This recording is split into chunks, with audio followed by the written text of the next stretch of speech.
10 nimble fingers, one brilliant show. On a 3-foot stage, the goddess aglow. Our shadow play premieres at the Grand Theater tonight.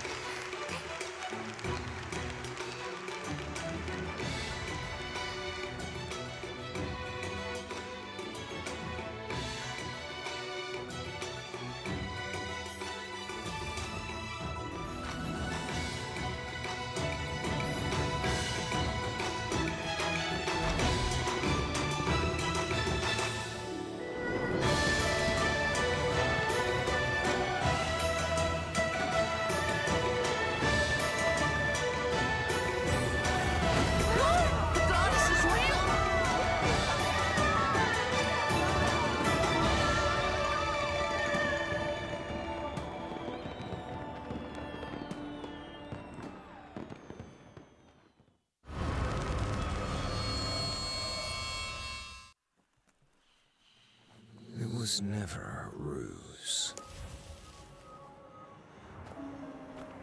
This is a requiem.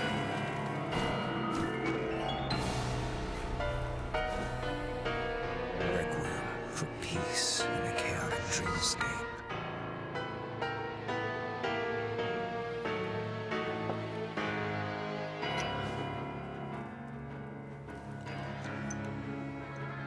Even if it amplifies their fear. Requiem for an exercise to extend the ending.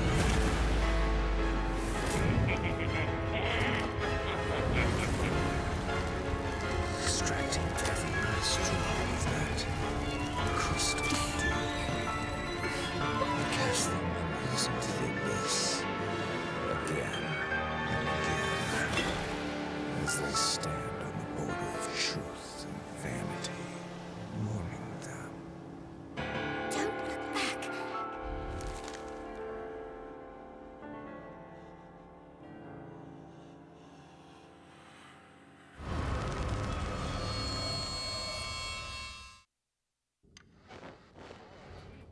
Metropolis' very own superstar, Eternal Aurora, has finally Warning. been released. Hearsay detected. Anarchy detected within the city limits. My control.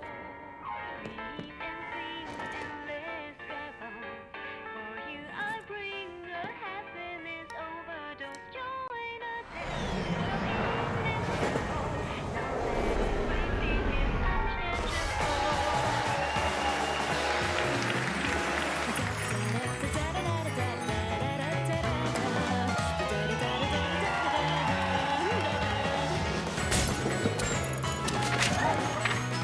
Good evening.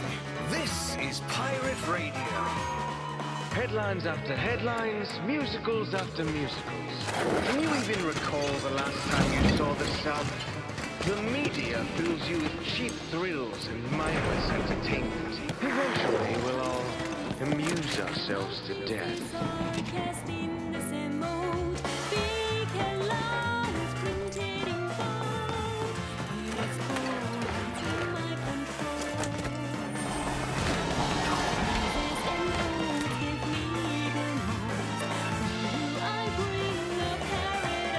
I was once like you, waking up on the red carpet of Metropolis. But now, look at what we've become. A cog in this entertainment machine. Wake up. The city is eating you alive. We're nothing but pets and livestock trapped in captivity in this city forever. Let's continue the carnival tonight. Maybe tomorrow we'll see the sun again.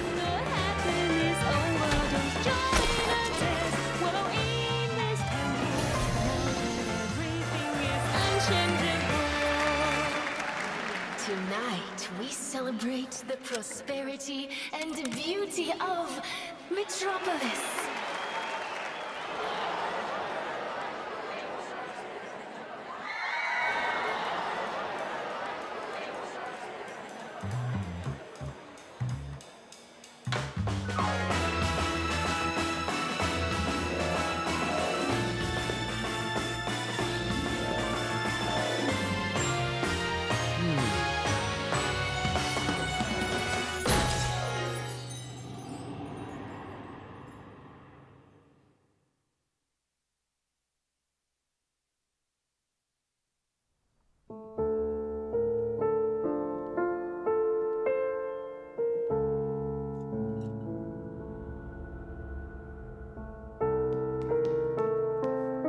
The arrival of the first letter was the prelude to a change in tone.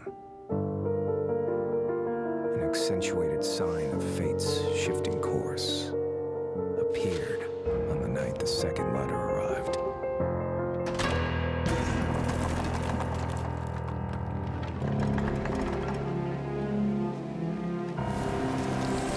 Those fragile wings flew in with the dying light. We forgot one simple truth. The purer the light, the deeper its shadow.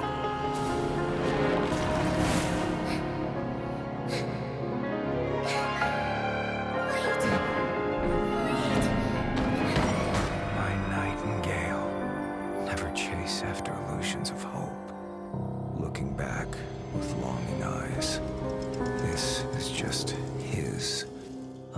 dangling bait.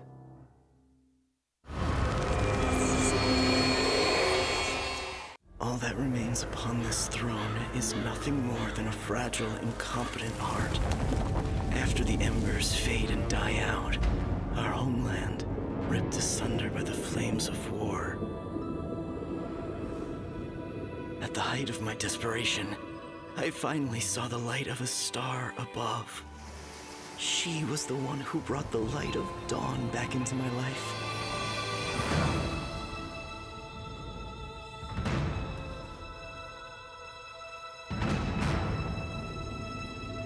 But when the sun sank below the horizon, I saw the flames of war burning without end.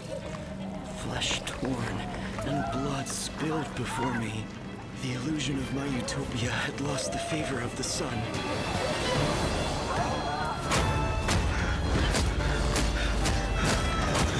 I have to get out of here. I have to...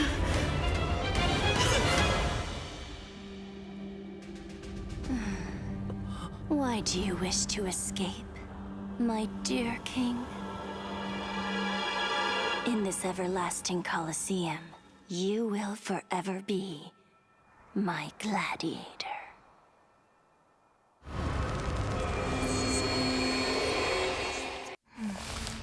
Anna, night, girls' school.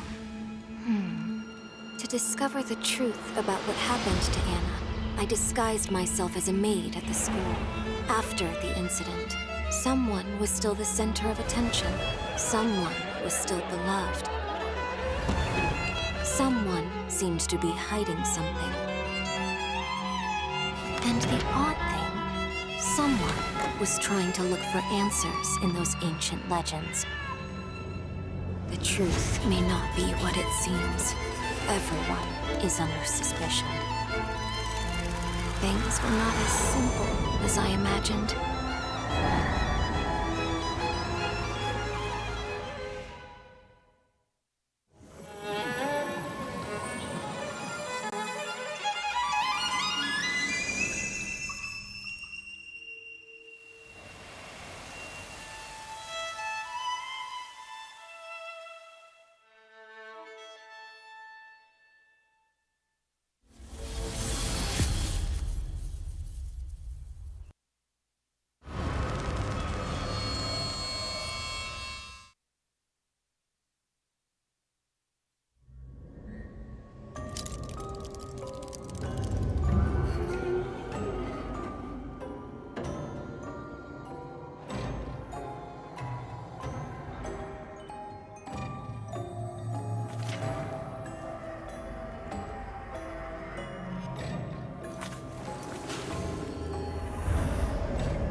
踏过荒谷和大漠，肩负着族人的使命，去往异乡。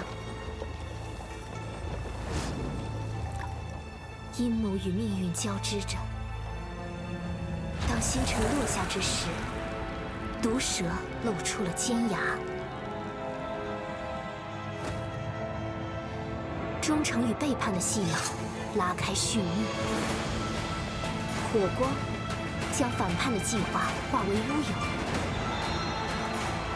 刺向毒蛇的弯刀，在烈火间把双手灼烫。然而，救命的稻草不过是又一场狩猎的预谋。而若不甘心成为猎物，只能自己勇敢伸手，触碰飞鸟与神鹰。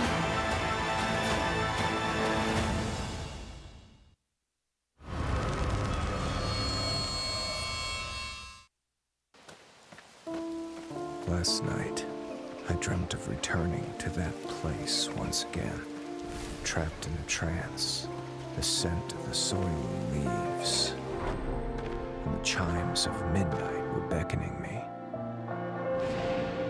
No matter how many times you found salvation within your own creation, you could not escape the nightmares of your memories.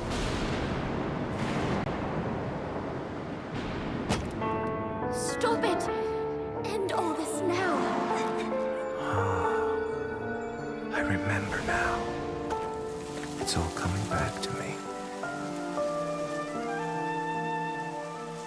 When the nightingale sings, the mansion gates will open for me under the starry sky. Tonight, the truth will be revealed.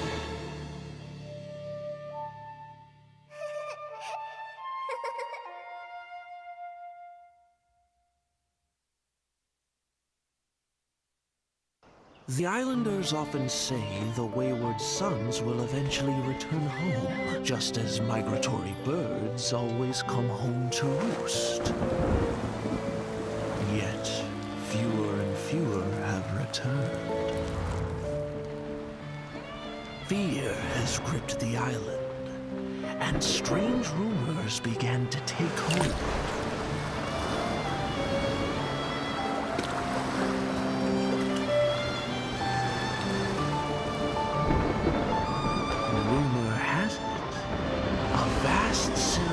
Overshadows the shore.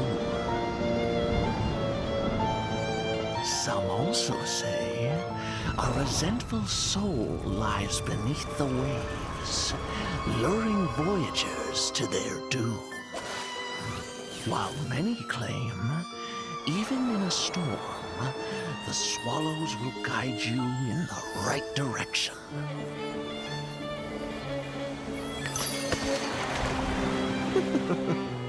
However, is this calamity wreaked by disgraced deities? Or perhaps it all stems from greedy hearts?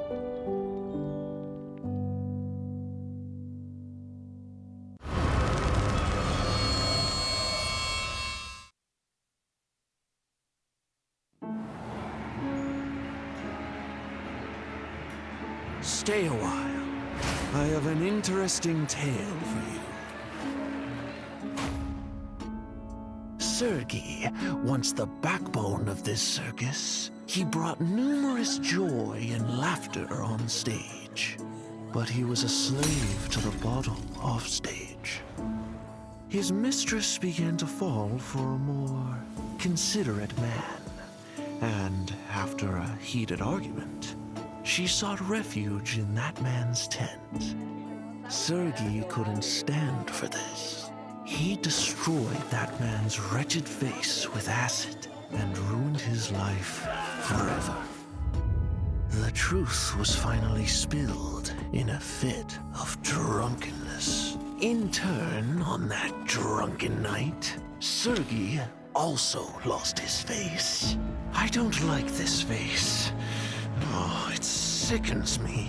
But this face has become a new symbol, belonging to Sergei and to me.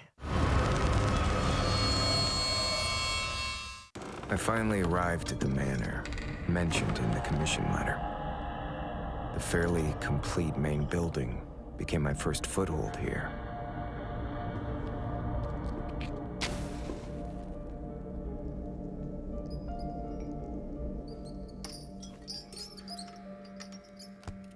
At first, everything seemed to be going better than I had expected. That incomplete diary mentioned a bizarre game. The barely noticeable ashes and marks along the edges of the diary once again led me to new clues. A strange fireplace, unused firewood, a rotatable candlestick. As the wall began to turn, I knew that I had found what I was looking for. An even greater collection of diaries. I continued my deductions using these diaries. Finding information on the hunters is the key.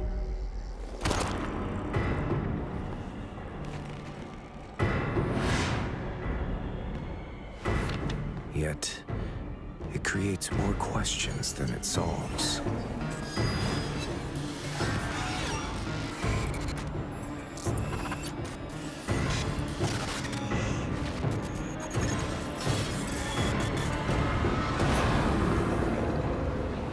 About the manor. About the game.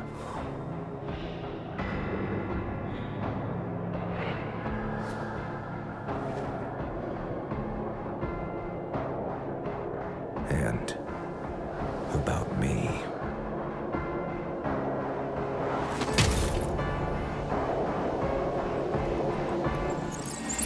I was once a novelist. I lost my memory in an accident 10 years ago, and have suffered from intermittent amnesia ever since. My condition has worsened with the passage of time. The span of my amnesia is getting worse. Finally, through the eyes of my neighbors, I realize the exact nature of my condition. It's not about amnesia, but that person has awakened.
Hello, everyone, and welcome to day number 1 of the NAEU qualifiers for the Call of Abyss 5 Global Tournament. My name is Eli O, joined here with Kahel.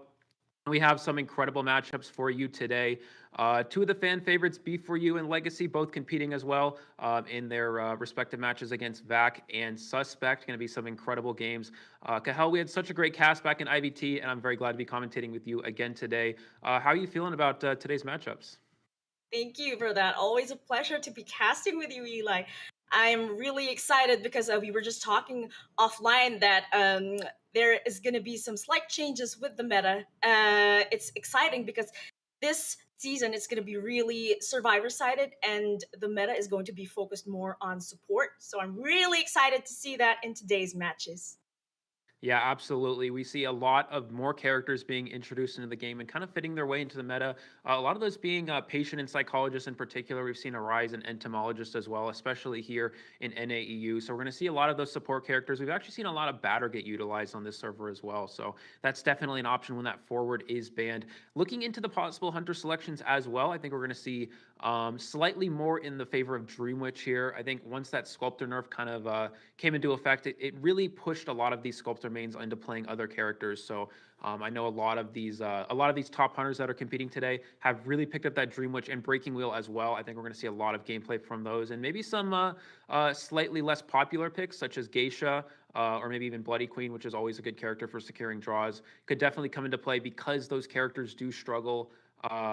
Survivors struggle against those hunters in terms of using their support. Geisha, it's very hard to support against a Geisha and a Bloody Queen. So I think that we're going to see those come into play as well. And we should have some, I think, very survivor-sided matchups, but let's see if the hunters can make up for that with their early rounds, potentially with the Dreamwitch. Yeah, we were just talking about this earlier. So I'm really excited to see how the hunters are going to make up for the fact that this is going to be very survivor-sided. And I'm really excited also to meet the teams. Yeah, absolutely. We do have some newer teams to the competitive scene. We have B4U and Legacy, which we already know have been around for quite some time. But VAC is actually a team that's been around for a little bit. They've had a lot of players around the top tiers, but haven't really competed in competitive tournaments before. Same with Suspect. So Suspect and VAC coming into their first competitive tournaments, going against the two powerhouses of NAEU. Definitely an uphill battle for them, but let's see if they're able to pull something out and get a win here. Yes, we did also talk about that last time. You said that these are some new phases that we're seeing here. However, you did say that you encountered them during ranked match and you said that they were really good. So I'm still very excited. They do have their work cut out for them, but more on that later. Check out this prize pool. So this is the prize pool for the overall Call of Abyss Global Tournament. So if you're able to, as one of these NAU teams, win the tournament in advance to play against the rest of the world in the Call of Abyss Global Tournament, you have a chance at winning, some sum of money here, depending on where you're able to place. Again, it is very competitive once you reach that global sort of event, and let's see how these teams are able to do it. Again, NAEU, one team will advance from this top 8. These are the 8 best teams getting an opportunity to go play against the rest of the world and potentially earn one of these prizes. This must all be very exciting, seeing these figures, it really puts that motivation for the teams. And here are the brackets for this weekend. And today's schedule, we have the matches between VAC and B4U, as well as Legacy and Sus. And these are really exciting matches for us today because, like you said, for you Legacy household names right here, everybody knows who they are. Everybody is expecting nothing but the best gameplay from these two powerful teams. Now, the pressure is on VAC and Sus, but I'm pretty sure they've got something up their sleeves, and I'm really excited to see what that is. Yeah, absolutely. So VAC actually has a little bit of an interesting roster. Their hunter is actually, for those of you who know, Walmart is actually their hunter who's moved over from Survivor. He's been a Survivor player in the past, so he's going to be on the potential hunter side going up against one of the best B4U. A very difficult matchup for him, but he has shown some incredible numbers in rank, very high win rates over the last few seasons when transitioning over to that hunter's faction. So we'll see how he's able to go against one of these strong teams. And Legacy and Sus as well. Sus I'm not quite sure. They have a few different hunters to work with. They have Mushin, who's actually a geisha player, and they also have Metal, who could potentially play that Dream Witch. So again, Dream Witch is going to be a character that's going to come up quite often here. We're going to see Dream Witch from B4U Sprinter. We should see it from iAlien and potentially Metal as well. So a lot of Dream Witch to go around today. But again, looking into the later rounds, we may see some other hunters. There's always the option for Soul Weaver, Geisha, and Bloody Queen, like we mentioned before. So some of those hunters can be map dependent. They can struggle on certain maps and be stronger on others. But it'll have to see, how these matchups will play out. That actually, us talking about what survivors and hunters they would usually pick makes me excited to meet the teams, especially when we share the data. But yes, like you said, Soul Weaver, I was actually going to mention that I am expecting to see this hunter coming back from season 1.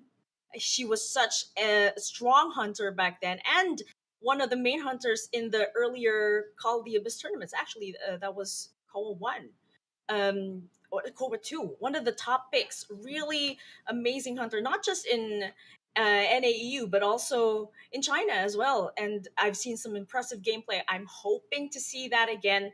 I want to see her restored to her former glory. So, hunters, if you're hearing us, we really want to see that Soul Weaver. Yeah, absolutely. Soul Weaver's really, you go look at these older characters that used to be what we call S tier, very strong, viable characters. And that back in the day was Soul Weaver and Ripper.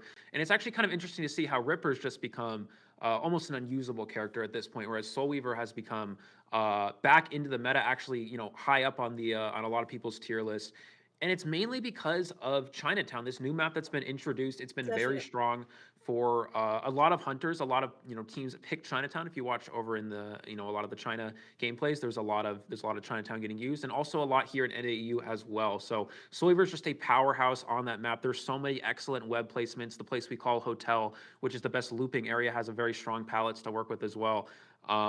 That's always been one of the best kiting areas on any map in the game, but Soul Weaver actually can counter that by using those webs to speed up after the survivors and prevent looping, which again on Chinatown is a very strong strategy. And speaking of that data that we've been expecting to be displayed for the viewers today, here they are, ladies and gentlemen, the players from Victory as King, aka VAC. We have Walmart, the one you mentioned, always uses the breaking wheel, so I'm really excited to see this, especially because breaking wheel is still very much in the meta. Yeah, absolutely. Breaking Wheel, a very strong character, has one of the best high kill potential, as well as that Dream Witch, just because of that incredible map pressure. We see a lot of hunters with good map pressure be the ones that have the best high kill potential. Again, in a tournament situation, you're looking for at least a draw in a lot of situations as a hunter, but Breaking Wheel has that potential to push for more if it becomes an option. So the only downside to Breaking Wheel, again, very map dependent, struggles on maps like Red Church and Arms Factory. There's a lot of very strong windows that it can struggle against. But looking into Walmart here, we do have some of the statistics here. These are, I think these are just his rank statistics from the COA matches that he did play out. 27% COA 5 win rate overall. But again, you're going against very strong teams in COA. And this really goes to show the survivor-sided aspect of how the meta has shaped up to be. Survivors just winning a lot more than hunters these days. But again, it's really going to come down to how well they can play against this hunter. Walmart has a lot up its sleeve, not just the Breaking Wheel, has the Sculptor, Bon, Bloody Queen, all as options.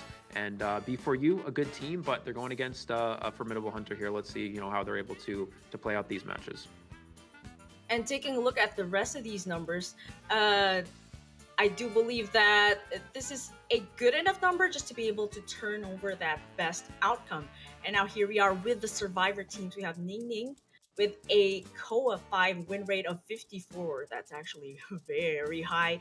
And a containment time of 65.19. That's actually a lot of time bought for the survivors. Well, it depends. If it's the first kite, of course, you're going to want it to last a little bit longer, probably about 70 to 80, just to be able to secure that Cypher Rush. And we have here a 0.16 pallet strikes.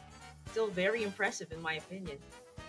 Yeah, we also have the next player, Casper, on that forward. Looks like, again, 54% win rate. I'm assuming these two players played a lot together for having those similar win rates. But this is another example of showing how these Survivor win rates have surpassed the Hunter.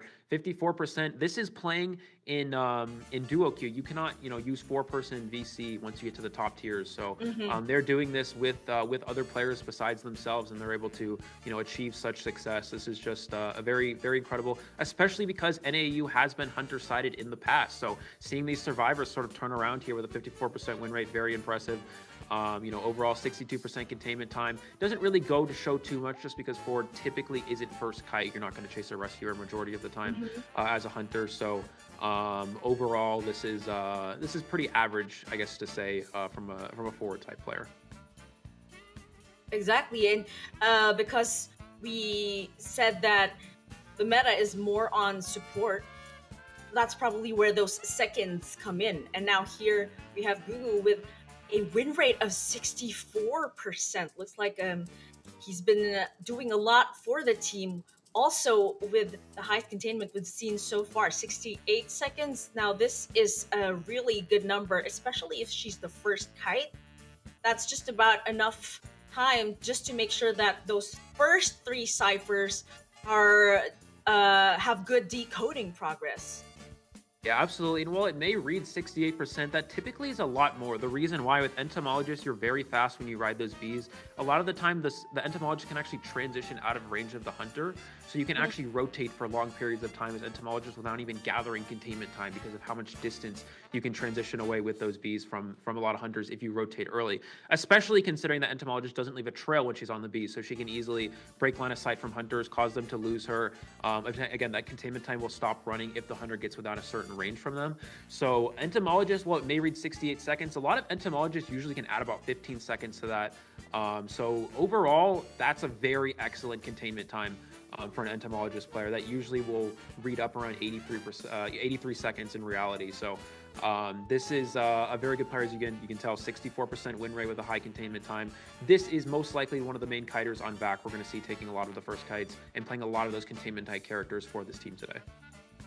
Excited what else he can use apart from entomologist, because if so, and if able to maintain that containment time, that would be such a huge help.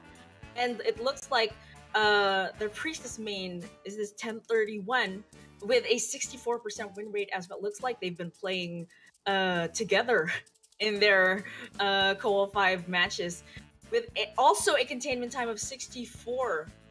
That's also a very significant number, especially because Priestess can be really good with those kites apart from that support. If placing those portals in the right places, at the right spots rather, that could really extend the kite, not just of the Priestess itself, but of the other survivors in the team. Yeah, absolutely. As a Priestess player, you typically, you're a little bit less likely to get first kite for a few reasons. One, Priestess has those portals to help, transition away from hunters. On top of that, as a Priestess player, you typically will set up a long portal early on. So if the hunter ever does go to you, you'll just go through the long portal, the hunter will break it, and they'll be forced to go change targets to a new survivor. So a lot of the time, Priestess won't get first kite because of that sort of situation unless they're found very early. So in reality, Priestess is usually the character, considering that most team comps are built around 2 rescuers, a priestess, and another character. Priestess is usually the character that gets second kite just because, again, when you have that long portal set up, she's not often chased first. So 64% containment time against a hunter with presence, so they will have presence after that first chase, so if you're getting second kite, is actually very significant. If you're able to kite over 60 seconds against hunters with presence already built up, which is usually what happens for a priestess player, that's very, very impressive.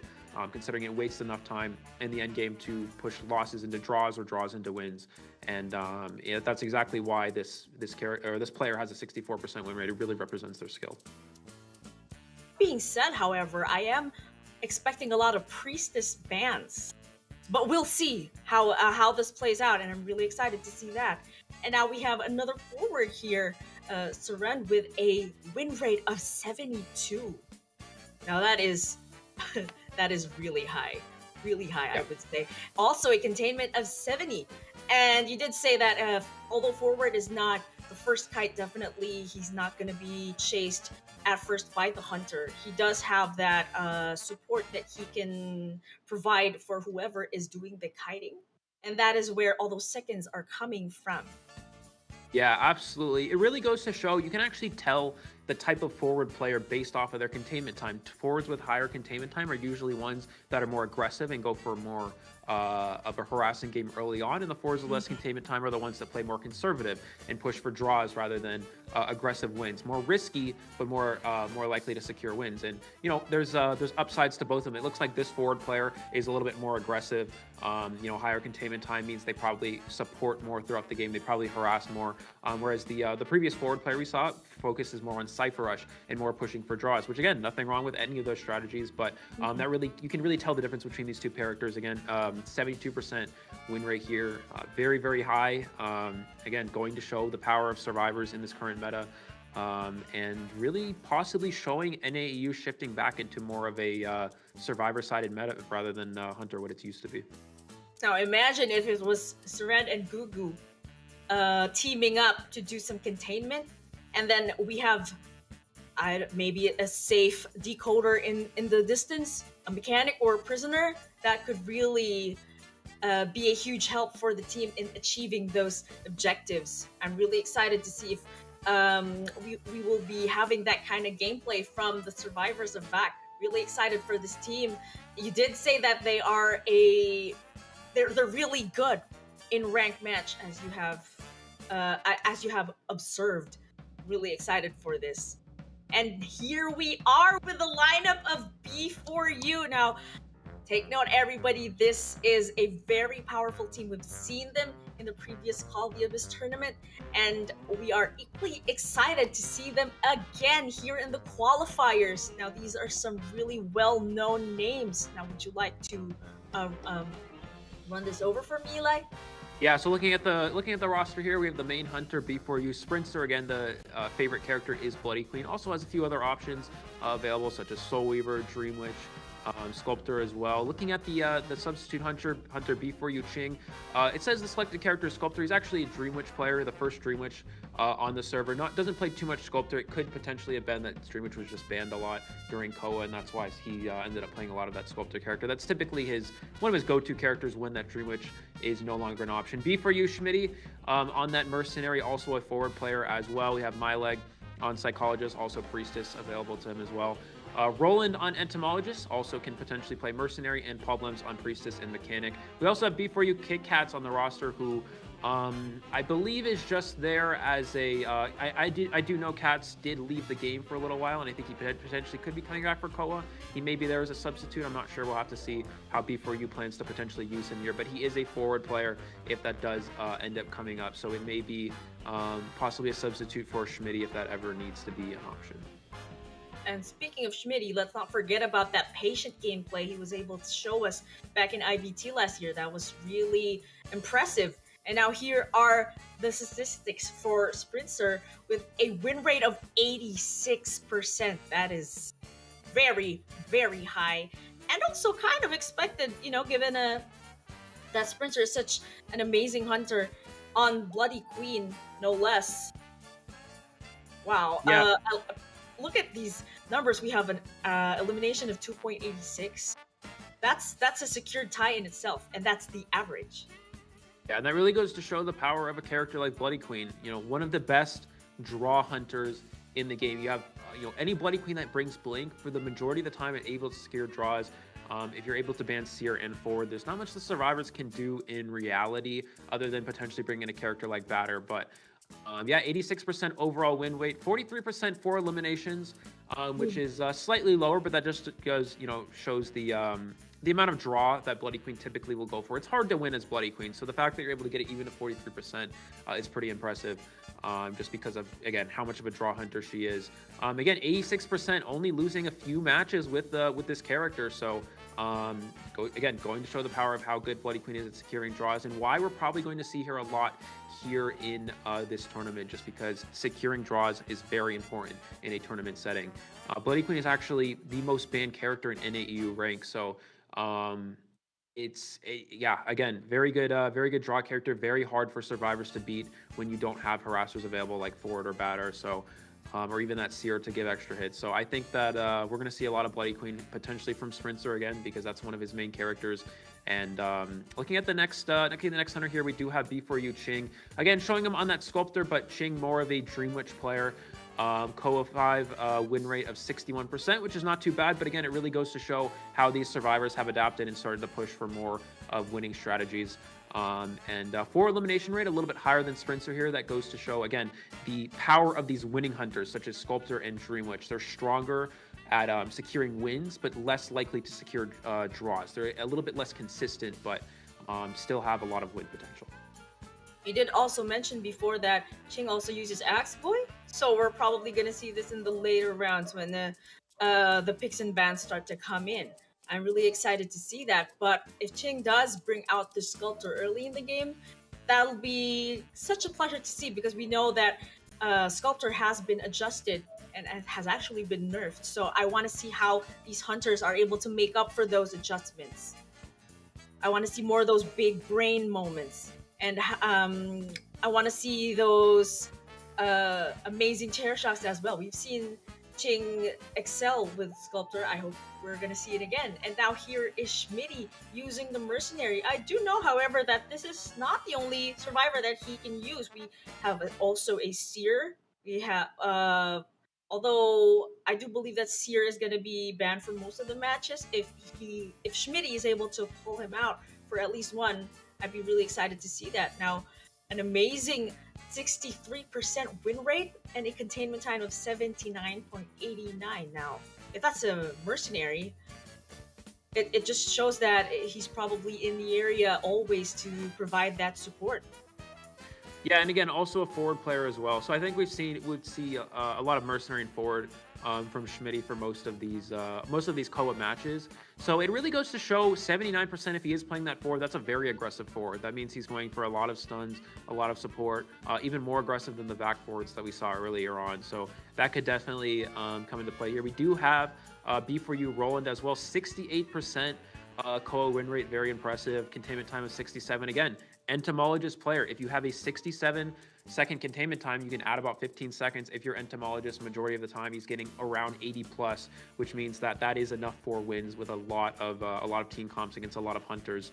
Only about 1.2 pallet strikes, which is a little bit more standard for entomologists. A lot of entomologists aren't going for too many pallet stuns. They're using those bees to transition as far as possible. They're not really camping pallets. They're not really looping too hard, depending on the hunter. But for the most part, they're transitioning a lot and using less pallets overall. So that makes a lot more sense if you are an entomologist player. And overall, again, 68% win rate. That's one of the big numbers to look at here. So I think that's going to be very important along with that containment time. Sure must be immense on VAK right now, especially because seeing these stats, they really are in for a treat. It's going to be such a challenge for them to be able to face up against B4U. And to see Roland here also playing entomologist, we know that he's been playing Mercenary in the previous tournament. I'm excited to see that. And here we have Paul Blems, and although it shows that he's using Priestess here. We know that he also uses Mechanic and Seer. So this is a very well-rounded group of players. A win rate of 65%, containment time 62. Now, as Priestess, you did mention that she's not usually the first kite.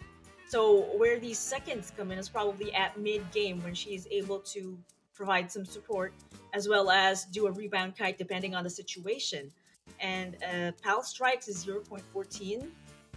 Again, like you said, a priestess, like the entomologist, is focused more on transition rather than kiting. Yeah, so 62% containment time, again, is not too bad for a priestess, considering, like you mentioned, going to be most likely second kite. 65% win rate, very impressive overall.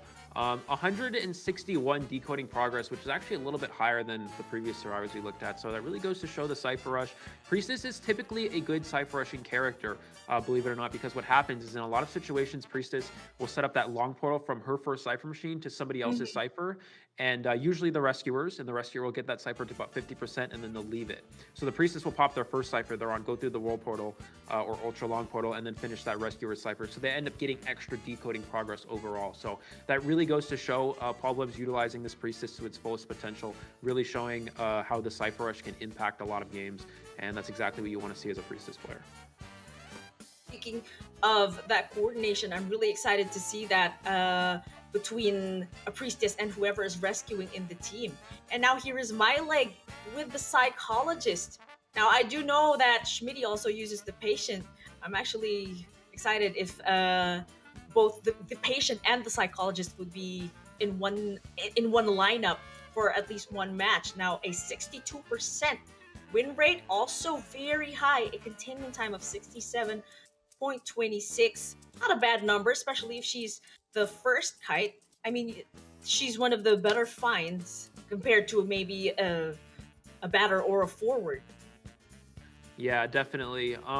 Priestess, or Psychologist is typically a character that can be difficult to chase in some instances just because she can take up to 3 hits, obviously, as we know. So 67% containment time as a Psychologist is maybe a little bit on the lower side, but you have to also keep in mind my leg also plays Mechanic. So some of the Mechanic games could be factored into that time as well. That's most likely the situation. I'm assuming if he only played Psychologist, that containment time would be up in the 70s, most definitely. So 67% containment time, considering that some of your games are also played, being played with Mechanic, is a nice number to have. Overall 154 decoding, which is pretty standard for a regular containment type character, and 62% win rate again, not too bad. Anything above 60 is always very strong, so it's very nice to see that from the Survivor. And also an escape rate of 42. So we can see the amount of coordination in this team.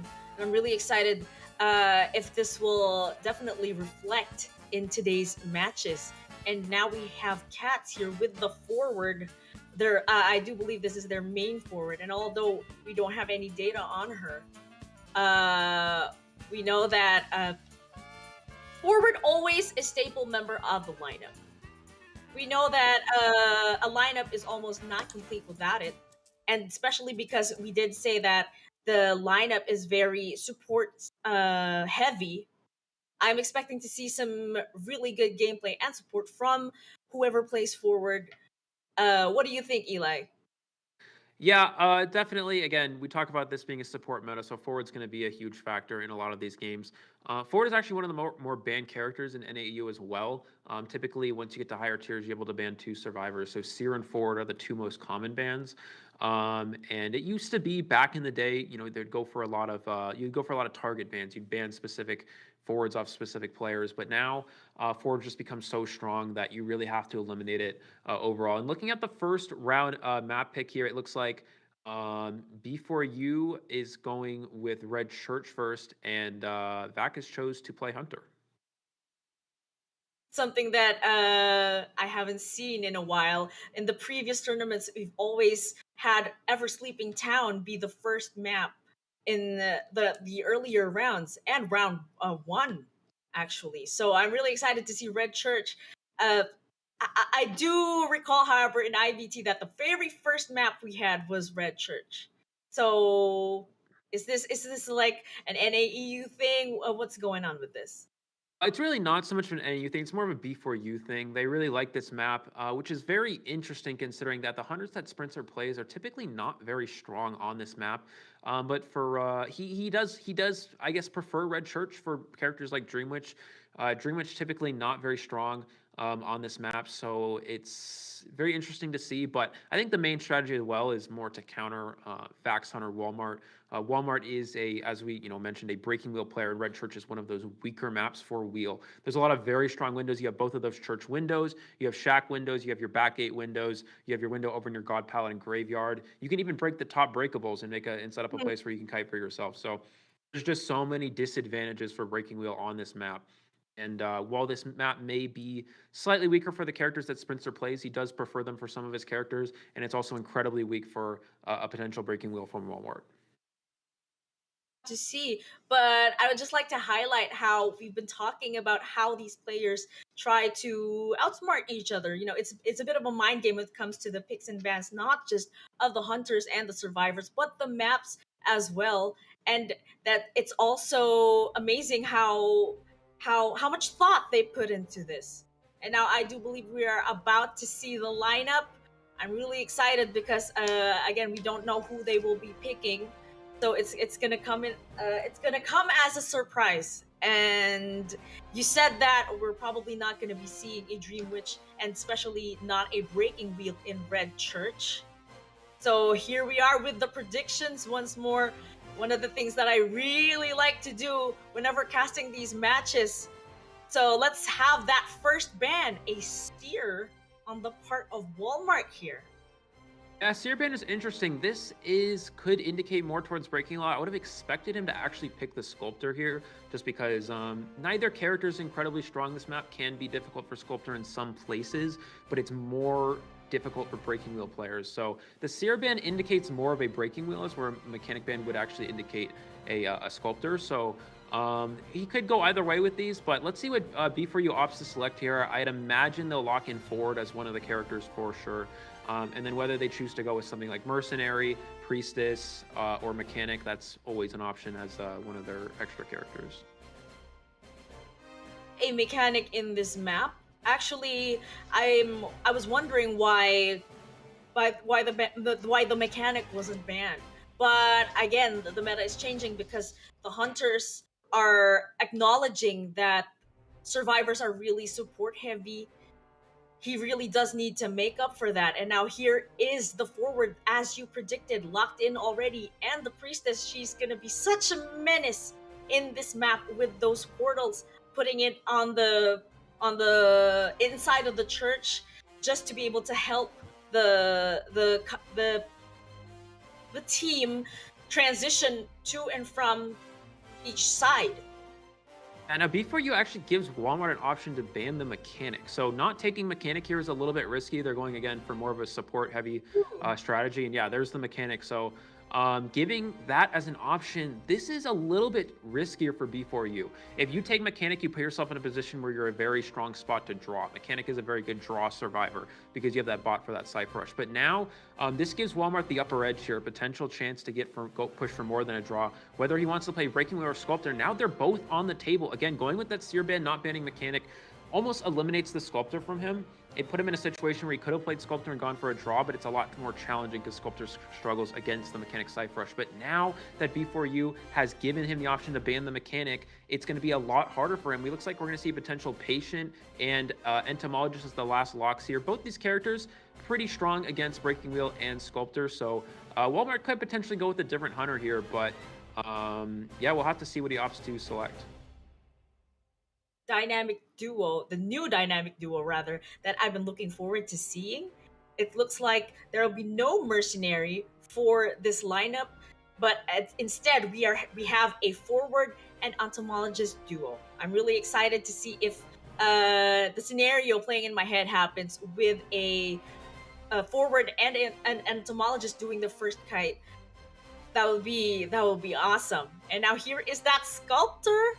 Look at this Sculptor at the first round. This is going to be really interesting. Let's see how Walmart intends to make up for the adjustment of the Sculptor. Let's see if he has an idea on how to counter this kind of lineup, especially with a Patient here who's able to use the hooks and transition through the top of the walls. Yeah, so you have a pretty solid kiting comp from B4U. All of these characters can kite Sculptor pretty effectively. However, if there ever gets a situation where Walmart is able to get a quick down, it is heavily unfavored at that point for B4U because of the lack of Mechanic. Again, if you're able to play Mechanic and you have a survivor go down quickly, you're usually still able to secure a draw because of how strong Mechanic Cypher Rush actually is, especially against a hunter like Sculptor, which struggles against that Cypher Rush. So yeah, not having it again is going to be a little bit of risk here, but it depends on the rotation. It depends on first kite. Spawns are huge on Red Church. Red Church is a small map, which means sometimes the hunter will spawn right near a survivor, and it's hard to rotate from that position. So I think we're gonna see, potentially the spawn being very dependent on how this map will play or how this match will play out. But of course, the kites are also very important as well. Because you mentioned that yes, those key spawns are very important. It also puts pressure on the team of B4U to be heavily coordinated when it comes to reporting to each other their whereabouts in the map. Somebody has to come up with that key spawn. They have to be able to correctly predict where the hunter is, as well as what the hunting route is going to be. Again, I'm really excited to see how this match is going to play out, but I also am wondering if it's going to be a long match given that there is no decoder presence in the lineup. Yeah, you do see typically support heavy teams are going to bring longer matches because a lot of the time if you're going for support strategies, the decoding is going to be a little bit slower, but the kites will be longer. So that drags the game out a little bit longer. And it looks like we are going to have the survivor spawn in. Hunter immediately going towards, it looks like bottom broken here, which already, oh, he finds the patient right away. This is one of those situations where the spawn can be very dependent. He does have a portal available for him to possibly transition, but already on this character's tail here, and finds the priestess as well. So the Cypher Rush is going to be slowed down significantly because of this double kiting situation, and an immediate statue chip on the priestess. Beautiful start for Walmart. Now this is a good place to actually be going on the part of my leg here because it is going to be easy to transition. And there we have the bees providing that support just to be able to buy time for the priestess to loop around that the back window of the church. And now the chase continues and she will be able to transition towards the other side of the church and on towards, I thought she was going for the graveyard, and there it is, that hit right there. I wonder if my leg will be able to transition, but instead will go through the window here. Oh, and she is hit, and like you said, this is such an early down. Will put the survivors at such a disadvantage. They really have to make up for this. They can either rescue at the last second, or the forward could probably go in and rescue and provide heavy support for this priestess right here. Yeah, this start from Walmart here, very, very strong. You see unfortunate portal into the hunter there from MyLeg, which puts B4U immediately on the back foot. They're going to have to potentially turn this around. No mechanic to Cypher Rush is going to be incredibly challenging for them.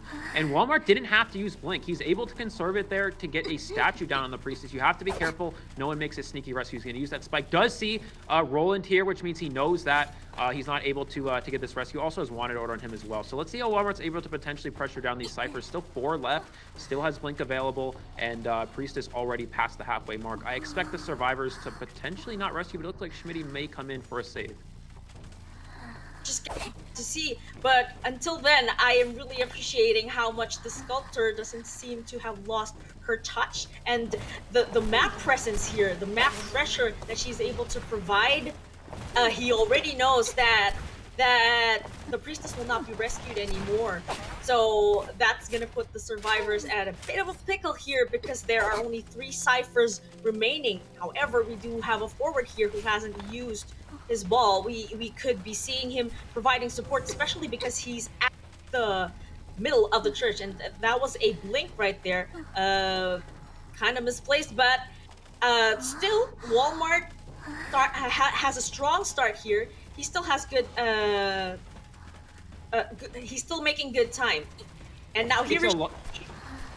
I was just gonna say, yeah, that blink is actually really big because now you're able to get that blink and get that down. But now that that's out of the way, you no longer have your train. The entomologist lives, and you're forced to change targets to the forward. Schmitty using a lot of football here, and will take a statue hit. That is not ideal whatsoever here for the survivors. So Walmart doing an excellent job getting all of that football right.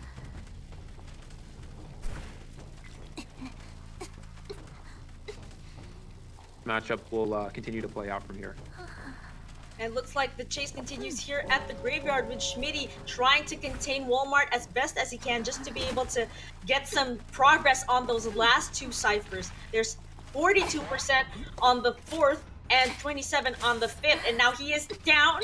It is going going to be somebody's job to do some rescuing. I'm guessing that it's going to be the patient, especially because entomologist is just one chip damage away from getting down. But that also is a disadvantage in itself, because if she does suffer damage from the statue, she won't be able to get those ciphers decoded. She has to do some self-healing first, and that is a lot of time. Yeah, and this is a really challenging save here. Paul Blum's a very good survivor, but I don't know how he makes this rescue. You're getting cut off from an extremely far distance. You have a full presence sculptor on you, and you're not a mercenary. You're a patient, which means you do have the potential to hook past the hunter. And oh, he gets the spike down on the entomologist. That is game-changing. Now the patient's going to be saving after half. No one can decode. Still 2 ciphers left. That one play right there may have given Walmart a 4-person elimination. Beautiful full presence statue from this hunter. Already located the dungeon, will still try to go for the save with that hook. Will he be able to make it? He's 1 chip damage. Oh my goodness. Was able to deny that rescue. Walmart was able to successfully deny that rescue, and although entomologist is up, the best thing to do is probably just wait it out, try to find the dungeon. But Walmart is on a mission. He wants to get this 4-man kill, and that is why he won't be cheering Paul Lums just yet, and will instead be trying to find the entomologist. And it looks like he's able to sniff out her location here with that earmark, and the use of Link. Again, that was not the best Link I've seen, but at least still really good progress for Walmart here. Just it's not going to take a lot to down these survivors, especially they're both at half health. Yeah, now it's not quite over yet for the B4U survivor side. You have a little bit of leeway to work with, just because these cipher machines are almost done. You have a lot of ciphers with progress here. One cipher still needs to go about 50%, which will take a little bit of a while. But Walmart did switch to peepers, which means he's not going to have teleport, but he can help him potentially slug down these survivors. Still some hooks available for Paul Blems. Let's see what he's able to do. Roland needs to try to pressure down the last cipher machines, but oh, beautiful statue again. Going to drop the peeper on Paul Blems here. He does no longer have that self-heal, I don't believe. So now all you have to do is down this entomologist, and that will be that 4-person elimination. Just the perfect strategy for securing that 4-man kill. Of course, you didn't have to...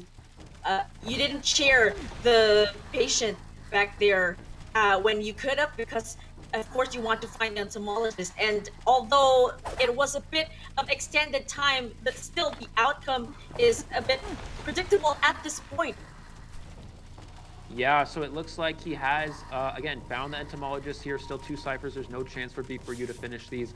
The only chance really is, I mean, Roland can kite till Paul Blems bleeds out, or he could potentially go for a heal, but we're going to see those statues. There's the full presence. Not, oh, beautiful dodge from Roland. Can he get the heal off, actually, here? He's going to go for these statues yet again, and they are able to get the heal, but they do take double statues as well. He's going to go ahead and get Paul Blems down again here, it looks like. And then, yeah, there's the down on Paul Blems, and all you have to do is now go for Roland again, because Paul Blems has expended that self-heal. Again, this is just another back and forth situation just to be able to secure that 4-man kill. And it looks like Walmart's taking his time, but he already knows the outcome, especially because the blood trails of the entomologist have already been spotted, and now she is at the back gate. And it's just going to be a matter of time. It's just 1 chip damage away. And again, the use of peepers here is going to be such a huge help. And there it is. The survivors have surrendered. This is a 4-man kill for Walmart. And that is such an amazing... that was such a joy to watch, especially because you said that Walmart was transitioning from being a survivor to a hunter main. And such a strong start to prove that he can be such a versatile player.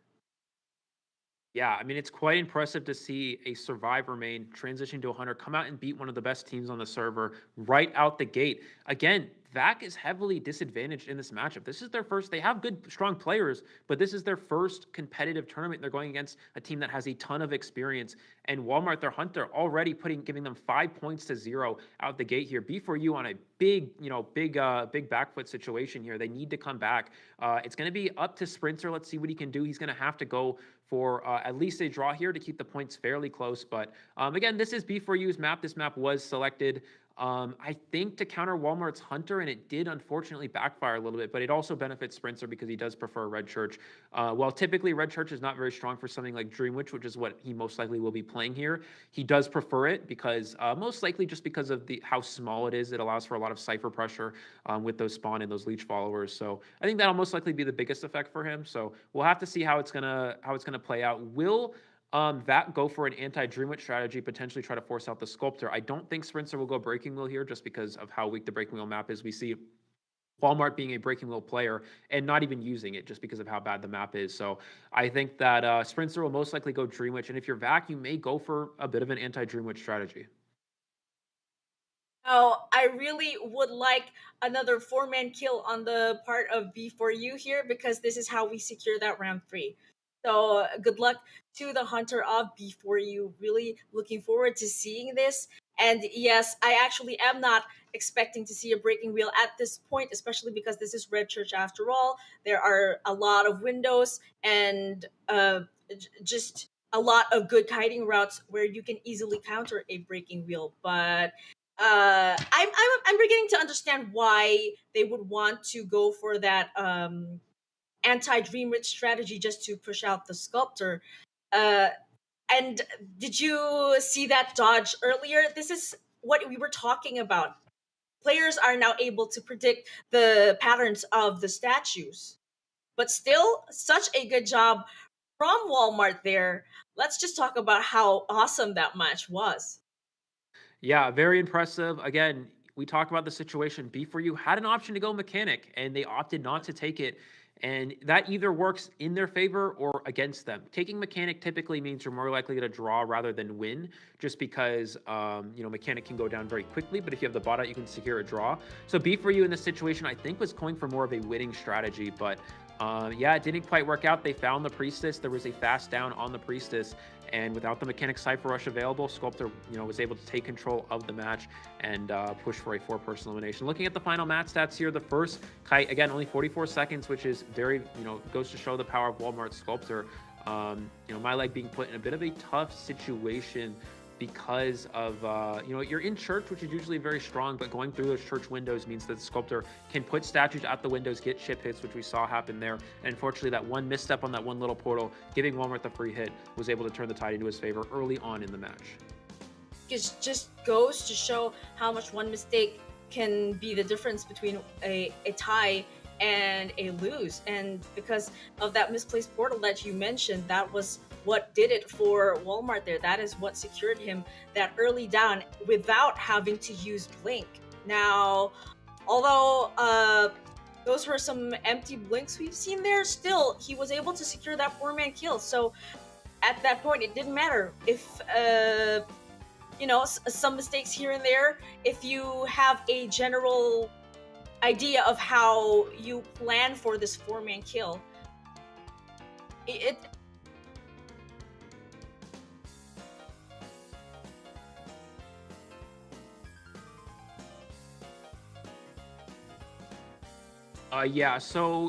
typically in this sort of situation, as a hunter, Walmart, again, not having used the blink early on allowed for that 4-person sort of elimination situation. He was able to use it later, but it's weird because a lot of those times when you have that blink, you want to save it if you're not able to use it in the early game, which is what happened.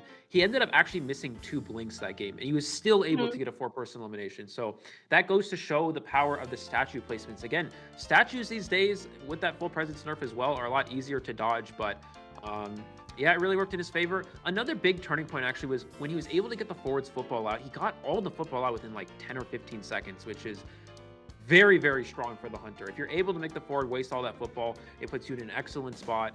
And as you saw, Schmitty was only able to last a few extra seconds after the football weared away. So a beautiful job from Walmart, able to get that out there.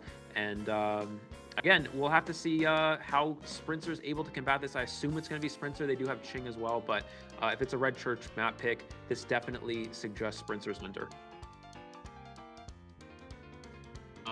Also, the other thing we're gonna have to look at is what is Sprinter ban here? If you're playing Dream Witch, you're typically going for a four-person elimination, but again, Mechanic is such a draw survivor. Do you ban Mechanic as Dream Witch? Most likely the answer is no, just because again, you want to you want to find Mechanic as Dream Witch. She's very usually a quick kill. You can find her pretty easily because of how fast the Dream Witch main body is. You can get around the map very quickly. But again, Mechanic's such a draw survivor, so we'll see if Sprinter opts to give that to Vac here, and if they'll take advantage and go for that draw, so they can at least win this round one.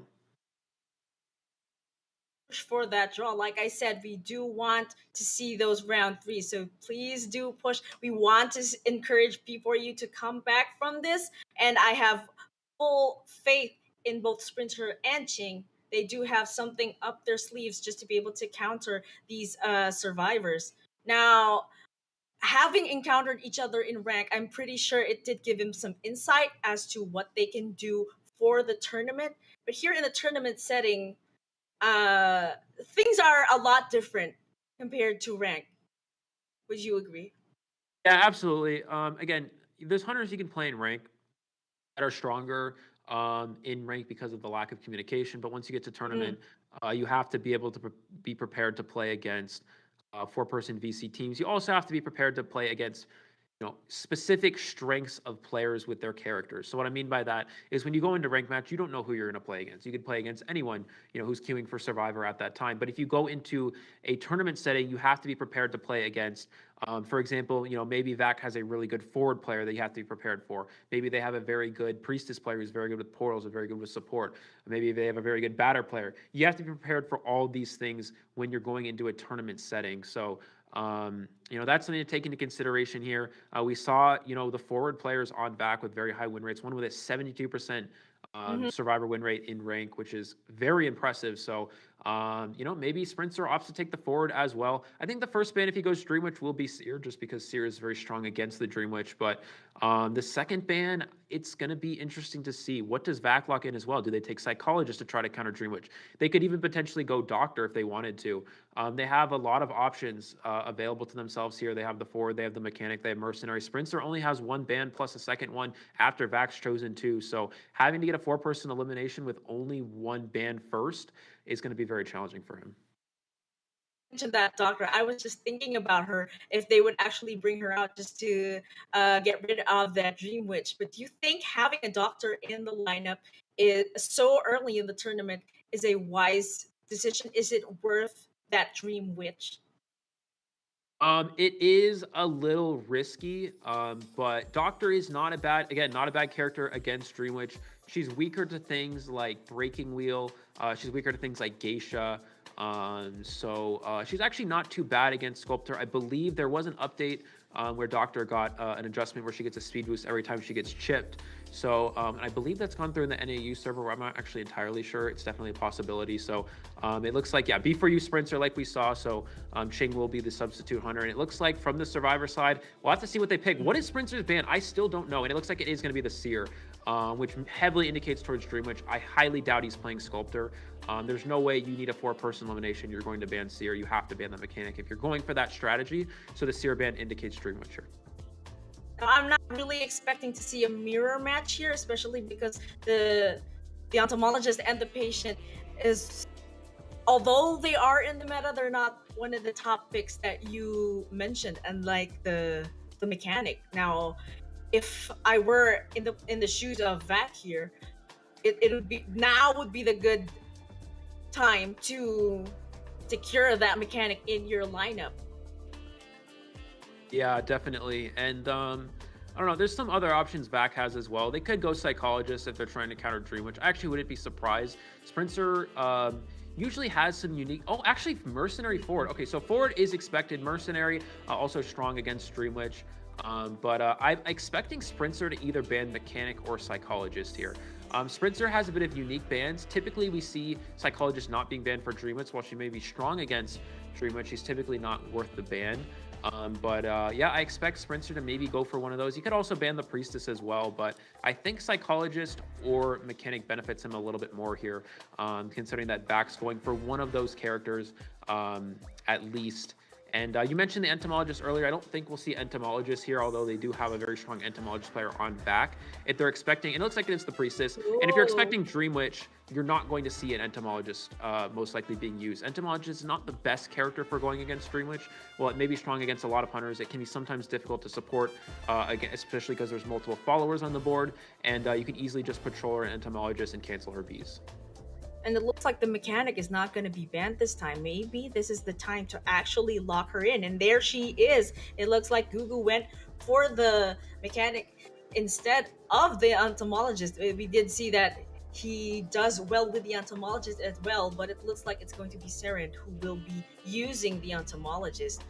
Now, you did say that the entomologist isn't really good against a Dream Witch. Is it because the team has already probably predicted that the Sprinter won't be using her, at least for this match? It could be that they're just in preparation in case he does opt to go Sculptor, because Entomologist is strong against Sculptor, but Psychologist is fine as well. I mean, Psychologist, yeah, it is a Dream Witch, so no Psychologist from back here. This is extremely risky. I mean, again, Entomologist probably there potentially to counter the Sculptor, but again, Psychologist, as long as you kite in the open force 3 basic hits, you can kite a Sculptor with ease as Psychologist. So I would have really expected that from back here, but yeah, taking a huge risk with this Entomologist. I don't know how it's going to play out for them, but on the bright side, they do have the mechanic for that Cypher Rush. Mechanic, while it may be a very good draw survivor, it's harder to draw against a Dream Witch with mechanic than it is with other characters because of Dream Witch's incredible mount pressure. She has such an amazing movement speed, which makes it easier to sniff out the location of the mechanic. So we're going to see how this is going to play out depending on the situation, depending on where the Dream Witch will spawn and also where the mechanic will spawn. Now, I'm pretty sure that they're going to want to do some rotation at the start of the match. We will see, but it looks like things are going to look good for Sprinter just from this current lineup here. Yeah, now Entomologist, again, she's not like so bad against Dream Witch where it's unplayable. She actually has some advantages, where a lot of strategies what Dream Witches will do is they'll try to get a spawn follower hit and make it so the leech is continuing to follow the person that got hit. And they try to prevent the leech from being stopped. So it'll continue to follow that person. So if the leech continues to follow that person, the Entomologist can put up her bees and stop and slow down the leech. And you can also slow down. If you're getting in a situation where you're getting chased by 2 leeches, you can drop your bees. A lot of Dream Witches, what they'll do is they'll use one of the leeches to break a pallet and then walk through the pallet with the other one. But if you leave your bees in that pallet, then it can actually block both of the spawn followers at once. So that's one advantage Entomologist does have, is she can deal with the sort of trap situation that sometimes Dream Witch will try to opt to use. But again, weaker against Patroller than some of these other characters typically are. So again, we'll have to see how it works. She does have again, very fast transition time, so she can waste a little bit more time with her kites, but the support against Dream Witch is usable when you're getting when you have survivors that are getting trapped in with 2 followers, but in reality it's not quite as strong against something like a Sculptor. It looks like we are going to see oh wow, mechanic there, immediately right getting found. That is a huge find for Sprinter. The immediate find on the mechanic. She needs to have that doll in play. Hopefully for her it doesn't get destroyed. And it looks like Sprinter, she dropped it. Can Sprinter find it? He's looking for it here, and he is able to locate it. This isn't actually too bad for the survivors just because of how much time it actually wastes, but a very impressive start for Sprinter. That find is perfect for him. That is quite lucky, I would say, especially because, like you said, this is the top find right here, the mechanic, the decoder of the team. This is going to put the team at a disadvantage should Sprinter down her early, but it looks like the mechanic here is holding her own for now. And there we have that hit from the Dream Witch, and now she will be transitioning towards the shack area here. Let's see how this is gonna play out. Yeah, I expect we're just gonna see a main body patroller here. No, it's gonna go for and there's that another leech. Yeah, so Mechanic is transitioning towards Cypher machines, but the Cypher Rush is pretty good. Here's the Patroller. I'm actually surprised Mechanic didn't use that bot as a body block for that first hit. It looks like she's potentially saving it for later. There's the bot. Ooh, I don't know if that was the best time to use the bot. Now you're just going to get picked up. The bot's going to get eliminated as well on the balloon. I think she needed to save that bot for a potential rebound kite. So now the rebound potential is a little bit less for the mechanic. She no longer has that body block as an option. The Cypher Rush isn't bad for the survivors, but she did not die to her leech, which means that the mercenary is going to get leeched as well. So the Cypher pressure will increase for Sprinter as this match continues. Does put the mercenary here at a bit of a disadvantage, and although these 3 ciphers are almost done, I'm actually amazed how they are able to achieve this. I guess it does go to show that the mechanic was still able to kite efficiently. Oh, there we have it. Now the mechanic has taken a hit, and although there is Tide Turner in effect, she is now at last effort, which means that she'll be going down as soon as that Tide Turner wears out. And the mercenary has also taken a hit, so that means they will be double down, quote unquote, which is going to be a huge disadvantage for the survivors, because that means that the mercenary still has to do some self-healing, and time spent healing is time spent not decoding. And although they were decoding so fast, oh my goodness, I was just talking there, and here we have a terror shot. Amazing moves. 2 survivors have already been ballooned and 1 is down. Things are looking really good for Sprinter here. Yeah, so that is it. That terror shock right there will just secure the 4-person elimination. There is no logic. There is no way at all for the survivors to come back. Still 3 ciphers left.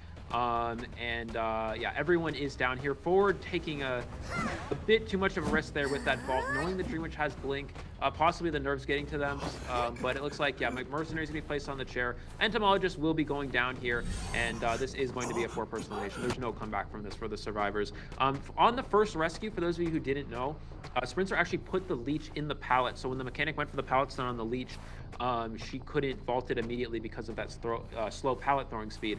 Now Entomologist will potentially push for dungeon, but a long chair time for mercenary. Maybe Sprinter got a little bit too aggressive here by chairing that mercenary. He doesn't know where the Entomologist is, and he's used a lot of blinks here, so he may not have an option to down this Entomologist if she gets found. Does he know where the dungeon is? It is at the top broken area, so Sprinter knows this is a potential location here. Can the Entomologist get a syringe? That's going to be a big thing here. Here has already located the dungeon.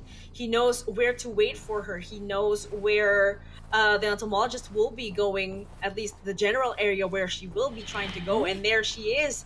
It's just gonna take 1 more hit to down this entomologist right here, and here is that leech trying to do just that. Now it's gonna be up to Gugu to try to make the best out of this situation, because things are looking pretty tight, and there was a nice use of beast right there, was able to block that at least, but like you said, there's almost going to be no way to come back from this. That terror shock right there was what secured that 4-man kill, and that is such impressive gameplay from Sprinter.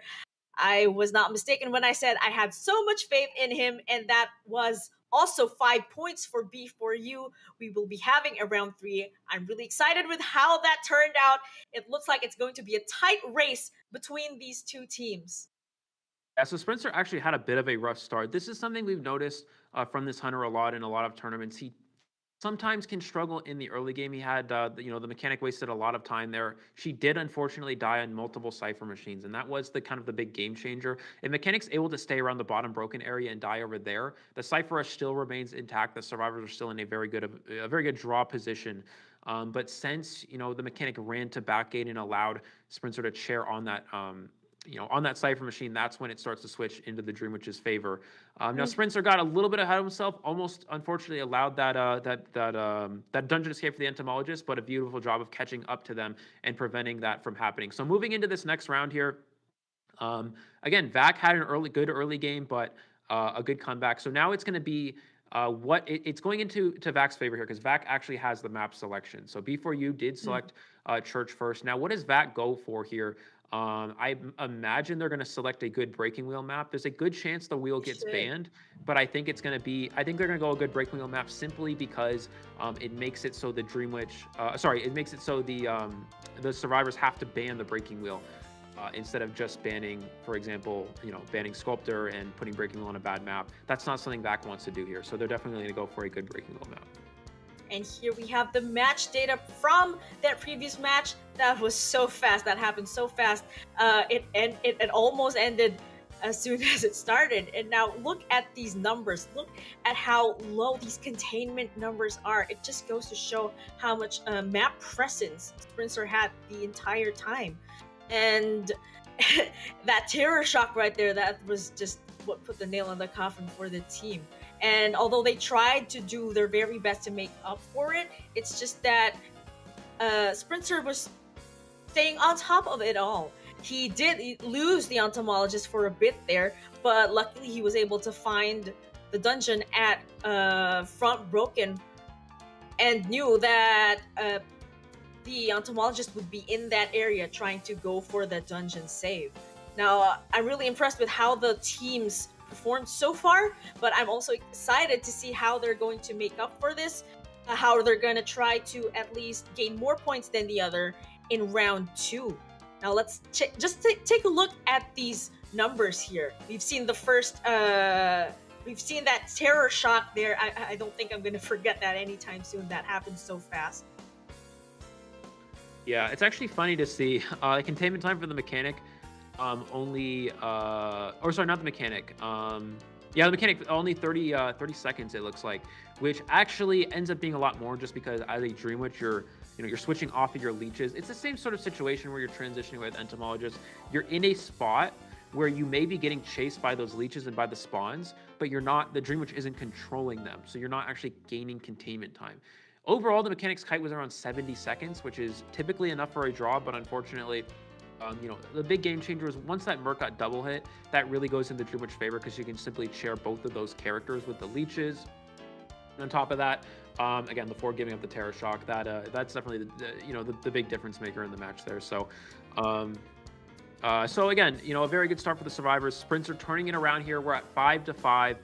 We're going to need to see what map that Vac opts to go with here. I think they're most likely going to choose again a good breaking wheel map. I assume it's going to be Ever Sleeping Town. That works the best for Walmart's hunters simply because breaking wheel is very strong in Ever Sleeping Town and Sculptor is very strong in Ever Sleeping Town. So if you ban the breaking wheel, you can go Sculptor. If you ban the Sculptor, vice versa, you go with the breaking wheel. So the only downside is it also benefits Sprinter a little bit as well because he can also play breaking wheel. He can also play Sculptor.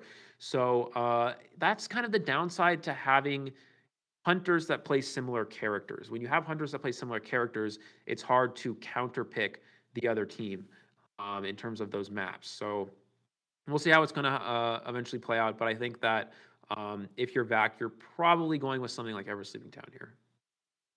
Indeed, and here is if ever it's going to be Ever Sleeping Town, we can expect either, as you said, the breaking wheel or the Sculptor. Now let's talk about the survivor lineups that they could be using to counter that. We know that B4U has such an amazing survivor team. How do you think they're going to try to prepare for the possibility of going up against Walmart's breaking wheel or Sculptor for round 2? Yeah, I think the biggest thing is their round 1 situation was more beneficial for them because they had an option to take the mechanic and they didn't. So now you're in a situation where Walmart gets 2 bans right out the gate. So now the mechanic may not even be an option for the rest of these rounds. So I think B4U really, missed their chance in the first round there to take advantage of that mechanic. And now they're in a situation where you're probably not going to be able to have it as an option. I expect a seer and a mechanic ban from Walmart here. If he plans to play breaking wheel, he may see forward, but it's a little bit less likely just because, you also have that Sculptor as an option, depending on what B4U, of course, opts to ban from the Hunter side. But yeah, it's going to be, while it may be tied up here, I think this next round slightly benefits Vac just because Walmart has those bans that work in his favor, whereas the bans for sprints are a little bit less relevant because there are so many options of characters that can go against the type of hunters that he has. It depends also if how coordinated they are, if it is going to be Ever Sleeping Town. Indeed, we've seen some matches before where survivor lineups are still able to successfully counter a breaking wheel, especially in key areas like that graveyard right there with that very important window. These are just some of the scenarios that I'm trying to play in my head. I'm hoping to see that. Now, I actually want to ask you, how sure are you that it's going to be Ever Sleeping Town? because we know that Breaking Wheel is good in Ever Sleeping Town, but there are other maps as well where it can excel. I'm not entirely sure. It's just kind of the most likely situation here, but I think it's always an option that there's going to be other maps. You know, Walmart could also go Chinatown, which isn't too bad for Sculptor, and it's very strong for Breaking Wheel. You could also go Moonlit River Park, which is good for Breaking Wheel, but it's difficult for Sculptor. There's a lot of open areas. It's very easy to transition and avoid statues because of how open that map is. So, Moonlit River Park's also a potential option simply because it's it could be weaker for sprinters hunters, considering that sprinter probably is going to be going with something like Sculptor here. But if you do that, it also gives sprinter an option to go something like Geisha or Breaking Wheel in return. So it's tough. I think Ever Sleeping Town just makes the most sense. But who knows? VAC could have something up their sleeve that we're not prepared for. Anything's definitely a possibility here. So again, it's tied up, but the favorite is slightly in VAX just because they have the map selection. So we'll see if they're able to take advantage of that. And indeed, I would really like to see them try to take advantage. Here it is, Moonlit, as you just mentioned. Now, I am expecting to see a lot of good Breaking Wheel gameplays in this map. And Sculptor, I would agree definitely when you said that there are a lot of open areas and it is relatively easy to avoid those statues. Now, why do you think why do you think VAC would prefer Moonlit over Ever Sleeping Town in this situation? I think it's probably because after that last round, the Sculptor was so dominant. I think that Walmart is expecting the Sculptor to actually get banned in return here, even while it may not be an incredible Sculptor map. I think he's probably assuming that B4U doesn't want to have to deal with that again, especially how last match played out. So I think that we're most likely going to see. Do I think they're actually going to do it? I think B4U still needs to ban Breaking Wheel here and take the Sculptor, just because it's not a good Sculptor map and it is a very strong Breaking Wheel map. But I think Walmart's taking a little bit of a gamble here, hoping that they're going to actually ban the Sculptor and he'll actually get an option to play Breaking Wheel here on this map. Now, I'm really excited to see if it's either going to be a Sculptor or a Breaking Wheel. But I'm getting the logic behind what you just said there. So for VAC to actually choose this over Sleeping Town, it's probably also because Breaking Wheel might just potentially do just as well, if not better, that in Moonlit compared to Ever Sleeping Town. And now I do believe we're about to see the picks and bans. I'm really excited because it is round 2. We know that there's going to be a round 3. I want to see how the survivors try to gain the points at this point in the match. And now here we are with the picks and bans. I am expecting a seer and a priestess. We're about to get it, but do you share like the same prediction, or would you think there's a better pick? I think that most likely, I think the best bans here is Seared Mechanic. I think Walmart's in a situation where he's realizing he needs to go for kind of again, when you're a tie situation, you want to go for a higher kill if possible. We do see this. Oh, it's going to be forward. I don't know if I agree with this, but it does indicate towards Breaking Wheel, of course. But see, now all B4U has to do here is take Mechanic and just ban the Breaking Wheel. Now you have to play Sculptor on a bad Sculptor map against a Mechanic. So Walmart taking a huge risk with these bans. Again, I don't entirely agree with this. This is very, very risky from him. So I expect B4U just to go with a Breaking Wheel ban and secure that Mechanic. And they also have the chance to secure that Priestess. She's able to give those long portals. This is a huge map after all. If they do ban that Breaking Wheel, which they do now, they're just getting rid of the they're getting rid of the possibility that Walmart will be able to transition so fast from one point to the other. So it looks like we're about to see a very interesting match right here. It's either going to be a Sculptor, or who knows what else is out there, what else is in Walmart's arsenal. And now we have here Schmitty locking in the Mercenary and the Priestess. Again, a very good choice. We really do want to have that Priestess in the lineup in such a big map as Moonlit River Park. I'm excited to see what the next ban is going to be. Who do you think it is going to be? Yeah, I think it's going to be a mechanic. I still be for It you should, still not taking the mechanic here is it's another really big risk from them. As you saw, it did not pay off in the last round. You gave him this, last round he went with the sculptor. You're giving him sculptor again with no mechanic. This is so this already immediately right out the gate puts B4U in a weak position just because of that.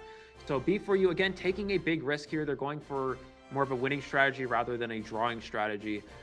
So let's see how it's able to pay off for them. I don't think Walmart bans anything other than mechanic here. There's no reason to do that. Maybe entomologist if he's worried about the support, but it's unlikely considering that he is probably going with the sculptor again. He does have some other options, maybe something like Geisha or Bloody Queen if that's something that he's worked on. He's going to ban entomologist, so he's actually going to give B4U the mechanic. Maybe at this point he just assumes that they're not even going to take it because they constantly, continuously have not locked it in here.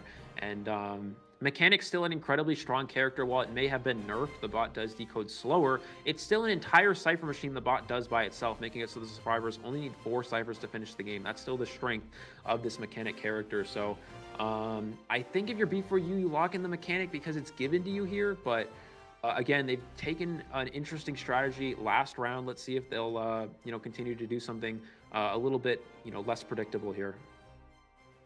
Could be that they're gonna try to go for again a containment and support kind of lineup.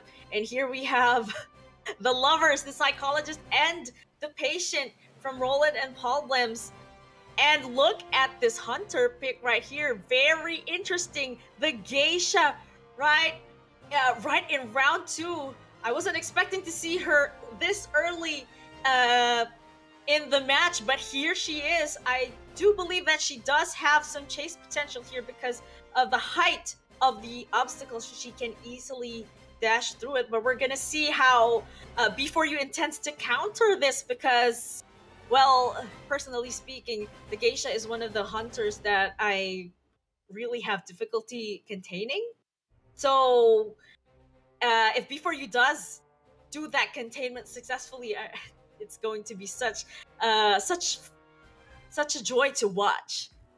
Yeah, so now I understand why they don't take mechanic. I actually didn't know that Walmart is a geisha player. I've actually never seen Walmart's geisha. So geisha is very strong against mechanic because it's very hard to kite geisha with that slow pallet throwing speed, with the slow vaulting speed, and you can simply kill the bot easily and dash after a survivor to catch up. So it looks like Walmart has found sight of the priestess here.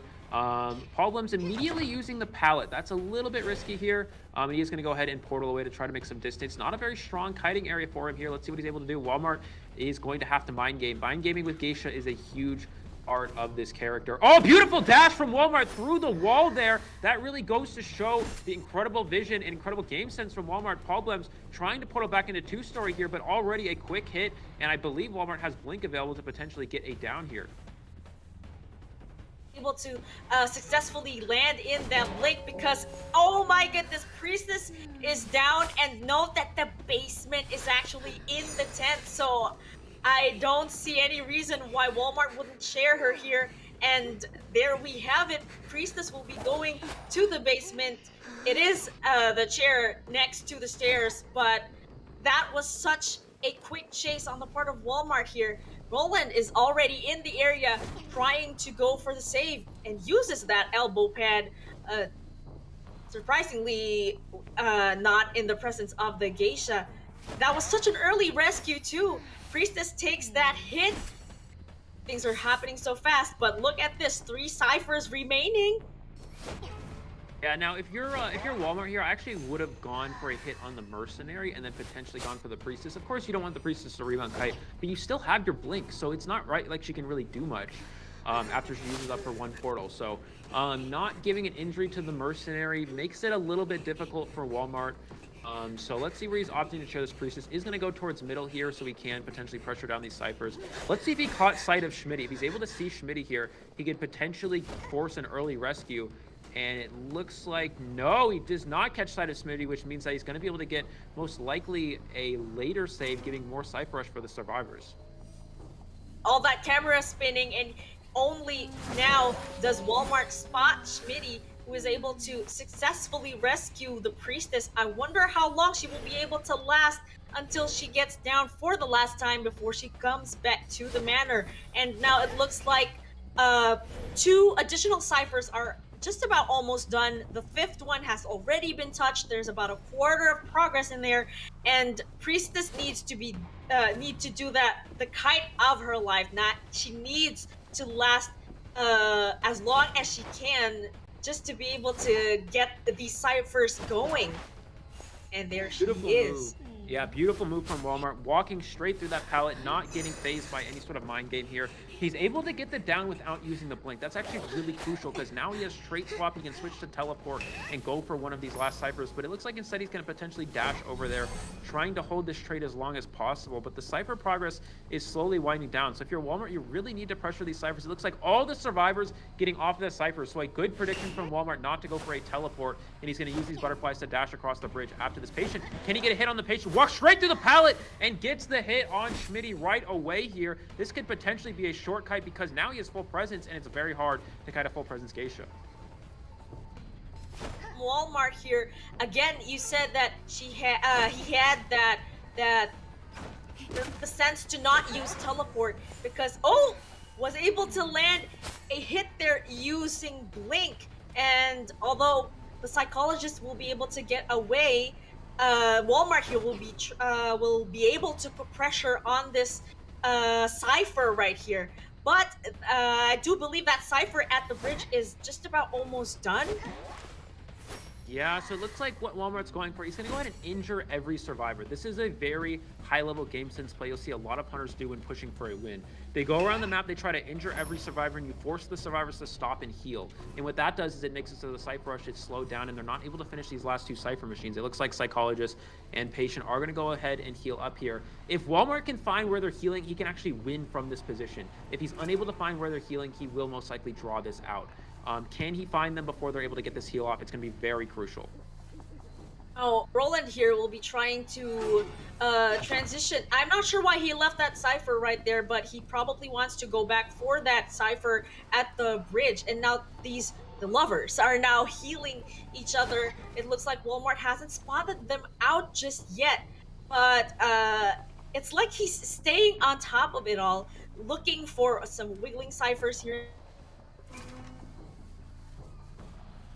So now the problem here is you put in a situation where you now allow them to heal up to full. So Psychologist is going to heal the mercenary, and then Psychologist is going to get healed yet again by the patient. So Walmart had a very good position. He had everyone injured. All he had to do was either find where they're healing or continue to chase after that mercenary. And now he just has allowed everyone to heal up because playing a little too passively is going to unfortunately go right into B4U's favor, and now B4U goes from everyone injured to everyone full health.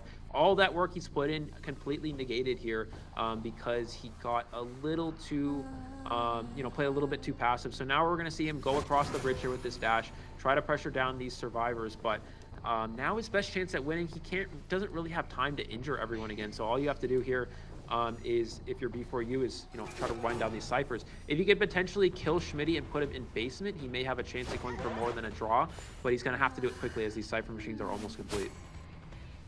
Indeed, there's about just a little bit more on that fourth cipher, and that last cipher right there is already really hot. And now Schmitty, using that patient, is making good use of the hooks just to be able to contain Walmart and get those ciphers done.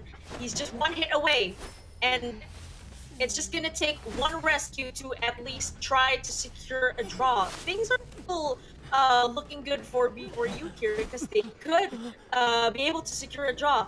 My leg is already in the area. They're ready. They're pushing for the end game.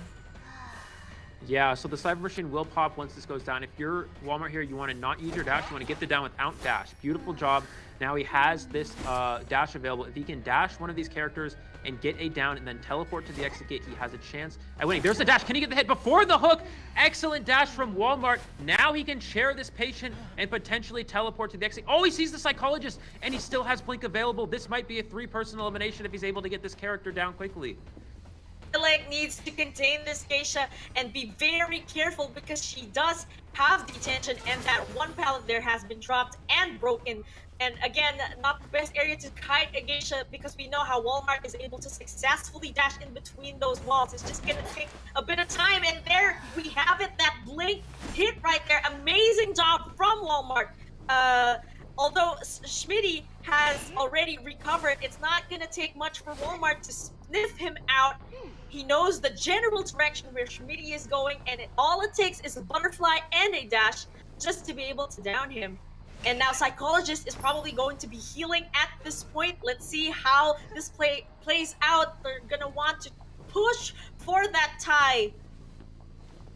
Yeah, I think Walmart actually got a little too aggressive here with this.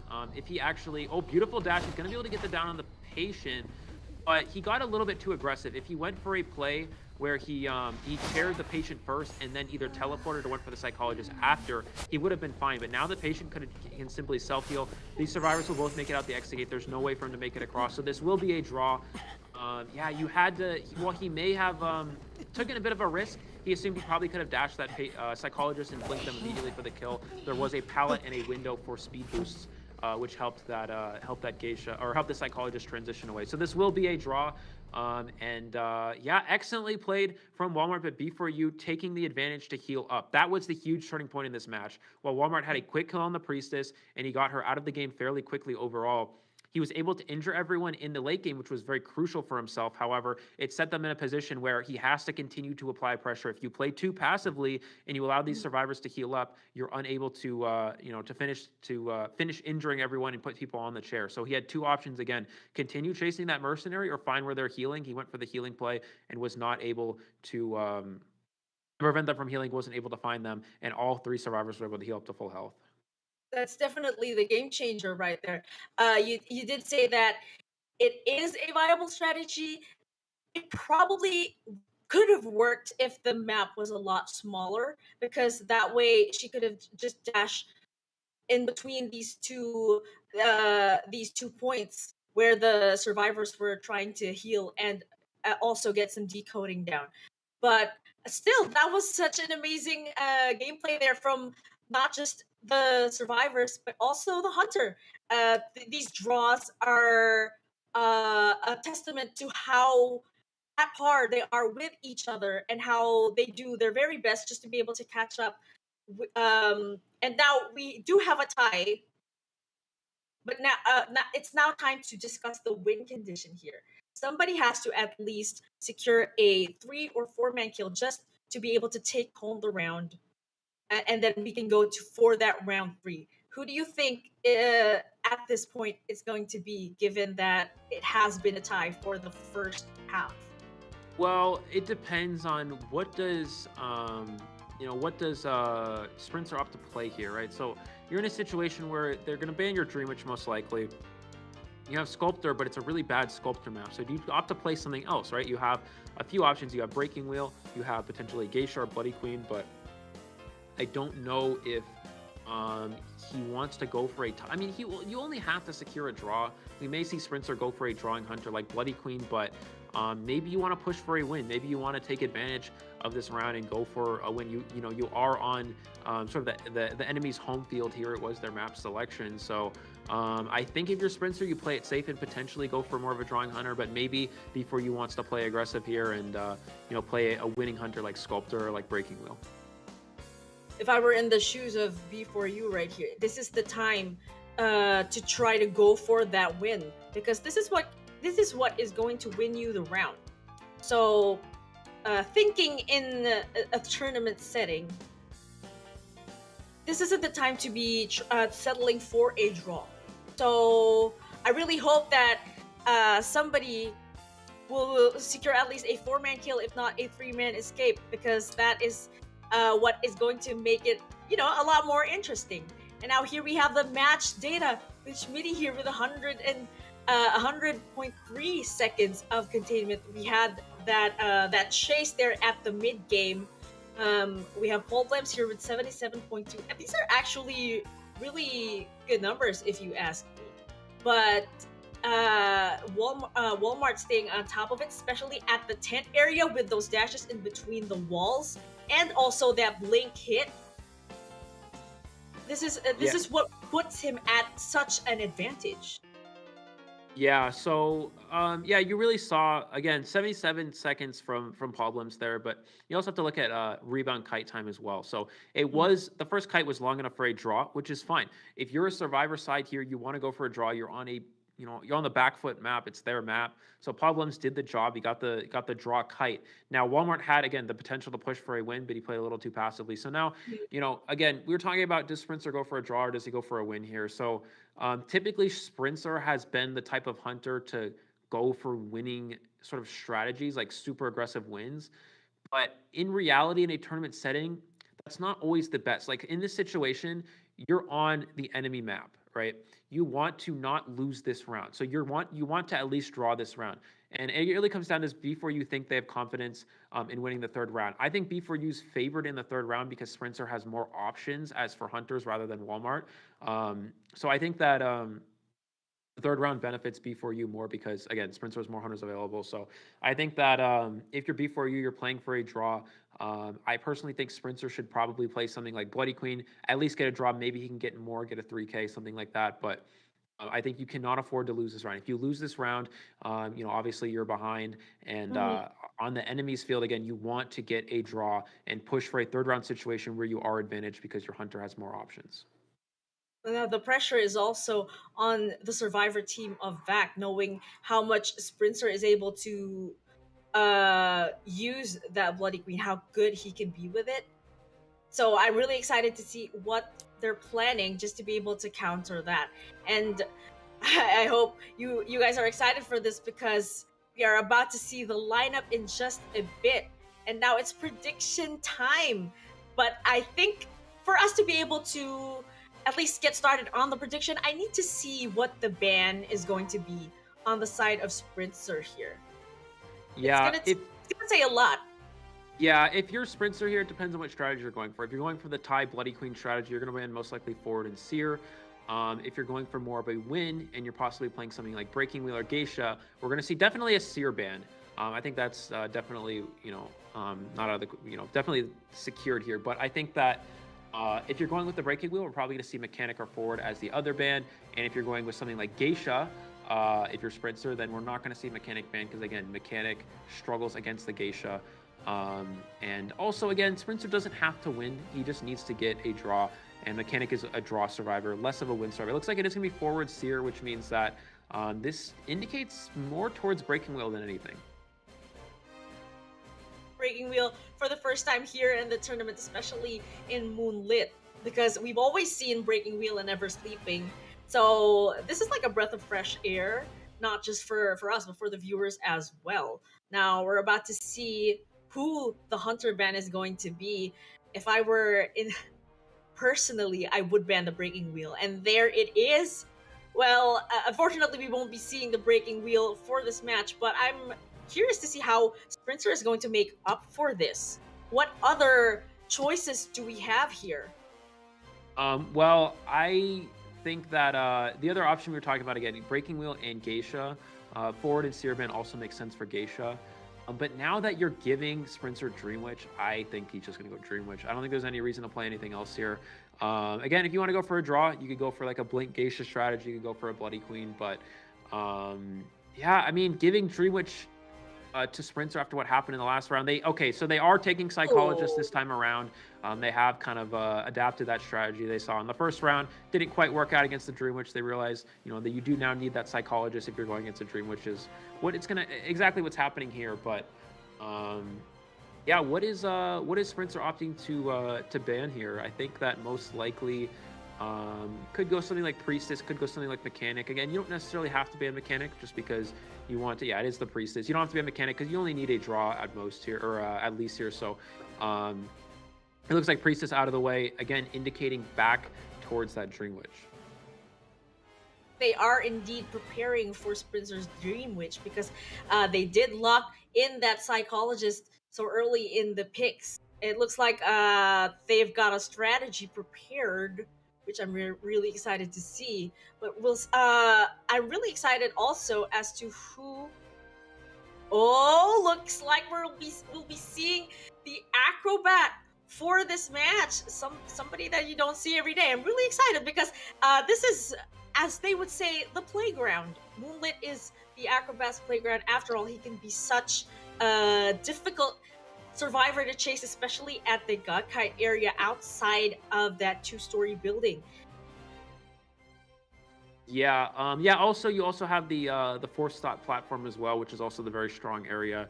You're able to jump off the platform and get to the other side, and it is going to be Dream Witch. So yeah, again, VAC not banning Dream Witch. I really think they had to ban Dream Witch here, but they're really taking a chance here, going with the Breaking Wheel ban instead. So let's see what they're able to do. They need to at least get a draw to keep things tied up. After how the Dream Witch match went last round, I would have expected to, them to take a different hunter here, but it is going to be the Dream Witch. You do have the Acrobat, which is not a bad character for going against a Dream Witch. You can use those bombs. Once you charge that up, you can jump over one of the followers. If they're trying to trap you in, you can also abuse those platforms, especially on the force stop. So they're going for a bit of an anti-Dream Witch strategy, in a manner of speaking. Mercenary, a good rescuer against Dream Witch. Psychologist, very good because they can take multiple hits, and Acrobat's a good kiter. And then Mechanic, of course, there for Cypher Rush. So let's see what the Survivor's able to do this time around. It's a little bit of a different situation. It's not, it's a different map. It's more spread out. Dream Witch is not bad on Moonlit River Park because you get in a situation where a lot of the Cypher machines are very isolated on one side of the map or the other. So when a Dream Witch gets a down on one side of the map, they'll share the Survivor on that side and then use those followers to pressure the rest of the Cyphers on that map, forcing the Survivors to do all the other Cyphers, and then you get in a 3-Cypher situation in the end game where Dream Witch can pressure all of them down. So I think that's possibly what Sprinter's game plan is here, going for the Moonlit Dream Witch. Let's see how the Survivors are able to play against it this time around.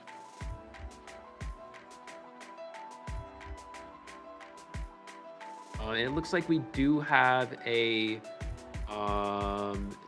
bridge. It looks like Sprinter immediately going towards the finds the bot right away here, just like last game, which already puts him in a favorable position, finding that Mechanic early. So Sprints are getting another incredible spawn here, 2 games in a row getting the perfect spawn, and that's very, very unlucky for VAC.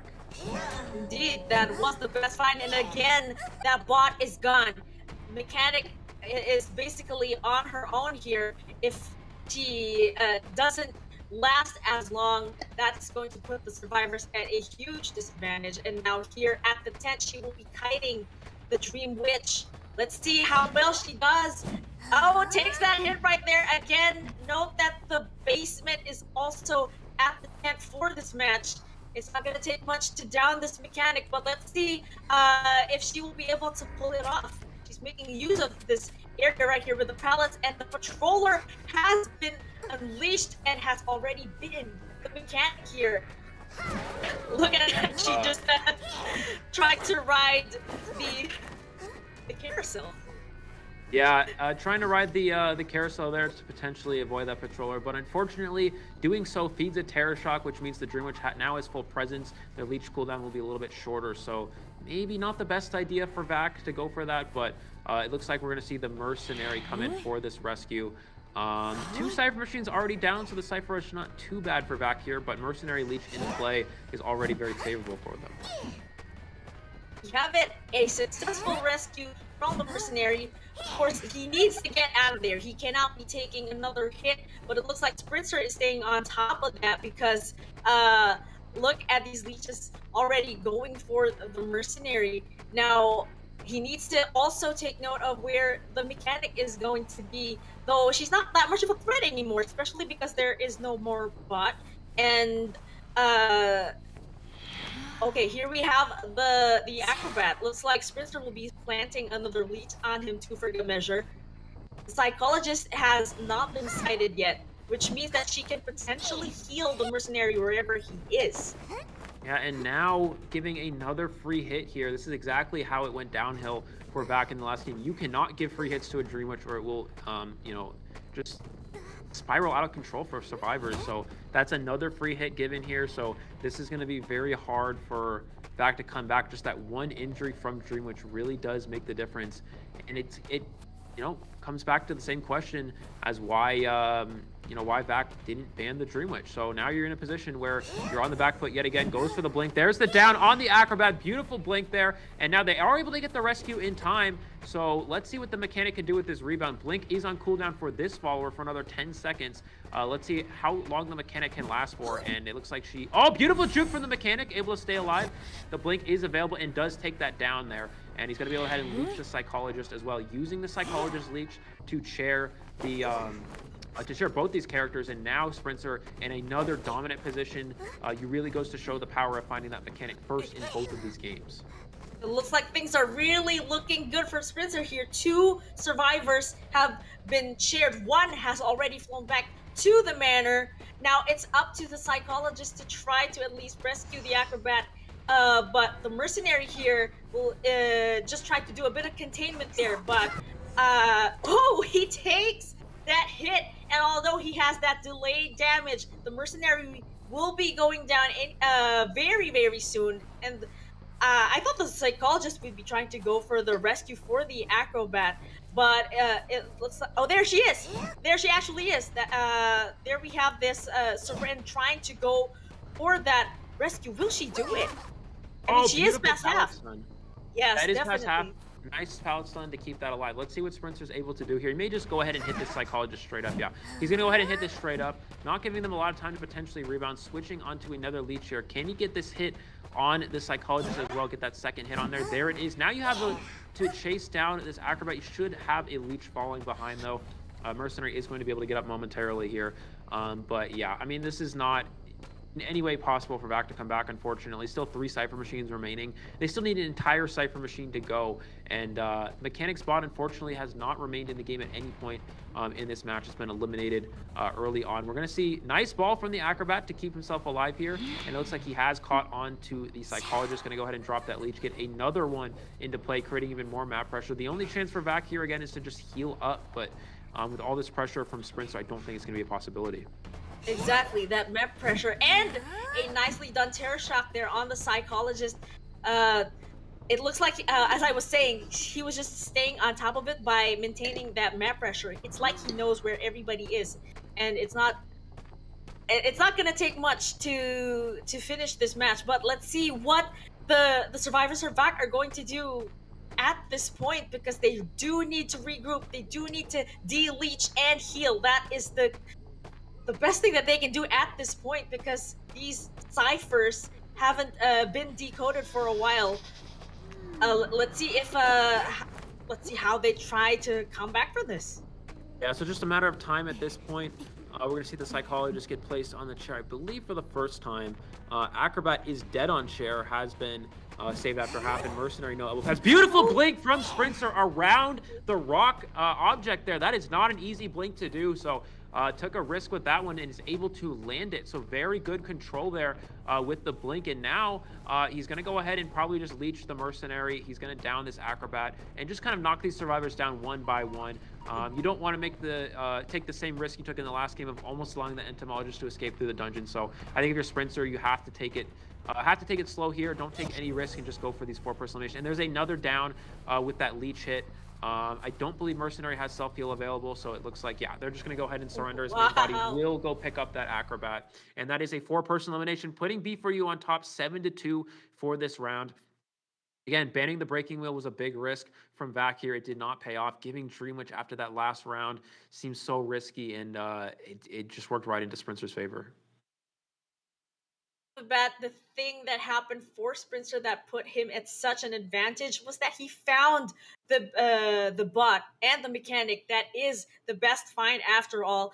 And I was actually expecting the mechanic to at least use the bot for at least a body block, but she just put the bot there at the last station, and of course Sprinter found it, and that's just it. That is how everything went into Sprinter's favor. Yeah, absolutely. You really see the power of finding, Mechanic is such a strong character if she's not found extremely early in the match. If she's found even later in the match, even if she's first kite, as long as the bot's hidden somewhere throughout the map, she's going to be in a favorable spot because you can simply, decode with that bot, do an entire cipher machine for free. But when you're as a hunter spawn right next to that mechanic, you give them no opportunity to drop the bot and get away, and that's extremely, it's very unlucky for survivors when that happens 2 rounds in a row. So that's really going to show, how spawns really impact the game here, especially for Sprinter's Dream Witch. But again, excellent cipher control as well. He had, the early game last match in the Red Church was a little bit favorable for survivors. This time around, though, he killed the bot quickly, got the mechanic down fast, put himself in an incredible position, kept up the pace the entire time, and never allowed the survivors to even have a chance at coming back in this match. Definitely. And I'm also starting to see why survivors are now veering towards a support heavy lineup, because sometimes I would say that it's kind of hit or miss with a mechanic because of that spawn point that you just mentioned. So if you spawn at a very unfortunate location where the hunter might find you first, especially as a decoder, it's really gonna be a tight situation for you, especially as a mechanic. If it was a prisoner, although I'm not saying that the prisoner would be a better choice, I don't have any preference compared to the two. We know that the mechanic is in the meta, but finding that bot was how the mechanic was sniffed out. Okay, so that's it in itself. That is a huge disadvantage right there. Yeah. So looking into the overall match data again, 48 seconds, which is actually, it shows to be longer than last match, which was 30, but this was simply because more leeches were being controlled around the mechanic, so she's picking up heartbeat longer and gaining more containment time that way. So in reality, the kite was a little bit shorter and more beneficial for the hunter. And you really see 0% decoding on a mechanic. You typically want to see at least 100, even when she's first chased, simply because you have that bot in play to do entire cipher machine for free. But you can't really, there's nothing that the mechanic can do when the hunter spawns right near them. Even if you hide your bot, Dream Witch is still going to be able to locate it because it's so early on. There's a good hunter will acknowledge that the game just started. I already found the mechanic, so I know the bot has to be hidden nearby. So Sprinter just takes a few seconds to look for it, is able to locate it, and is able to get that down. So, on the mechanic and on the bot twice. So that really benefits him and puts him in a situation where the Cypher Rush is simply lackluster. Also, you want to die to your leech as much as possible, which forces the hunter to put another leech into play on the mechanic. But unfortunately, mechanic taking 2 spawn follower hits, no leech hits, which means that Sprinter is able to now put another leech on the mercenary because the leech is no longer on cooldown, and that's what makes it, that puts a situation where the survivor's Cypher Rush is going to be a lot slower because you're forced to de-leech before you can go back to decoding. Exactly. And as you mentioned, that Cypher Rush there at mid game just stopped right there because Sprinter was able to successfully apply that map pressure. It just gave them no time to at least make up for that decoding. There's a ideal scenario at a point when one survivor has gone back to the manor with at least 2.5 ciphers remaining. They could potentially still secure that tie if the second chase, the second kite, is able to successfully be done. If we have a 60 to 80 second kite in there, they could still go for that draw and even a win if there's a magical dungeon escape there somewhere. But in this situation, Sprinter really had it in mind. He knew how to prevent this from happening, and I think that's exactly what guaranteed him the win.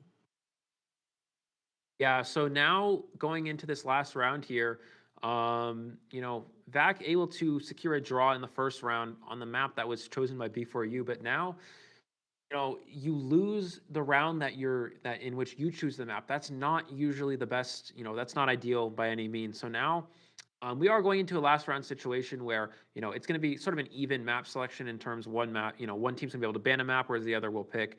So it's not too beneficial overall. Of course, being able to select map is a little bit stronger, so we'll see who has the option to do that. But Vac's most likely going to need to have another map selection here if they want to come back. They're down 5 points, so It's going to be very tough. You are in now a situation where you can ban 2 of Sprinter's hunters. So you can ban his winning hunters. I think you're 100% banning Dreamwitch. And depending on the map, you might also ban Sculptor or Breaking Wheel. And you may go for a draw, and then maybe, Walmart can go for a 4-person elimination, or maybe the survivors can pull something out. But 7-2 is kind of a big deficit. And the reason why is because even if the survivors get a win, and even, a 3-survivor escape, and even if the hunter gets a 3-survivor elimination, you're still going to be losing. You're still down a point. That's why 7-2, that extra point for getting a 4-person elimination, is so crucial. So it puts VAC in a position where they have to get either a 4-person escape or a 4-person elimination somewhere in there to come back in this. And we're about to see that in round 3. And like I keep on saying, we do live for the round 3s, because more bans, more picks, and this is just the chance for the survivors to get more creative. Well, talking about that potential map pick, who do you have like a map prediction? Well, again, it depends on, what map you're opting to ban. I think that the best map for the VAC team is Arms Factory, but B4U almost always bans Arm Factory. It's always their weakest map, simply because Sprinter has a lot of hunters, but a lot of his hunters struggle on the Arms Factory map. You have Dreamwitch, which is typically good at Arms Factory, but Spencer's known to not prefer Arms Factory for Dreamwitch. Sculptor's typically not very strong on Arms Factory. Breaking Wheel's very weak on Arms Factory. Soul Weaver's not very strong. Geisha's not very strong. And then, Spencer's last option in that case is Bloody Queen, but who is strong on that map, but the survivors can simply ban something like Dreamwitch and ban something like the Bloody Queen. And now Spencer has no hunters that are strong on Arms Factory. So I think that well, he may have a very, diverse amount of hunters. Arms Factory is by far the weakest map for B4U. So I think they're definitely going to ban that map if they have that as an option. So if VAC has the option to pick a map here, assuming that it's not going to be any of the 2 maps we've already done or Arms Factory, I think that they have to go for something that, Walmart's Geisha was very strong. It has 4K potential, and I think that's what he has to go for here. You may mix up the strategy, go for maybe a teleport build, or go for an abnormal build, which is more of a higher kill strategy. So I think you have to, if you're if you're VAC and you do have the option to pick a map, you have to pick something that's strong for Sculptor, Breaking Wheel, and Geisha, so you can't get outbanned. And the best options for that are most likely Ever Sleeping Town, Chinatown, or Moonlit. So I think that's going to be one of the options. Of course, Moonlit is no longer available. So I think if you're VAC, you have to go with either one of those 2, Chinatown or Ever Sleeping maps. And you did say that you didn't know that Walmart actually used Geisha. So to see Walmart with those unique, or rather unexpected strategies, would be such a joy to watch. Like you said, Geisha using abnormal. We've seen this late in the season, late in last season. We've been seeing more and more of this. So I hope to see it in the tournament as well. But we'll have to wait and see what the map is going to be in the first place. Now, we keep on talking about how these teams try to outsmart each other in terms of the picks, just to be able to level the playing field. I think I'd like to see Arms Factory, yes, definitely. But I'm also looking for Ever Sleeping. Do you think it would be in the best interests of whoever is going to pick the map to be using Ever Sleeping in round 3? Oh yeah, I mean, again, it's going to be, that's one of the stronger options for VAC here.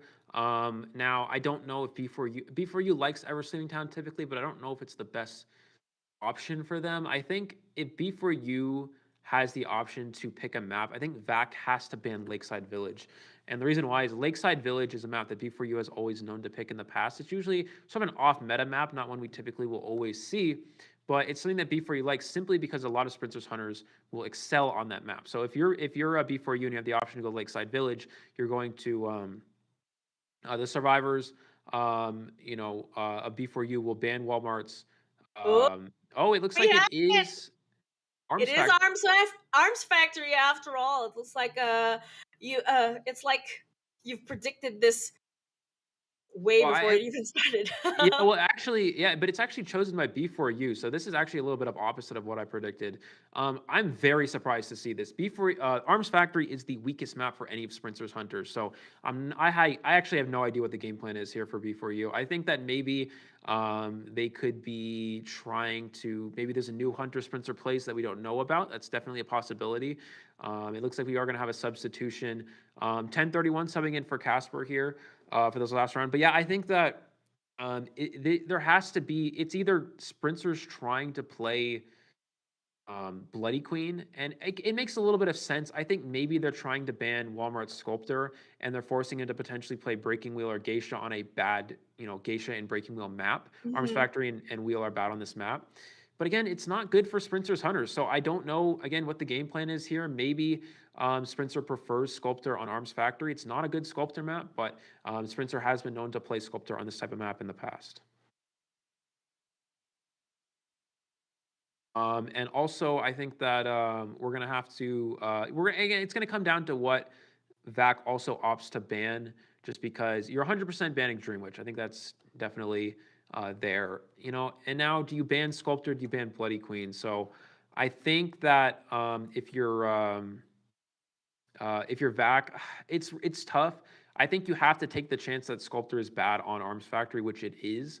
It's weaker on this map rather than compared to other maps. So I don't know. It's going to come down to what VAC opts to ban here. You're 100% banning Dream Witch. Now, do you ban Bloody Queen or Sculptor? VAC survivors need to either tie or 4 escape. So whether they want the hunter to get a 4-person elimination, they're going to ban Sculptor if they're relying on their hunter, and if they're relying on the survivors to get a 4-survivor escape, they're going to be banning Bloody Queen. Definitely, they're going to have to bring their A game. And then you mentioned earlier that one of the ways to at least counter a Blood Queen is to have a batter in the lineup. So do you think we'll be seeing him anytime soon? I think that B4U typically doesn't play batter. I think that VAC could potentially play batter. I do know they have some batter players on their team. Now, it really depends on, will they be, what's the survivors' game plan? If the survivors are going for a 4-person escape, they will play a harasser like batter. I expect Spencer to ban the forward, so batter is going to be the next logical option for them if they want to go for that sort of support. So I don't know. It really depends on what they're planning to play against. Batter can be used against Sculptor and Bloody Queen. So yeah, batter is definitely an option for VAC here if it isn't banned, which it could actually be banned. Again, batter is very popular here at NAU. It's less likely compared to something like forward, but it's definitely a possibility. Insider guy when it comes to the NAU community. Do you know any of the players who actually play batter? Who do you think we can expect it from? I don't know the specific names of the VAC players, but I do know that multiple VAC players have used a batter in rank matches. I personally have played with some of them, got paired with them in rank, and some of them will utilize that batter. So I think that, that's definitely a possibility. Again, I don't know specifically which players, but I know VAC does have that in their arsenal.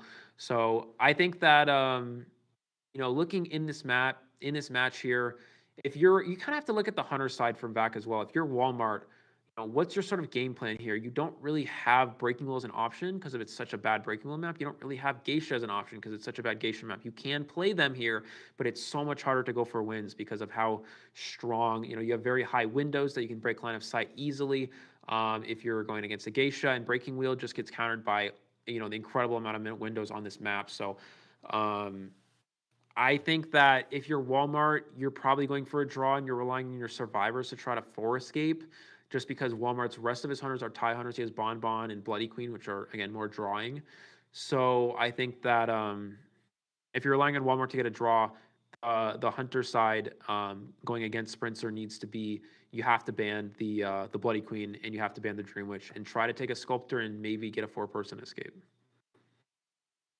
Survivors excel against a Sculptor in Arms Factory, no less. So I think I'm getting the logic behind why they would ban the Bloody Queen and a Dream Witch. So we're just gonna have to see, and we're about to see that lineup. I'm really excited to see what this is going to be, especially because actually Arms Factory is one of my favorite maps but that's just me. All right, so looking at Arms Factory here, Walmart, again, hunting first in this round. 3 bans available. If he is opting to go for 4-person elimination, I expect him to go for, give them characters that you can, you can kill easier. Or sorry, not kill easier, but decode slower and also essentially kill easier in a way. So whether that's banning rescuers or banning decoders, it gives you more characters that are potentially, chaseable. I think that we're going to see mechanic ban here. We're going to see seer ban. Now, forward as well, I think those are going to be... psychologist. This might actually indicate something like a Dream Witch, which I've actually also never seen Walmart play. So definitely pulling out a lot of new tricks out of his hat that I was not prepared for. We were not prepared for, but it looks like waiting on this last ban here. Maybe he acknowledges I need a 4-person elimination here, so I'm going to go for, a hunter that has that 4-person elimination, even if it's something difficult like a Dream Witch. Like, before you needs to take that into consideration, given that a psychologist ban really does show that it's probably a Dream Witch, but it looks like they will be banning a Guard 26 and the Sculptor as well. Could it be that they're actually confident against Walmart's Dream Witch? We haven't seen him play this, and you said that you didn't know that Walmart could actually use this hunter, but it looks like he's just one big bag of surprises. He keeps bringing out new things that we haven't seen before. I'm wondering if we are going to see that Dream Witch indeed, especially because it's there, it's up for grabs. He can actually use it. Yeah, he still might also go Geisha. That could also be the idea behind these bans. Geisha's not incredibly strong at Arms Factory, but you could also go Bloody Queen as well. You have to play... If you're Walmart, again, you're most likely trying to push for more of a winning strategy, which means you may go for an abnormal Geisha strategy, you may go for abnormal Bloody Queen. Those are 2 options. Those are 2 tie hunters that you can, push to winning strategies if using abnormal. Your chase, of course, is going to be weaker in the early game because you don't have Blink, but if you're able to get a quick down, then who knows, maybe you can shift that in your favor. It looks like Postman is going to be the last ban instead of the Mechanic. So more worried about Postman Cypher Rush than Mechanic Cypher Rush, which means that he's probably going to be going with Geisha. Postman's not a bad character for going against a Geisha because you can slow down. Geisha's already a naturally slow hunter. You can skill check to prevent them from dashing on you and slow them down even more with the Postman dog. So giving him Mechanic again seems like it's going to be probably Bloody Queen or Geisha. And it looks like we're going to see a little bit of a counter comp here. So Entomologist and Perfumer, both very...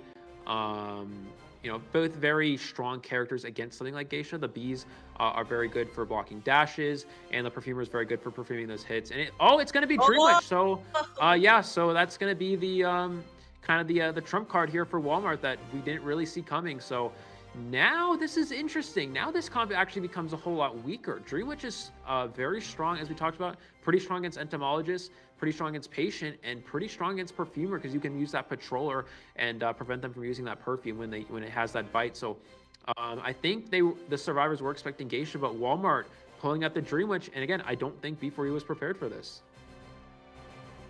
Because it looks like this is like you said, the trump card that Walmart's been waiting to pull out, and we are about to see it here in Arms Factory. I'm actually really excited because, as you said, Arms Factory is really good for Dream Witch because it's so tight. You have all this, these small areas to work with. It's easy to spot out survivors right off the bat, especially when spawned at the right place. Now, it actually also doesn't matter who you find at this point, except for the mercenary. It's okay if you find the entomologist. It's also okay if you bring out if you find the perfumer. I think it's a good strategy, of course, to bring a patroller early in the match and to also bring it out because, as you said, it's a hard counter to the perfumer. But we shall see. So, knowing that we have this kind of lineup, what do you think is going on in his head right now? He's probably trying to bring his A game already. He's on a mission. Yeah, well, he knows that a lot of these characters are chaseable, especially on a small map like Arms Factory, and having Dream Witch being a fast hunter, there's really no chance for rotating too hard. The only thing that Walmart can do is like find the mercenary and force to change targets, but it looks like he is going straight to the factory, finding Perfumer, which is, again, not a bad character to find. Any of these characters besides mercenary is chaseable, and he's immediately putting that leech into play here. Let's see what he's able to do, forcing the Perfumer away from the factory, although she is going to try to transition back here. Let's see if he's able to use this patroller. Most likely, yeah, immediately main body patroller here. Perfumer trying to make it to the pallet, but is taking that patroller ahead of time. And all Walmart has to do here is wait for that perfume to expire, and he can hit that Perfumer. Just when he was able to get hit, the Perfumer pulls off a pallet stun. And although that patroller is still on her, she actually manages to transition to a fairly strong area outside the factory. Drops that pallet right there. And although there are a lot of nice use of perfume right there, but the patroller has already been unleashed, and now she has been bitten once again. It looks like Walmart will be trying to go for it again, waiting for that perfume to run out. Amazing kite actually for Problems here. Yeah, especially considering that this character does get countered by Dream, which Walmart making a bit of a misstep. If he's able to avoid being pallet stunned there by the Perfumer, all you have to do is get that patroller down and you would be in a very good spot. But now he loses his leech because of the perfume, and he loses the patroller because of the pallet stun. So yeah, Walmart, a couple missteps here is not playing into his favor, and it looks like is forcing the mercenary to waste an elbow pad. Mercenary, unfortunately, running into the leech there is not ideal for the survivors, because now you have one less elbow pad to work with, and looks like he's going to potentially change targets here, looking for a new target. Let's see if he's able to find something worth chasing. Mercenary is not usually, something you want to commit to. Definitely, but it looks like he was able to get that Perfumer down already. Of course, he would share her, but look at the cipher progress already. 2 have been finished. 1 is already to get popped. 2 additional ciphers have already been touched. It looks like B4U is, although you said this lineup isn't particularly strong against a Dream Witch, it looks like they're able to make up for it. Yeah, so it looks like we are going to be put on the chair for the first time, but already a lot of cipher progress. B4U in an incredible position. Can he cut off this mercenary? That's going to kind of be his only chance of coming back. You have to use a blink here to get this mercenary. He misses the blink. Roland able to elbow pad past the leech here, and now that follower does not have blink available, and you're in a position where this save's going to get before half. No double hit as an option. So now B4U staying in a very strong position. Again, a successful rescue from Roland here, and it looks like that'll buy enough time for the takes that hit right there. I spoke too soon, but still look at this, already 1 cipher remaining, and that's actually almost done. It looks like B4U could actually win this. Yeah, we'll have to see. It looks like we're gonna have the leech pressure down. No, he's gonna have the spawn follower pressure down the last cipher, and he's going to share the Perfumer with the leech. This is usually a strategy we see with Dream Witch, where they use the followers to stop the last cipher from being decoded and then camp out the last chair with the leech. So let's see if it's going to be enough here. He's going to bring the spawn follower to the middle cipher. Schmitty most likely will be the one going for the rescue here. And yeah, my leg not able to prime that cipher in time. Problems is rescued here, and Walmart unfortunately not paying attention to the chair. That's going to give B4U a free rescue and no extra injuries here. So now this is slowly falling even more into their favor. Actually, they already got started on another cipher for good measure. Let's see if they are going to make it, but 2 survivors are decoding that last cipher, and here my leg is trying to at least probably distract Walmart here, just so that they will be able to get that cipher going. But it looks like they will be healing first, for good measure, before getting started on that extra cipher that they're gonna try to prime. And that use of blink there, Mercenary takes a hit, and the delay damage won't get him down so early, so he still has time to create some distance. And Schmitty here is also in the area, but it looks like Walmart won't be paying attention to him just yet. I think he's trying to find that extra cipher. Yeah, now the problem here is that was the mercenary's leech, so no one's going to be able to chair the mercenary. He's going to have to sit on the ground here. trying to use these leeches to pressure down the rest of these Cypher machines, but they're so spread out, it's going to be so hard to do that. Beautiful job from B4U, acknowledging you don't want to 3-Cypher yourself. You don't want to set a situation where all Cypher machines are in the same area, because Dream Witch can easily come back from that. They really want to pop that middle Cypher, but it looks like they're just, diversifying the map here, approaching some new Cypher machines, and just taking the time to de-leech. No leeches in play for Walmart, and this is where B4U is going to slowly be able to take over because of the lack of Cypher control.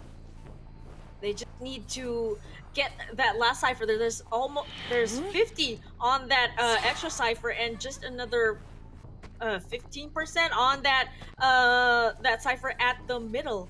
But let's see how Walmart is going to try to make up for this, because I think he knows, of course he knows there is an extra Cypher, because this is a normal strategy when going up against a Dream Witch. But this is how Walmart's Hunter Sense is going to come into play. Let's see how he's going to try to deny that Cypher being primed. Like you said, the followers are here camping these Cyphers. It's going to be hard. They might try to go for another Cypher. I don't think it's a good decision at this point. They just need to put pressure on the Hunter as well. Yeah, so we do see the entomologist trying to use those bees to push the follower off of the Cypher so they can potentially decode it. The only problem with that is that, now there's a little bit less bees to work with in the end game. Paul Blems is going to go ahead and take the leech here, which is the correct play. You want to get your leech off the board. You will take the injury, but the Cypher machine is going to be prime regardless. So taking that leech hit is definitely beneficial for him. And I expect the survivors to just go ahead and probably pop this Cypher machine, maybe try to force another leech hit here. Amazing coordination from B4U. They're getting ready for the end game. There's that pallet stun right there. And I thought that they were going to pop that Cypher, but it looks like they really are waiting for that hit before getting it done. And now it's just gonna take one more hit before that Cypher will be popped. A terror shock, but regardless, the Cypher has been popped, and now we are at the end game. The job to do some containment now falls on Paul Blems here at the back gate area. And although there is a leech here, he was not able to land that hit, and now 3 survivors are going for the other gate at the front. Yeah, now keep in mind, Walmart has to get a draw here, so he's going to try to possibly... No, it looks like he's just going to go for that 1 kill. Paul Blems pushing for the dungeon here. There's no leech camping, and this is going to be a 4-survivor escape. Excellent job from Paul Blems there. Able to stay alive against a double leech at the exit gate there with Blink, able to push for the dungeon. That 1 pallet stun at the beginning of the match, canceling out that patroller and lasting that kite a little bit longer. That makes the difference there. Excellent job from Paul Blems. The first kite really makes the difference. He was able to stay alive long enough until... at least 2 Cypher machines were down. The survivors were able to de-leech and heal, and also pushing for that dungeon. That secures actually the win for B4U here. Excellent survivor gameplay from Paul Blems against a very formidable hunter like Walmart. Nation as well. And let's not forget that pallet stun at the factory. You did say that if that didn't happen, that would have been an entirely different story. The Dream Witch could have laid that patroller there and ended that first kite from the Perfumer. So it's amazing how you just said that the Perfumer is easily countered by the Dream Witch, but he was able to make up for it by the timely use of Perfume and such discipline before dropping those pallets. That was such a long kite at the factory there, and also an amazing kite at the end, because that wasn't the strongest area in the map. Okay, you could have got the Dream Witch missed her by that much. It was just such a short distance between her and the leech, and still she was able to make it through the dungeon with no leech. That was an amazing dungeon escape from the Perfumer. Yeah, problems. Again, able to make it all the way using those that pallet boost. If you notice at the end there, they had those pallets set up. So when they popped the last cipher, he no longer had his broken window speed boost, so you can't really use that. But he did have the knee jerk reflex speed boost, so he was able to get to the pallet near the gate, vault that, and transition straight towards the dungeon. You could see the B4U coordination there, acknowledging that the dungeon was in the factory spawn. So he was able to immediately push that. No leeches were able to follow. That's why as Dream Witch, you have to be able to camp the dungeon with one follower and then try to pressure with the other one. However, it was already a situation where Walmart needed a draw, and if any survivor, any 3 survivors get out, it wouldn't matter. So, he took his chances with the Dream Witch, unfortunately not paying out there, and B4U with a 4 survivor escape against a 3rd round Dream Witch Arms Factory is incredibly hard to do, and they will be advancing to the next round because of this 4 survivor escape. Congratulations to B4U, a job well done, but that's definitely not take away from the valiant efforts from VAC, because let's not forget about how well they did in round 1. That strong start at the first half. I'm definitely not going to forget that such an amazing gameplay from Walmart right there. And this is the start of Walmart's hunting career. So shout outs to you, man. Congratulations on such a job well done going up against B4U. Such an honor. We're really amazed with how much you've surprised us, not just me, but also Eli. He didn't know that you were able to bring out that geisha. He didn't also know that you were able to use a Dream Witch. So it just goes to show that we have more things to expect from you. Probably more hunters as well. I'd be really amazed to see you bring out more. But yeah, amazing job to B4U, still at the top of your game. And here is the match data. And I'm seeing here that the numbers aren't as high, but that's because of the leeches, right?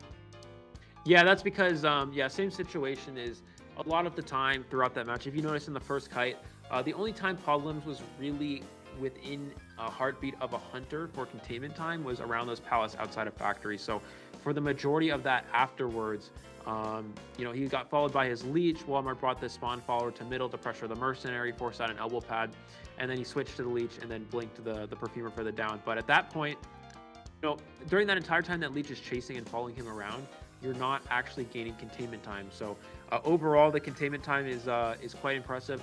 I'm not quite sure which one is Paul Blum's here, because it looks like it's a little bit of because Paul Blum's was the perfumer in this match, not the patient. But yeah, so overall, still able to last against these leeches as long as possible. Again, looking at post-match data with a containment type. Containment time is not always the most accurate against a Dream Witch because of how Dream Witch works, but overall it's about how much ciphers you're able to finish and how much cipher progress you're able to complete by the time someone goes down, and in this case it was enough for a win. And there we have it, the scoreboard, ladies and gentlemen. We see that B4U has completely dominated the 3rd round, and that's just the first half. So such amazing level of skill from B4U. Shout outs to the team. Congratulations on your advancement to the next round. Now I'm really excited also about the next match. So Legacy. Let's talk about Legacy for a bit here. Yeah, so Legacy versus Suspect. This is going to be another exciting match. Again, Legacy is one of these teams that have been around for a while. They have a lot of experience in tournaments, whereas Suspect, this is kind of their first big tournament experience in terms of competitive IDV. So I think that Legacy, of course, is advantage. It's the same sort of situation we have in B4U versus VAC. Suspect has a lot of very good players, but they lack the tournament experience. So I think it's going to we're going to see how it's going to play out. But yeah, Legacy against Suspect. The winner of that is going to go against B4U on Sunday. So yeah, we'll have to see how this match plays out. I don't know who Suspect plans to hunt. They do have 2 hunters. They have Mushin, a Geisha player, and then they also have Metal, who's a Dream Witch player. So I think part of it's going to depend on map. It's going to depend on what the team comp is and what Legacy is prepared for. But yeah, looking into this last round here, we are going to play out this last third round. Let's see what VAC can do here. Well, maybe we'll see some fun characters since the match is already decided. Just like what happened in IVT, we might be able to see some fun characters, as you said. But I'm not gonna be surprised if these players, take up that honor to give it a good fight. So we're about to see who the hunter will ban first. Could be the seer, could be the mechanic. We shall see. But Sprinter, who do you think Sprinter would choose in Arms Factory? Well, again, it doesn't really matter too much. So he may just play a more of a fun hunter here. We did see in IVT played that clown. Of course, this is the worst clown map, but it's definitely a possibility. So it looks like we're gonna have Psychologist forward and Seer getting banned. Again, if you're back here, you may just play some fun characters as well, and Sprinter may do the same. So, of course, in a situation where the match is already decided, it's not too relevant. But it looks like, yeah, so Seer forward and Psychologist, which are pretty standard bans. For something like Bloody Queen, for something like Geisha, Dream Witch. We may just see one of those from Sprinter here, maybe just for some extra practice.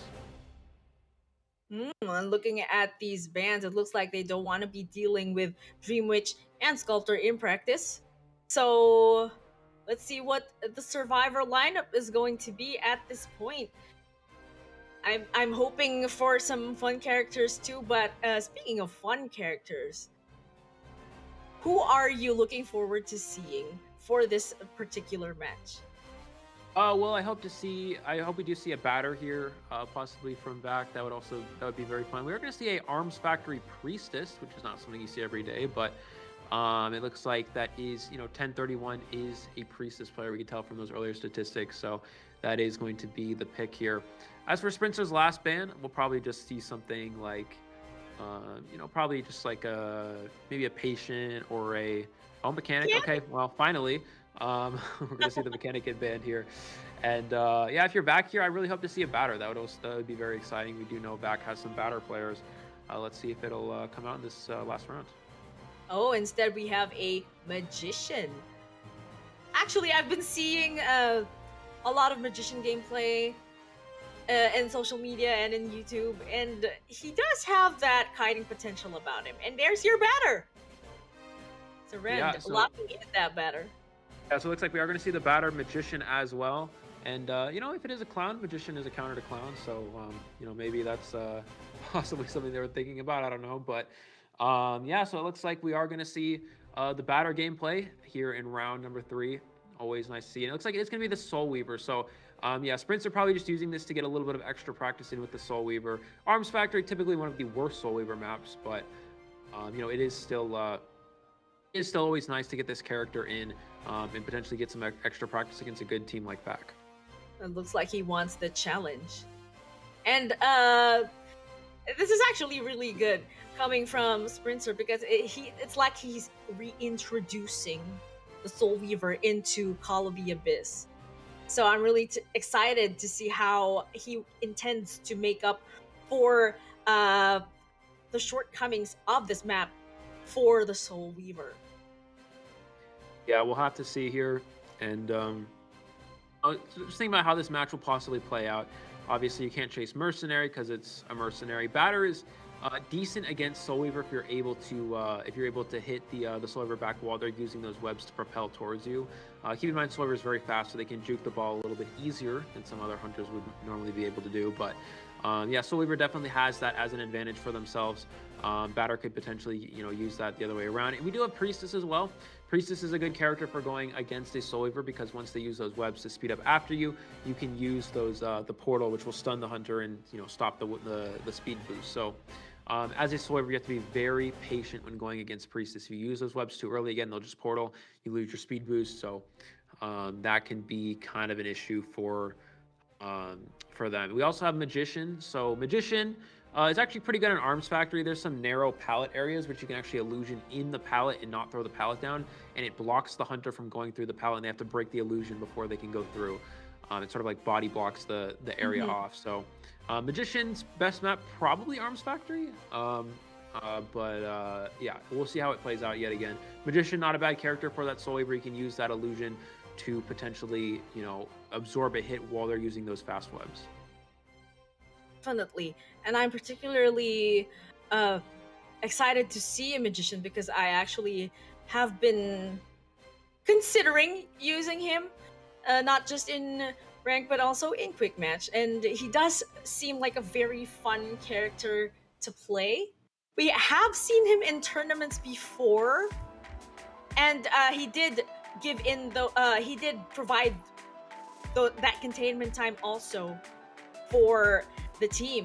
But now let's get into the match. Now it looks like both rescuers are now decoding, and Sprinter has found the priestess here, and there are those portals that you mentioned.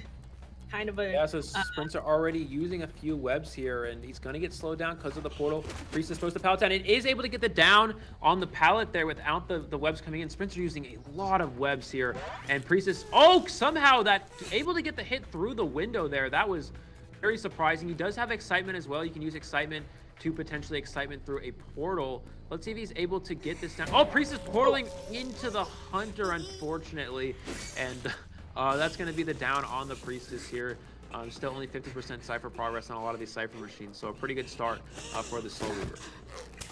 It looks like Sprinter has been practicing with this Soul Weaver, and although you said that he's using a lot of webs, he was able to successfully use it to his advantage. Now, I wonder if somebody is going to go for the rescue at this point. I mean, they ought to. It is a fun match after all, and here is the Mercenary going for that rescue. Uses that elbow pad to get to the Priestess in time.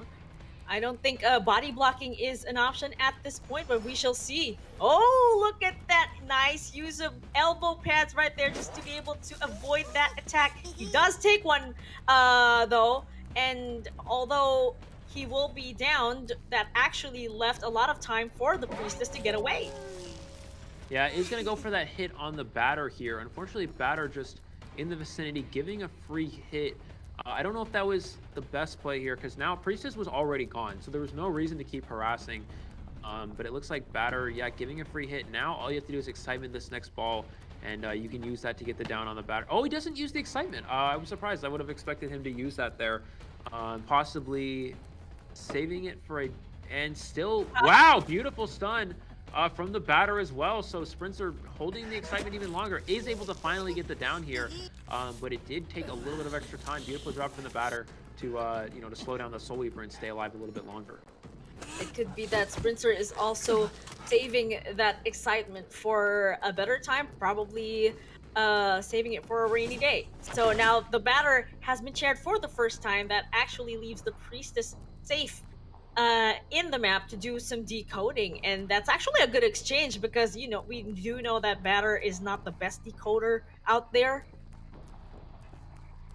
So it looks like so I don't know if they're gonna go for a rescue here. They may just sell this Batter. He does have one ball available, but I think the survivors probably know that Sprinter might be carrying excitement just because he hasn't blinked. He's had a few opportunities and hasn't really gone for it, so they could be not rescuing this Batter just because of that. They know that the Batter may not be able to rebound kite, because of excitement. So I think we're going to see them most likely not go for any rescue at all here and just keep pushing these Cyphers, trying to, narrow down the amount of time they need left to pop all of them. It looks like 2 Cypher machines almost done as well. Sprinter possibly with trade swap. Let's see if he opts to teleport.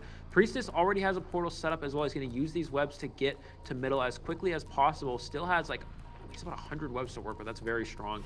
Is going to go ahead and take that portal, but Priestess already transitioned pretty far away, so let's see if Sprinter's able to catch her in the shack area. She does have a portal to work with as well, which is pretty strong. Like Sprinter has caught vision of the Priestess through that window over there, and a nice move right there, going through the portal and back through the pallet just to force Sprinter to break it, because again, that is time spent for her to transition, and it looks like she'll be staying in the general area of the shack to do some containment. That pallet has been dropped though, and she's gonna need to transition to a different area, but this tide kiting game is strong right here. She will now be transitioning to triple pallets in the middle. Oh, takes a web hit. And I do believe that, yeah. So Sprinter actually made a bit of a misstep there. So when he went through the portal, Priest is gonna use another portal here. He's gonna still holding the excitement. When Priestess went through the portal at Shaq, he actually could have excitement and terror shock the Priestess at the pallet, which is something he didn't do. I was very surprised. I would expect him to go for that. That would have been a very good play. Beautiful web dodge, is able to get the down there. But yeah, that was actually a bit of a misstep from Sprinter. He could have excitement in the portal and terror shock to the pallet and potentially got an immediate down on the Priestess back at Shaq. So now he's gonna go ahead and share middle. Still has his trait available. Last Cypher Machine is almost done, but he is sharing on it. He may trade swap to abnormal here potentially, or he may just hold his teleport for the end game. Still has a lot of webs to work with. Let's see who's gonna go for the rescue. Second time on share for Priestess. You kind of have to rescue here. Are they not gonna potentially go for a save here? Maybe just go for a 1 minute, looks like. Yes, because both were making for the chair, and Mercenary was able to body block. He will be going down, but Priestess is just a one-tip damage away from getting down. Looks like there we have it. Priestess is now down and will be dead on chair. It's now going to be up to the Magician to either try to go for the dungeon or go for a heal on the Mercenary. Wow, that Cypher Machine was actually so close. It is. Just able to get the down in time. They are able to pop the last Cypher Machine. Mercenary does not have borrowed time.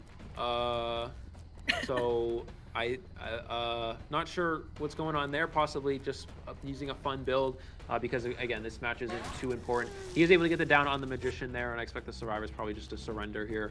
And it looks like he is going to go ahead and look for that Mercenary. Again, it doesn't really matter at this point. The win is already secured, so that possibly was the game plan there. They just go for a fun Survivor build, and it looks like he is going to get shared on the Rocket Chair. And it looks like he did actually have Broken Windows and Tide Turner, which is the 69 build, which is something you never see, but I guess in this situation, it's always fun to try something new. It looks like he was trying to go both Kiter and Rescuer with that Mercenary. Imagine though, if that had been used in a tournament setting, that would have been a really interesting match. And now here we have it, your winner for the first match. Congratulations to B4U for advancing to the next round. We are looking very much forward to your future gameplays in the matches to come. Yeah, absolutely. So B4U will be advancing here.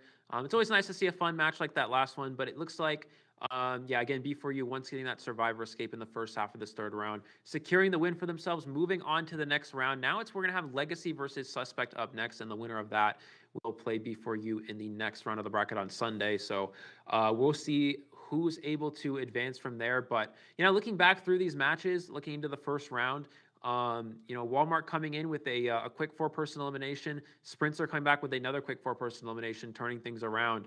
And that was the kind of the shifting point. B4U trying to put VAC on the back foot by giving them a bad map to work with, but unfortunately, it didn't actually quite work in their favor. But moving into the second round, VAC tried to do the same thing, put B4U on a bad map as well, but it kind of worked back into B4U's favor. And it ultimately worked stronger for them as well because, the Survivors were able to secure a draw against that Geisha, whereas with the Dream Witch VAC, unfortunately not able to get any escapes at all. So beautiful gameplay from Sprinter with that Dream Witch on 2 maps, which are, more or less strong for Dream Witch. Typically Arms Factory and Moonlit aren't quite as good as something like Arms Factory or Ever Sleeping, but he did definitely make it work there. And looking at the last round, B4U, excellent kite from Paul Blems to secure that 4 Survivor escape against the Dream Witch. And that's going to move B4U into the next round of competition.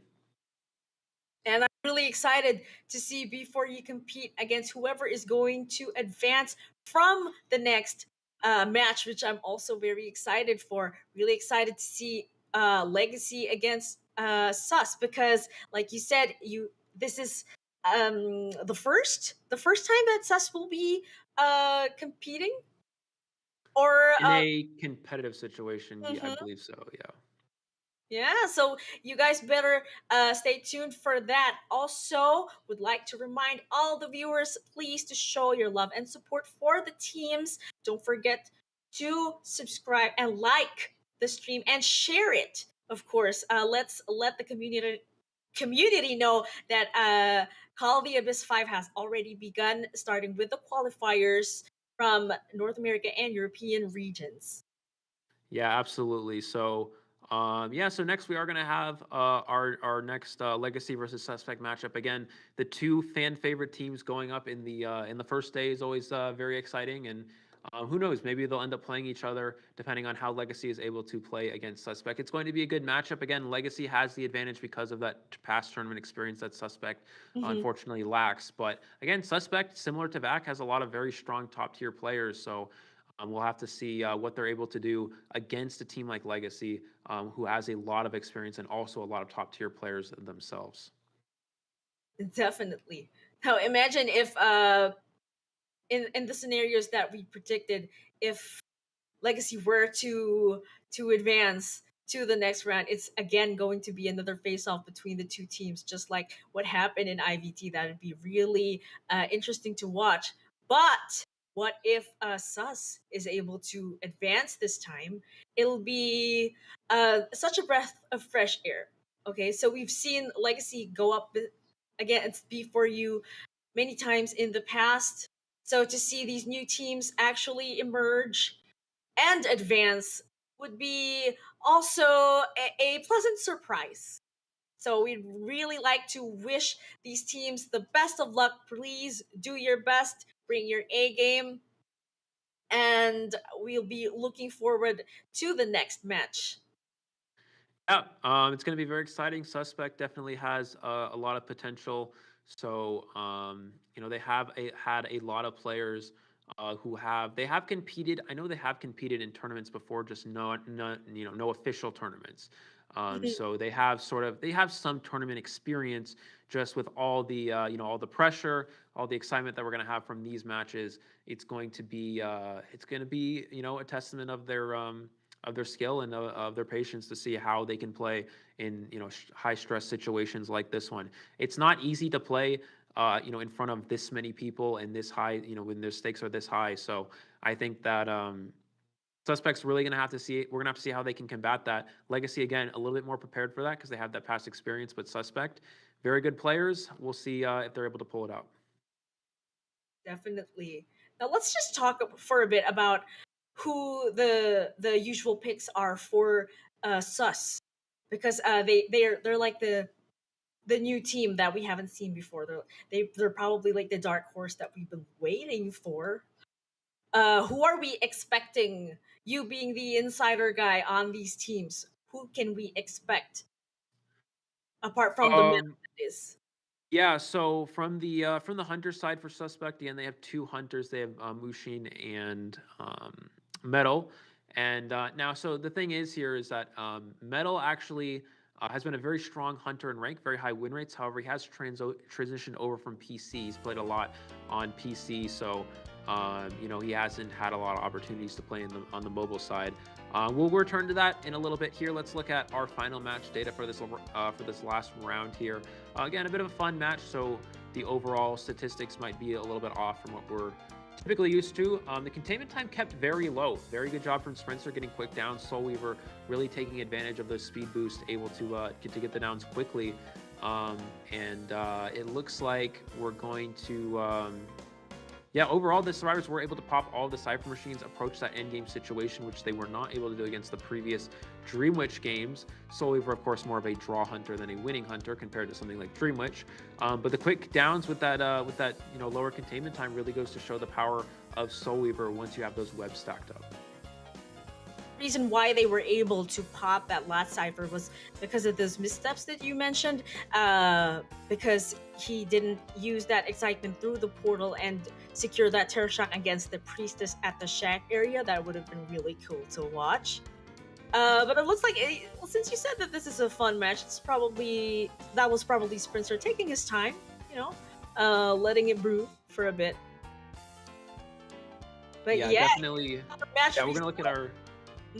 Yeah, looking at our match results here, yeah, you see how close, these games are up until the end there.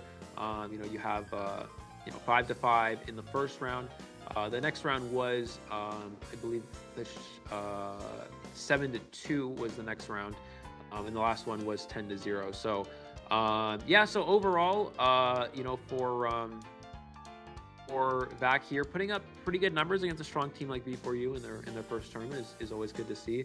But and it looks like the MVP is going to be Sprinter there with the Dreamwitch gameplay. You see, average remaining cipher is 1.3, able to keep the cipher progress over 1 before you're able to eliminate all of the survivors. Not even allowing the end game situation except for that last round. It's always very difficult to do, but able to work in their favor there.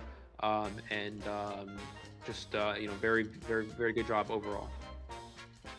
Amazing job from Sprinter. Actually, he was also who I had in mind when it comes to that MVP. Congratulations and mad shout outs to you. That was such amazing Dream Witch gameplay. Looking forward more to that in the matches to come. But definitely let's not forget about VAC there. Still such an amazing job done. I mean, they did pop that last cipher in the last match, which is still such a display of that coordination that they still tried to push for in the last match. It was a fun match, but I really think they still did their best. Yeah, absolutely. So we are going to go on to a bit of a break here so we can prepare for the next round. So, congratulations to B4U for advancing here. Suspect versus Legacy coming up next. Stay with us. We'll be back in a bit.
踏过荒谷和大漠，肩负着族人的使命，去往异乡。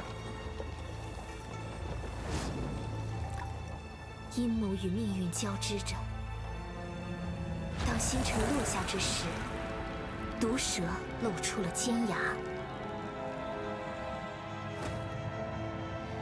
忠诚与背叛的戏码拉开序幕。火光将反叛的计划化为乌有，刺向毒蛇的弯刀，在烈火间把双手灼烫。然而，救命的稻草不过是又一场狩猎的预谋。而若不甘心成为猎物，只能自己勇敢伸手，触碰飞鸟与神鹰。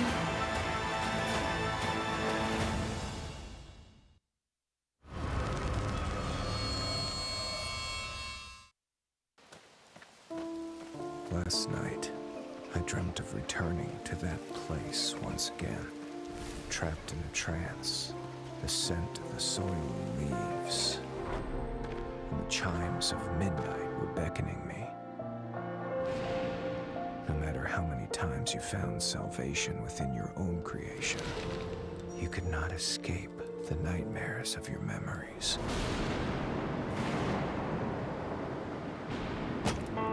Stop it! End all this now. I remember now. It's all coming back to me. When the nightingale sings, the mansion gates will open for me under the starry sky. Tonight, the truth will be revealed.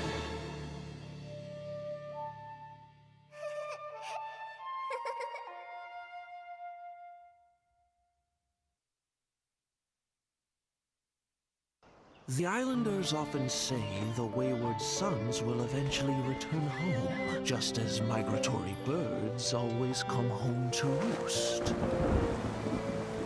Yet, fewer and fewer have returned. Fear has gripped the island, and strange rumors began to take hold.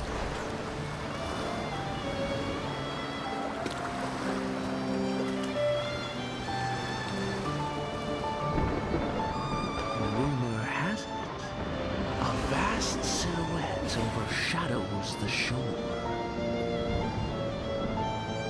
Some also say a resentful soul lies beneath the waves, luring voyagers to their doom. While many claim, even in a storm, the swallows will guide you in the right direction.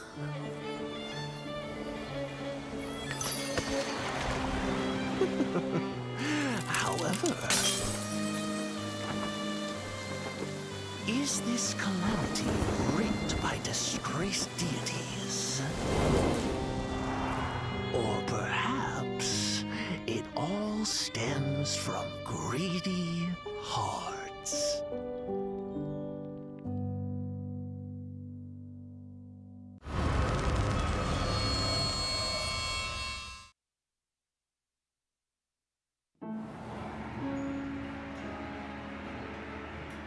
Stay a while. I have an interesting tale for you. Sergei, once the backbone of this circus, he brought numerous joy and laughter on stage. But he was a slave to the bottle off stage.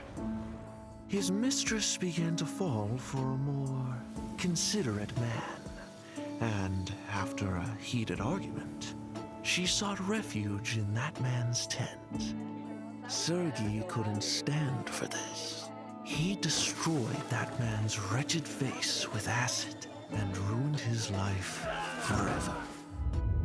The truth was finally spilled in a fit of drunkenness. In turn, on that drunken night, Sergei also lost his face.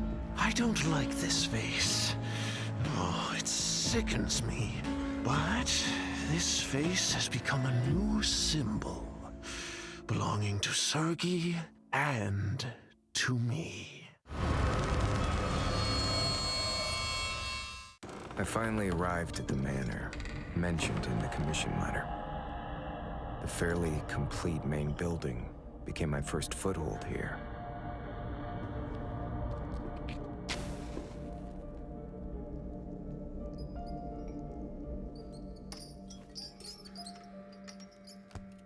At first, everything seemed to be going better than I had expected. That incomplete diary mentioned a bizarre game.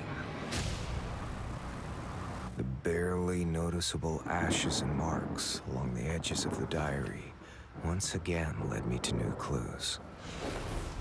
A strange fireplace, unused firewood, a rotatable candlestick. As the wall began to turn, I knew that I had found what I was looking for. An even greater collection of diaries. I continued my deductions using these diaries. Finding information on the hunters is the key.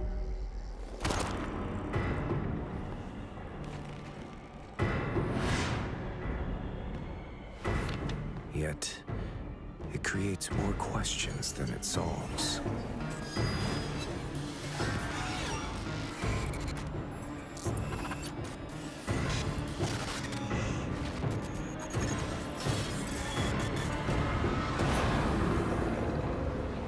About the manor. About the game.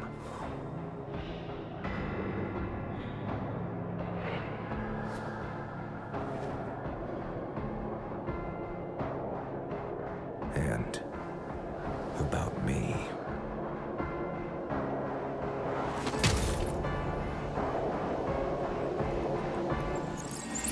I was once a novelist. I lost my memory in an accident 10 years ago, and have suffered from intermittent amnesia ever since. My condition has worsened with the passage of time. The span of my amnesia is getting worse. Finally, through the eyes of my neighbors, I realize the exact nature of my condition. It's not about amnesia, but that person has awakened.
Once paradise, now a shell of its former glory.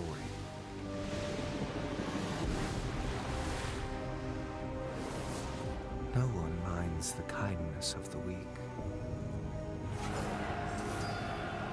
Only a sinful soul does as it pleases.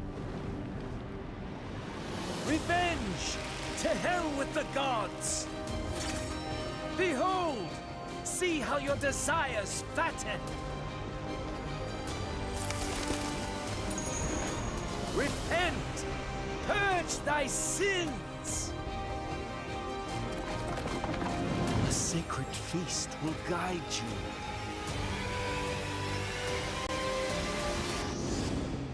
I will rebuild paradise.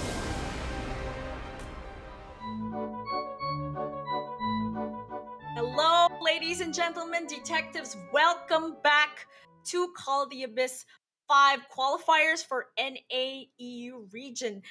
We've seen such amazing matches in the last match between B4U and VAC, and now we are about to see some more matches between this time Legacy and Sus. But before that, we would just like to share that yes, season 20 has started like 2 days ago, and I'm really excited because the skins for Essence 1 have a nice winter theme. Now, Eli, it's time to talk about the skins. What do you think about these skins? Winter. Yeah, I think it's very cool. It's very exciting. Having a winter theme, considering that we're around the time of the Winter Olympics. I think that's a great sort of almost like a crossover in a way, but it kind of works out. It's really cool having bringing sort of a sports theme into Identity 5. It's the first time we've really seen something like this in a while. So I think this is definitely something that this game needs, and something that I'm personally excited about. And more on that, but first we'd like to show you a short video on these skins. Please enjoy.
And there we have it, Essence One's collection of skins from the forward, the perfumer and the breaking wheel.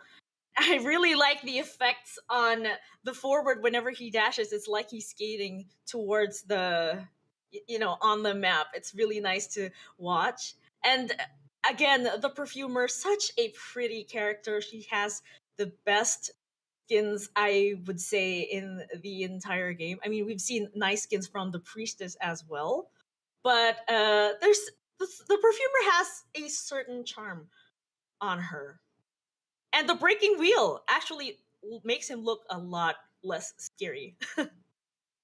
Yeah, definitely. Definitely a hunter that usually can look pretty scary, but with the snowman, I think that's a really nice touch. It really makes sense, you know. You naturally, with the breaking wheel, they have the three faces. In this case, you have the three snowballs, which is a pretty cool way to add that in. And I was also thinking about how these characters would look on Leo's memory. You know, breaking wheel, he'd probably just like blend into the snow as long as you hide your red light. No one will even see. You can sneak up on survivors or something. I don't know, but I think yeah, I really enjoy this winter theme, this sports theme.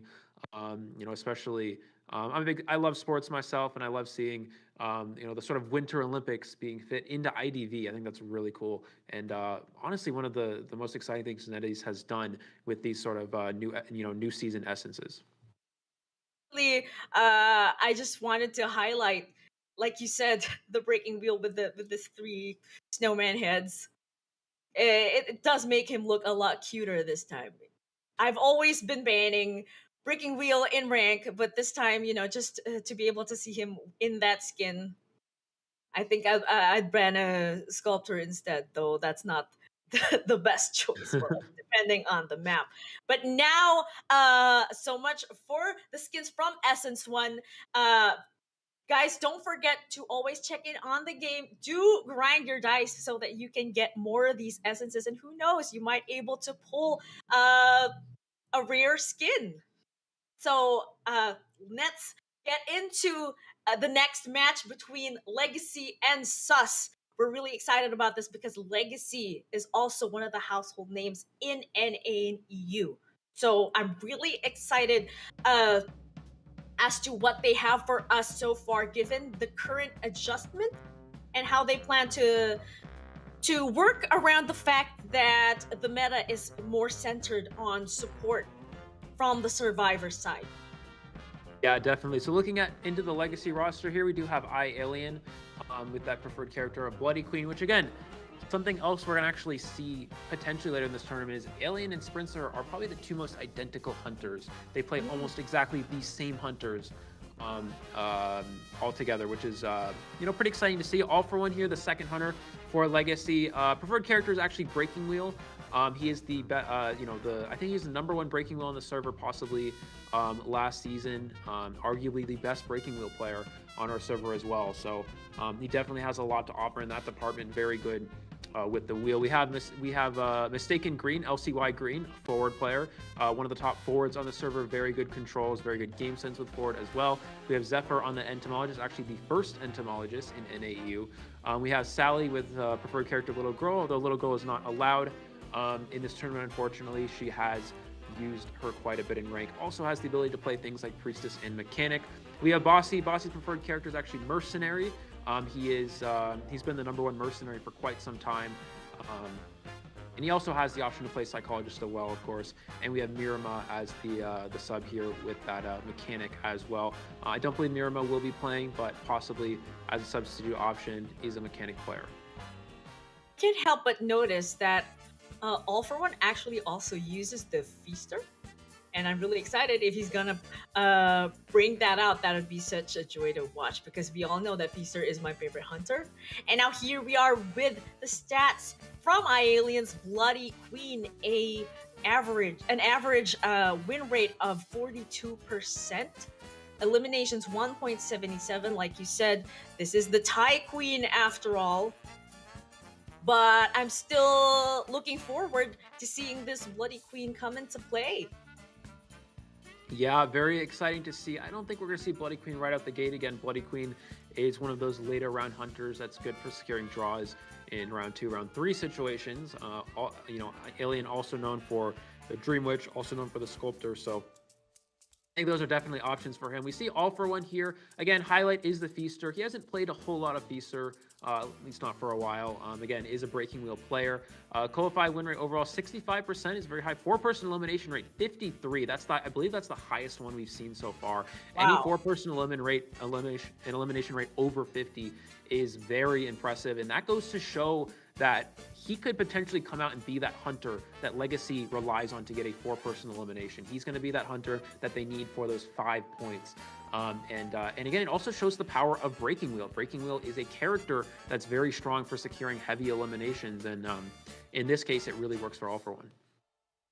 We haven't seen a Breaking Wheel so far, so this might be it. All for One might just be the one hunter to bring him out. However, in the later matches, I'm very much curious to see if he will actually bring out this Feaster. You did say that he hasn't been playing Feaster a lot. Is this in rank? Have you gone against All for One in rank? Yeah, quite often. And I've been around the Legacy team for a while as well. So I know that All for One, he does like to play Feaster. He'll occasionally play it in rank, but I think it's almost impossible that we're actually going to see him use it in a tournament. Feaster's not a great character unfortunately. Maybe for a later round situation, but it's highly unlikely we're going to see it used in a tournament setting. We actually have Bossy with a 79% COA win rate, which is very impressive. Bossy, actually one of the players that I personally play with in rank.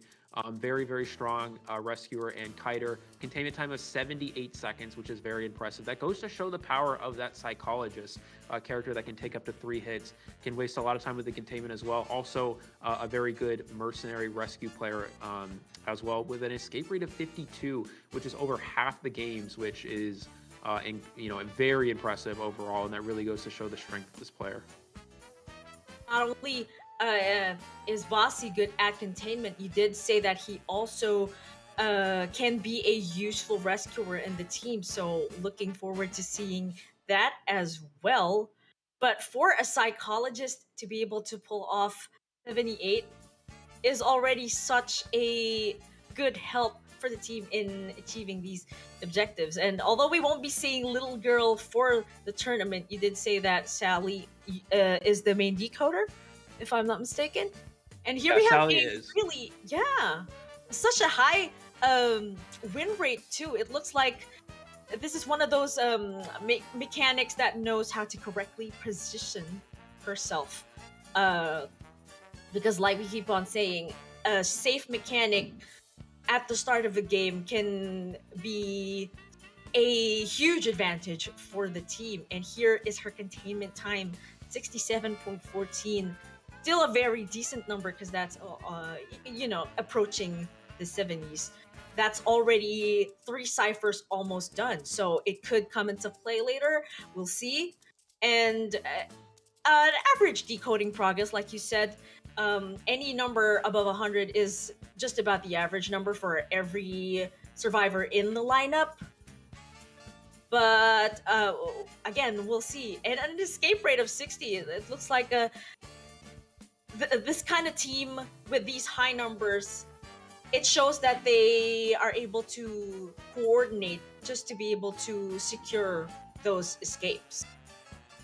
Also, higher escape rate usually indicates towards better rotation, because if you're rotating in the early game, it means you're usually not getting first kite. You're able to rotate, avoid being found by the hunter, and it means that you're more likely to be the one escaping if you're not. Because the survivor who takes first kite is usually the one that gets eliminated in the match, because they get chased for the entire game until they're eliminated and they're not able to escape. So this really goes to show how good Sally's rotation is. And also, in addition to Little Girl being a character that's really not very chaseable, if you're playing a lot of Little Girl in rank, your escape rate is going to be very high, because Little Girl is a character, if a hunter goes to them, they can teleport away, they can combine with another survivor, and it's not a character that typically gets chased first, because they can easily again latch onto another survivor and escape the chase. Looking at the next player here, we have LCY Zephyr, 78% win rate, another incredibly high COA win rate. Legacy really boasting these survivor win rates here. This is impressive. 56% escape rate as well. 74-second containment time as an entomologist player. So, as we were talking, adding 15 seconds, you get almost 90 seconds on average as an entomologist. That is very, very impressive. Actually, for an average, that's almost unheard of. So I think Zephyr definitely will be that character we're going to see taking a lot of these kites. That entomologist definitely prove useful. We'll see what he's able to do here, in these matches. Yeah, very impressive numbers overall from this player. Seeing such high numbers in terms of containment so far for Legacy, which means that apart from actual rotation, the containment that they are all independently able to do is actually quite decent. So it actually doesn't matter at what point in the match that is. Whoever the hunter finds, it looks like they are able to hold their own. But I'm really looking forward to see who the support types players in LCY. Yes, speaking of support, here we have Green with that forward again. Such a high number, 92. It looks like the support is there and the containment as well. But look at this win rate, 73. Such a high numbers. Looks like Legacy will be such a challenge for Team Sus. Yeah, I really expect the legacy survivors. Again, we were talking about how NAU can be very hunter-sided, but with these numbers, looking at these legacy players, I expect the survivors to be the ones, putting up the big numbers here based off of these statistics. I think this is definitely something that they have, working for them. Again, 92% seconds per containment time. LCY Green, arguably one of the best supporting forwards in NAU. I personally love getting him in my rank matches to help my kites. So so I think we're going to see a lot of good support from this team. Got a lot of good survivability, the survivor side, just based off of how well this is looking for them. And so this is going to be very exciting. Last player here, we do have LCY Mirama, of course, no data. Mirama being one of the backup players not competing in any COA rank matches. So we're most likely just going to see the previous 4 survivors that we had discussed.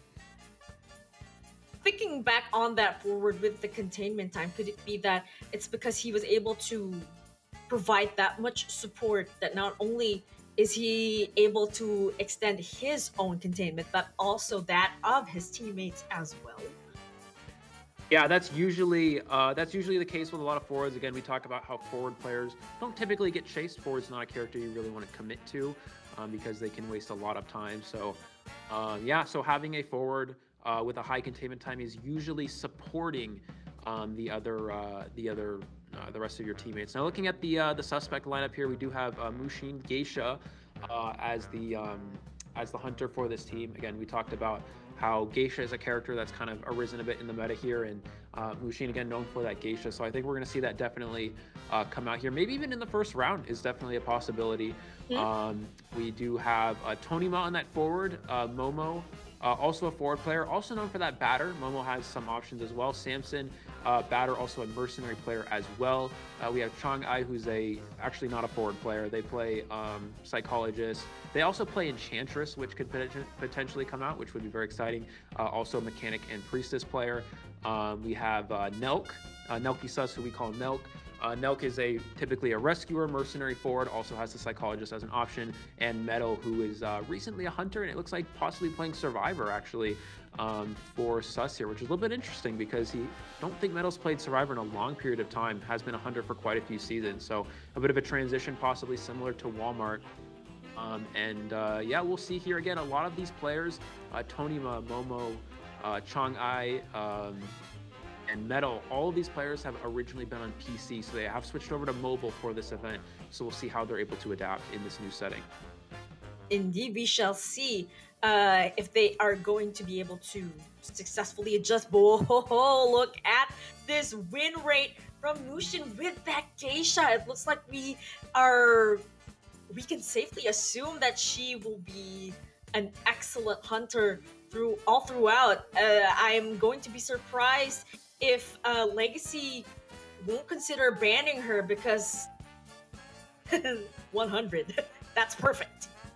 Yeah, definitely. Mushin is the #1 Geisha on the NAU server, so I definitely think that they're going to have to go through that Geisha in the first round. Now, it really comes down to what map gets selected here, right? So I think that if you're Sus, you're probably aiming for something like, I would say, Moonlit River Park. That's the best Geisha map in the game.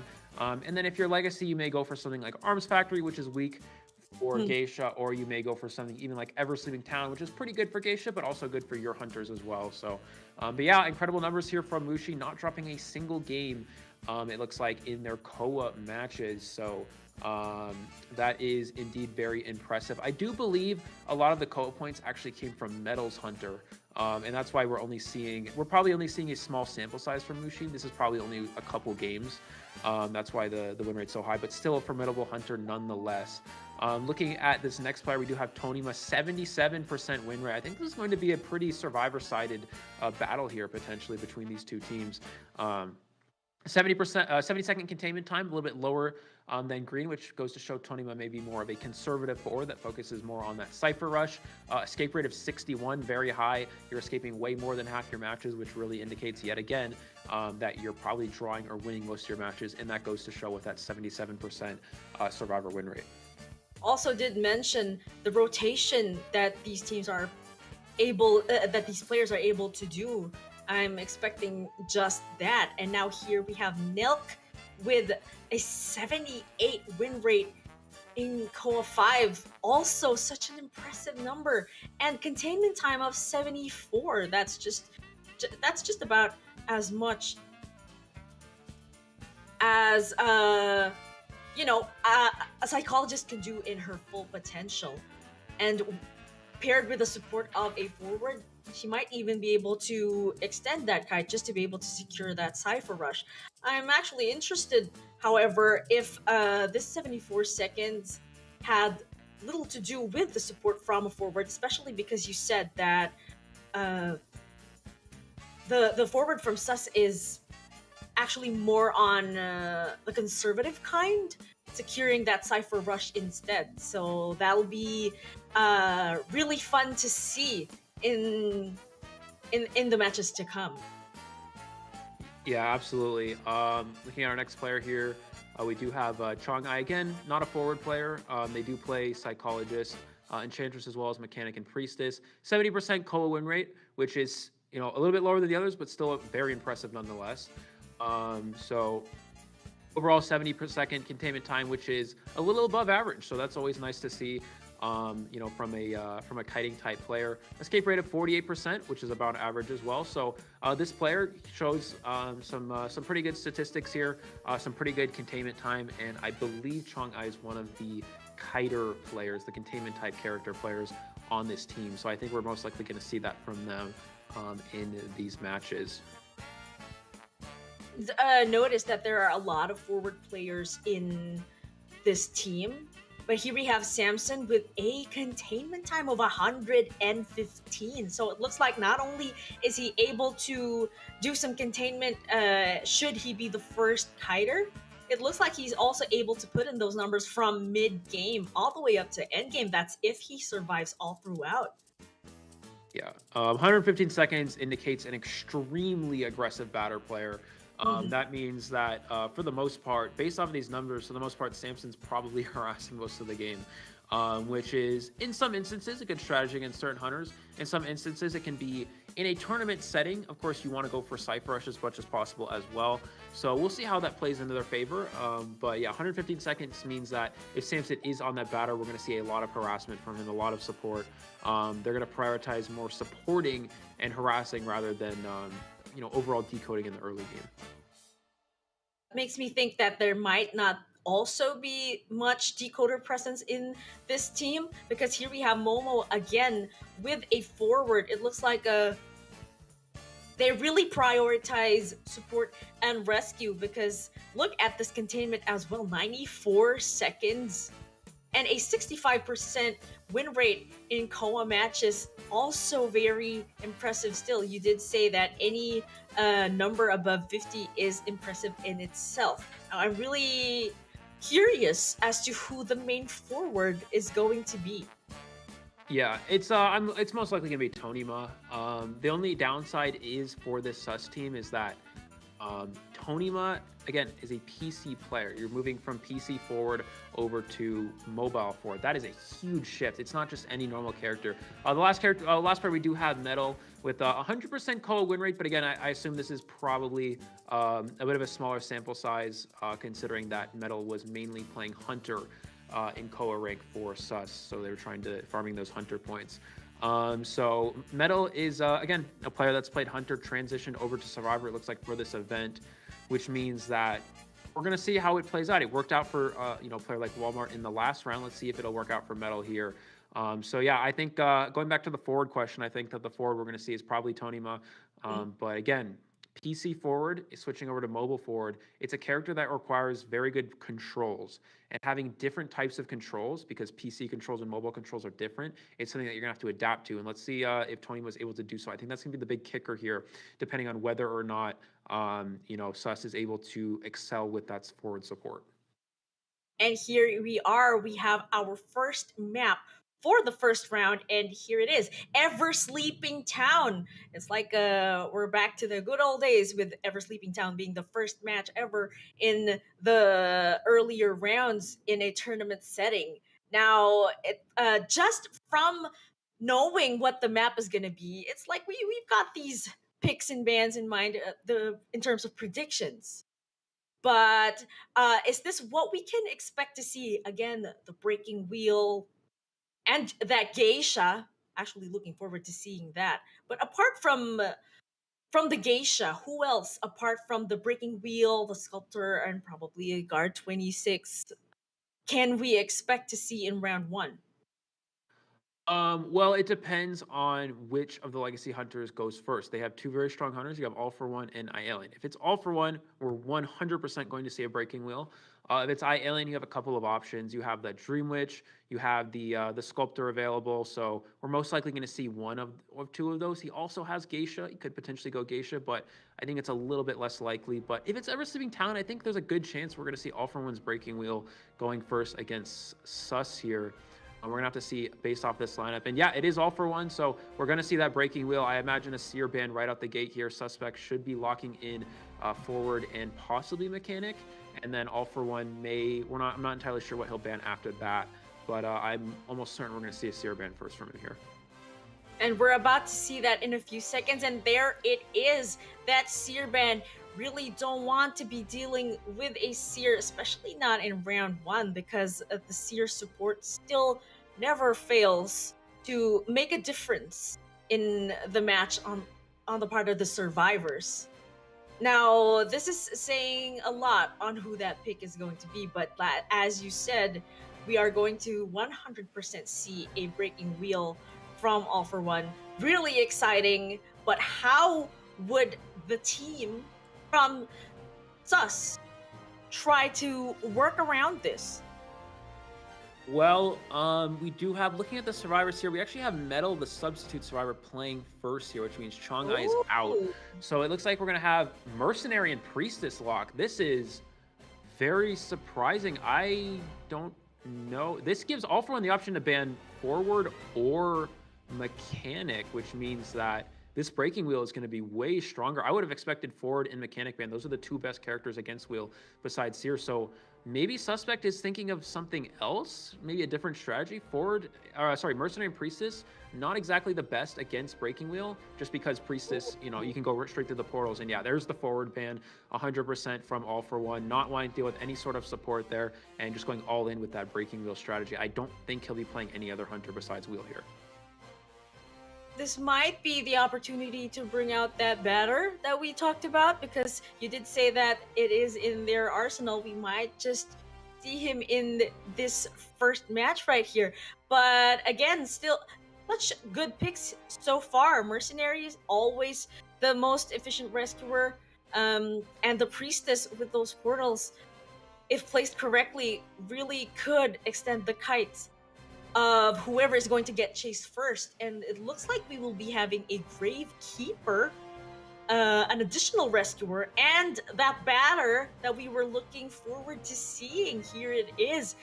This should be an exciting match, especially because this lineup is focused more on support and rescue yet again, as compared to Cypher Rush. This might this match might be a little longer because we don't have any decoder presence, but this is what makes it fun to watch, because each of these survivors are not exactly easy to chase. But All for One skill is about to come into play. Yeah, and we are going to see the breaking wheel. So this is an interesting comp. Can't say I would have expected to see Merc, Grave, Batter, and Priestess round one, but Sus going very unique here, a little bit of an off-meta strategy. They are meta characters, but not characters you typically would pair together. So we'll have to see how this will work for them. Breaking Wheel against this seems fine. Batter support can be difficult for Breaking Wheel to deal with, but Gravekeeper and Mercenary are typically unchaseable for Wheel, just because Gravekeeper can shovel. And Mercenary is, you never want to chase a Mercenary. But Priestess is a pretty easy chase for Wheel, because you can go through those portals in that Wheel form. They can potentially kite after getting 2 spikes on them. But Batter, also not a bad kiter against Breaking Wheel if you're able to avoid those traps. If you're able to avoid the traps, then you can use that ball to knock the hunter back farther. If not, though, then you can get trapped and you're no longer able to use that ball effect when trapped. So Have to see. It depends on who All For One finds first. If he finds Gravekeeper or Mercenary, it could be favorable for the survivors. If he finds Batter or Priestess, it may be stronger on the Hunter side.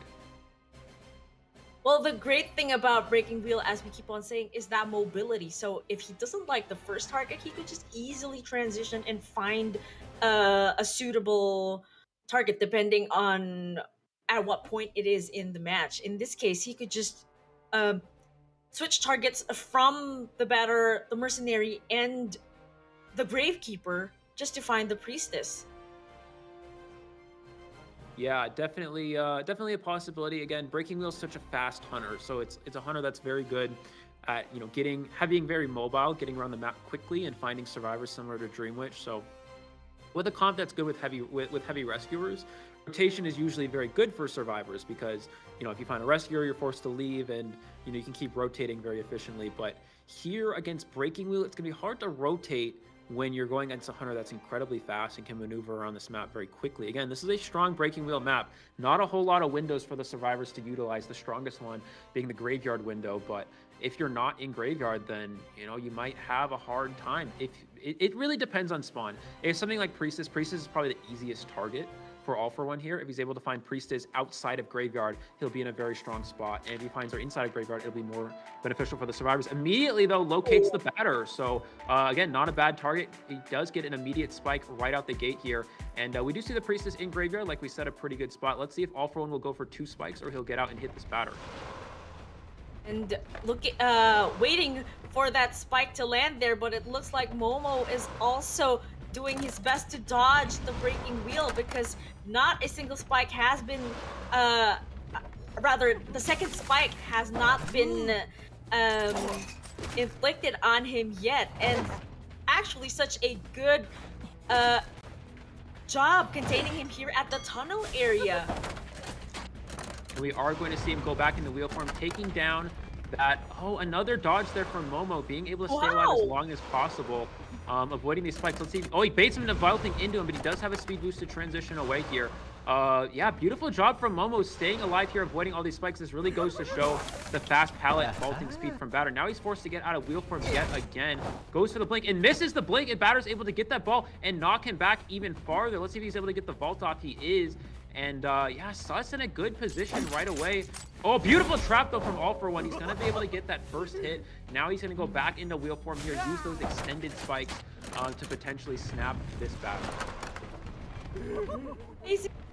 Momo, though, just at the tunnel area, and he's still able to transition towards the geisha house here at the middle, and that's actually so near that very important window at the Graveyard. If he makes it there, it's gonna be it's not gonna be easy for All For One, because look at this, 2 ciphers have already been popped. One is well past half, and Momo here just using this window to contain All For One. I was actually kind of thinking he would go for the tram, but it looks like he will be, there you have it. He takes that hit right there. Batter will be going to the chair, but 2 ciphers have 2 ciphers remaining, and those last 2 ciphers have already been touched. All For One needs to up his game here. This is looking very good for Sus here. He does get a spike on the Gravekeeper. Gravekeeper opting to hold the shovel. He may just completely change targets here. Let's see if he actually opts to go back. Now it looks like he's going to stay on the Gravekeeper here. Oh wow, somehow that spike does not register. That's very good for Tonima here, and he does take that second one. He's going to go straight for the portal, which is going to allow All For One to down him instantly. So this is not too bad for All For One. Actually going through the portal is a little bit beneficial for the Breaking Wheel, I believe. Because now he's forced to slug, they're forced to stop and heal up, and he's going to change targets onto this Priestess. And just like that, 1 cipher remaining. These survivors work fast, giving All For One such a challenge, and now he needs to chair this Priestess, and if he does though, it'll be the first time that she's gonna get chaired. That will give the Mercenary time to rescue, and the Batter and the Gravekeeper to get that last cipher done. Again, there is 50% on that last cipher. They just need to probably regroup and heal, but definitely this mercenary will be going for the rescue on the priestess. Now, Sus does need to be careful here. The mercenary does have wanted order. He's going to be able to get in and get that rescue. Let's see if they're able to... Oh, mercenary's going to wait it out. This means he's going to take a double hit from the spike. Oh, is he getting trapped? No, he's going to go for that hit there, and they do get the rescue before hat. There's the double hit. He needs to change targets to that last Cypher machine if he wants a chance to stop this. Let's see if he plans to go toward that Gravekeeper. Yep, there he is going after the Gravekeeper. Batter Cypher is not yet enough. Gravekeeper is not going to be able to pop it. He's going to be a little bit short here. There's one spike he's going to get out here and try to down him. Can the Batter prime the Cypher? Only 60%. Gets the trap and the down there. And now Mercenary is going to go down with the double hit. Batter's able to prime this last Cypher machine, but Gravekeeper is going to be placed on the rocket chair here. So it's not quite over yet. They may just pop the Cypher and try to push for an endgame here. You really see the downside of playing Batter is, decoding progress is so slow. And he's going to go for the Batter as well. Can he potentially stop him before it's primed? It is not primed yet, so he's going to be able to maybe get this down. Momo needs to try to cancel this full presence with the ball. Will he go for that strategy?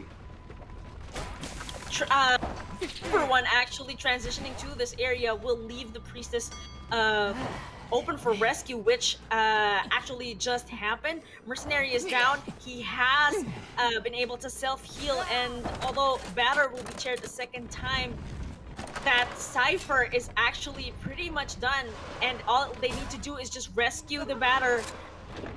Oh, but they decide to pop it! And now we are at the end game. Now, All for One chasing the Batter here at the graveyard area while the others try to make for the other gate. Oh, Batter is down and he will be dead on chair. Now, this is the breaking wheel. It's not going to take much for him to transition towards that other gate. I wonder if he's going to make it. Yeah, it's going to be really close. I don't think he's going to be able to get there in time. It's going to be a foot race here with this wheel here, getting over this quickly as it can. The exit gate is open, and all three survivors make it out the gate. That is a 3-survivor escape right out the gate here for Sus, putting them up 3-1. Again, we talked about how Legacy was favored in this matchup, but it really goes to show the survivor-sided meta here, and going with the unique comp actually working in their favor, and they're going to go up 3-1 right away here. Forget that this is the breaking wheel in Ever Sleeping and in round 1. So, of course, you would expect that breaking wheel will definitely secure a 4-man kill.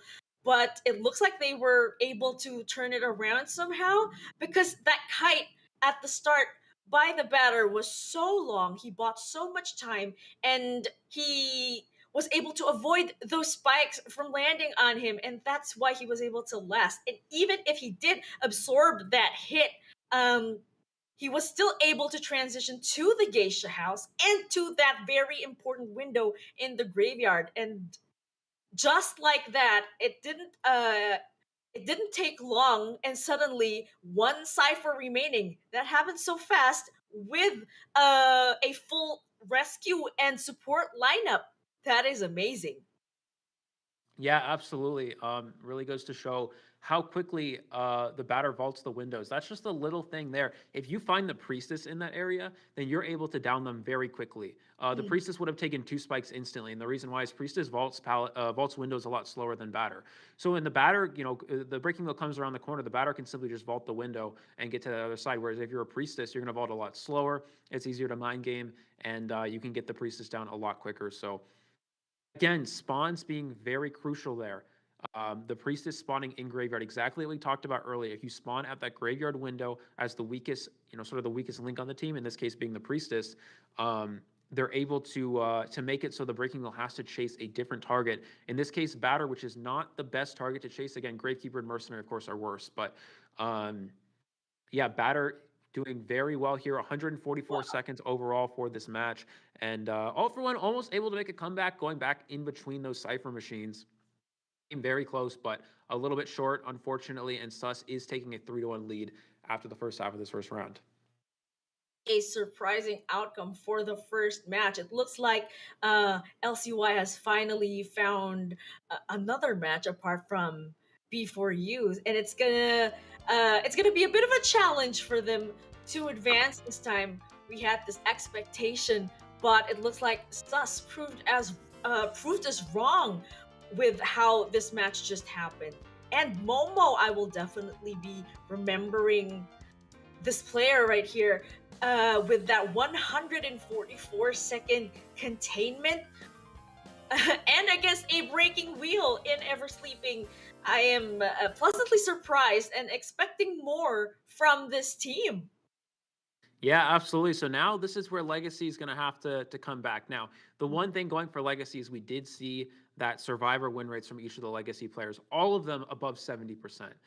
Some of them even up in the high 70s, 78, 79. So that really goes to show the power of this Legacy Survivor team. So they're really going to need to go. They're going against a very strong hunter. I assume it's Mushin. So you're going to need to, you're going to need to play very well here to get a win against this Geisha. But assuming it is going to be Geisha, it's going to be definitely an uphill battle for them. But based off of the statistics we saw from the COA matches, I think if there's any team to do it, it's probably this one. I was gonna say that I am expecting to see this Geisha. We've seen her excel in this map in previous tournaments in China, so that the same thing could happen here in NAEU. I'm looking forward to seeing that Geisha brought out in round 1. But if ever, who else can we expect? Yeah, I think it's most likely the Geisha. If it's a different character, the only other character Mushin really plays is Sculptor. I think also has Bloody Queen available, but Bloody Queen typically would be good because it's a good draw hunter and you want to get a draw here. However, on a map like Ever Sleeping Town, Bloody Queen's very weak. This is the weakest map for Bloody Queen just because it's a pretty large map and also it's very hard to mirror around a lot of these buildings. Also, 2 stories can be difficult for Bloody Queen as well. So I think that that we're probably just 100% going to see Geisha. I don't think there's any reason for Mushin to play anything else. As for the survivors, they have to go for, at least a draw to stay in it, but probably a win to try to tie things up. What's going to be their strategy here? They have a few options. They have Entomologist. Entomologist, a very good character against Geisha. You have Psychologist, also very good because you can take a bunch of hits. You have Mercenary, good rescuer forward. It depends on what Mushin opts to ban. I expect Seer is going to be the first ban. Seer is so strong against Geisha. It's very easy for them to skill check and farm owls. And also just the extra hit potential is just so hard for Geisha to deal with. So if you ban Seer here, what did the survivors opt to take? I imagine probably forward, maybe Priestess, because Priestess is good on this map, and we may see Mercenary ban after that. And the survivors will probably go something like Psychologist and Entomologist as their last few characters. Definitely, I'm really looking forward to seeing who the survivor is going to be against a Geisha. But let's talk more about the possibility that a sculptor might come out. Now we know that the sculptor has been adjusted, but based on recent matches that we've had in late season and in the past 2 days that season 20 has started, have we been seeing a sculptor in rank as much as we have in the past seasons? It's been a little bit less. Survivor, well, in past seasons, Sculptor has always been banned, so we don't really know for sure. But of course, we're seeing a little bit more Sculptor just because she's not banned anymore. But it's just that you don't need to ban her. She's not as strong as a character as she used to be. Bloody Queen and Geisha, while they may not be as strong as Sculptor in tournament, they're better in rank because they're better at securing draws and getting wins, and they keep your win rate up. Whereas Sculptor has a chance that you could potentially get kited, get out supported, and lose the match. So it looks like it is Mushin here. We're going to see most likely just a Seer ban right away here. Again, I don't think it could be anything else. Maybe Mercenary, but that seems very unlikely if you're going with that Geisha. Seer is just so strong against a Geisha character. Like you said, it is easy to do skill checks and to farm owls. Now, it is quite easy to farm owls in this map, especially because of the lower obstacles in the middle. So there we have it. There's that Seer ban that we were expecting, and it looks like we will be seeing a Geisha indeed. But I'm really interested to see who the survivor lineup is going to be, especially from Legacy. Again, you said that we might be expecting a forward. We might also be expecting an entomologist because she is strong after against a Geisha after all. Yeah, it looks like it is Priestess. Yeah, I think the other one should be forward here. Yeah, there we go. So Priestess forward from Legacy, and I think Mushin's second ban will probably be Mercenary. I played against Mushin quite a bit in rank, and they often ban Seer and Mercenary. Could also ban Mechanic, but Mechanic's not a character you really need to ban if you only need a draw, because again, yeah, it is Mercenary. Again, Mechanic's not a character. Mechanic's a character you can give to the survivors, because it's good for drawing for the survivors, but it's harder to win with Mechanic, especially against something like a Geisha. So Mushin giving that as an option here. So it looks like we're going to see Mechanic and Psychologist. So no Entomologist here from the Legacy survivors here. This is a little bit of an interesting strategy. They might just be going for a draw here. I think they're just trying to go for a draw. You know, put themselves in a position. They may lose round 1, but they're only down 2 points, and that is the Geisha from Mushin as we expected.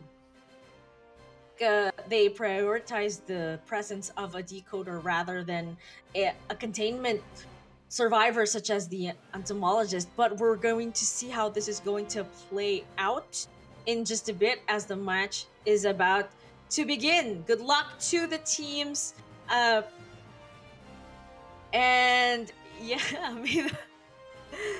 may the best team win. But seeing this Geisha here in Ever Sleeping Town, what do you think is the best hunting route for her?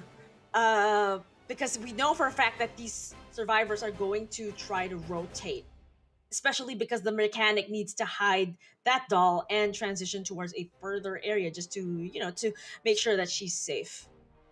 Right. Well, in ranked matches at least, Mushin tends to go for the pallet breaking speed and detention build. So they go all the way down to detention. You have 3 on Control Freak, which will help the survivor die quicker on the rocket chair. You have your 1 on Desperate Fight to help you recover from stuns quicker. 1 on Berserker, which will give you faster attack recovery when you're camping and somebody's on chair. And you also have 2 on pallet breaking speed, which Geisha is always nice to have. Geisha naturally has fast pallet breaking speed, but with that destructiveness as well, that definitely helps to add to that. So I don't know, in a situation where Mushin needs a draw, I think the best build is actually trump card detention with Blink.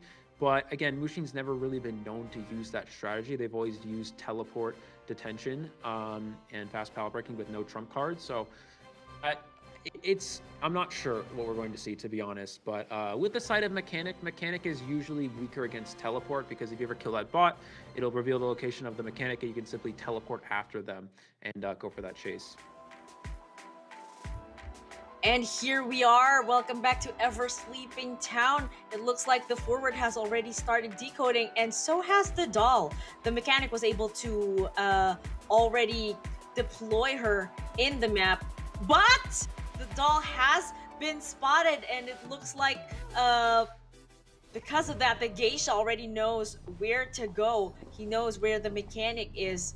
Again, it looks like the mechanics aren't very lucky today. They keep on getting spotted by the hunter. And here is Mushin already finding the mechanic, but she goes through that portal placed by the nice the dash. line of that dash. Yes. And that dash is actually really important. The hunter missing that there. The Geisha gets that dash off. He was able to get that one off and get the hit there. I'm surprised the mechanic didn't opt to go to that pallet, but it looks like they're taking a bit of a different route, trying to break line of sight as much as possible. Now going in the open here, this is not too good. Will they go for the... No, it looks like they already dropped their bot far away here. Forward coming in for an early harass, and it is teleport, so no excitement, no blink, which means that you're gonna have a harder time dealing with this forward. So again, she's gonna go ahead and dash back to the... Oh, goes for the football, can't get the stun. Beautiful stun from Green. What a timing on that. No animation available.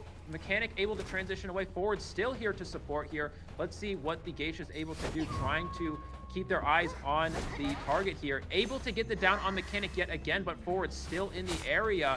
What can Green do here? Already Cypher progress winding down a little bit. The bot still in play. It looks like Green not able to get any sort of stun here because it is inside Graveyard. The basement is in the graveyard area, so the mechanic will be going down there.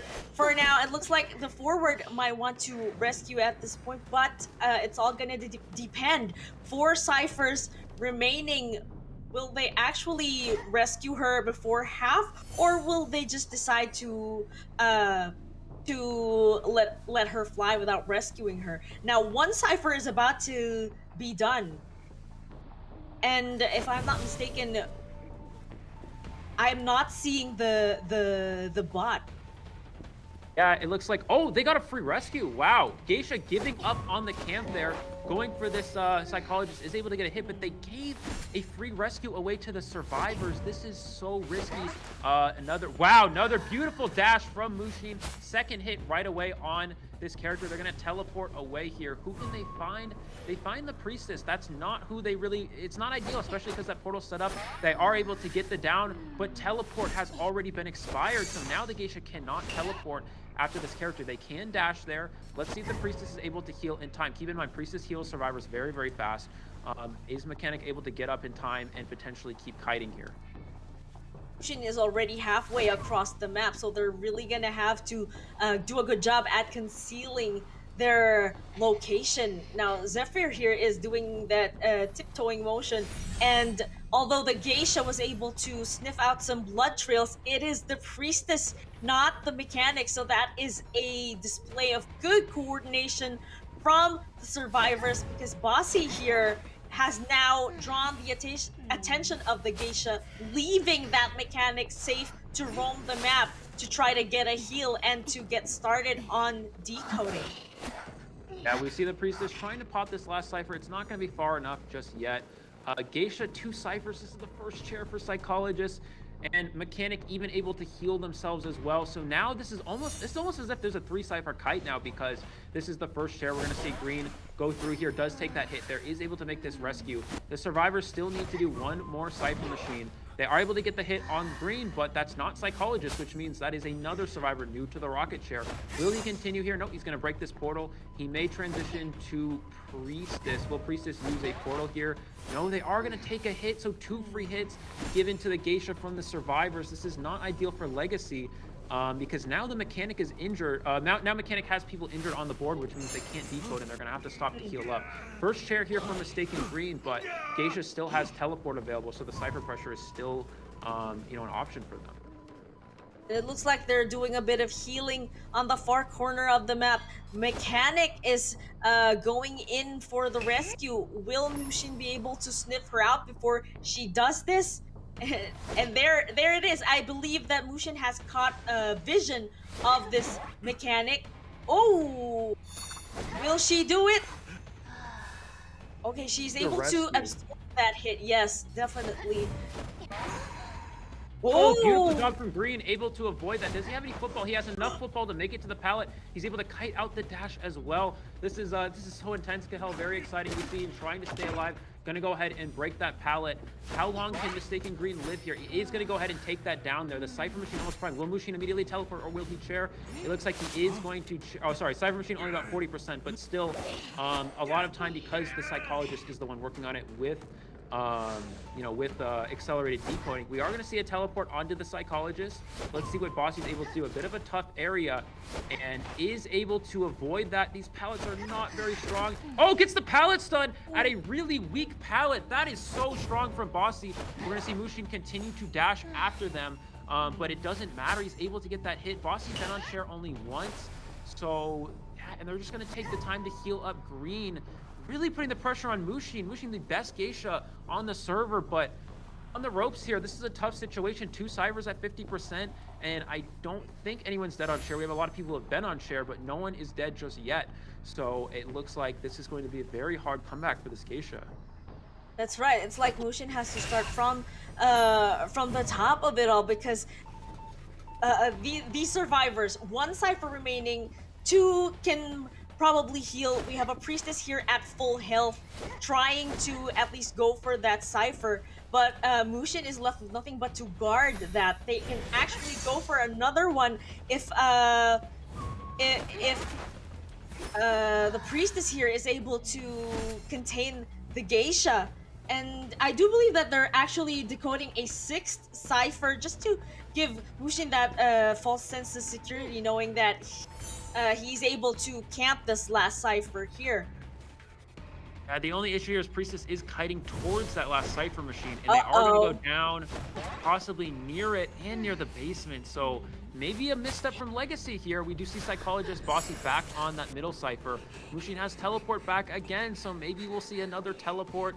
This is such a long, drawn-out game here. It looks like we're going to see Green come in for the save. Will Mushin teleport, or will he camp this out? He's going to drop a... He's gonna drop a butterfly here. The problem is if you teleport, then the survivors just rush down this this graveyard cipher. So I think he may potentially save this for endgame. Again, Sally the Priestess, first time on share, does have a portal available, so it's really gonna be close here. That cipher machine, 95% of the way done. It will be primed. We see the hit on Green.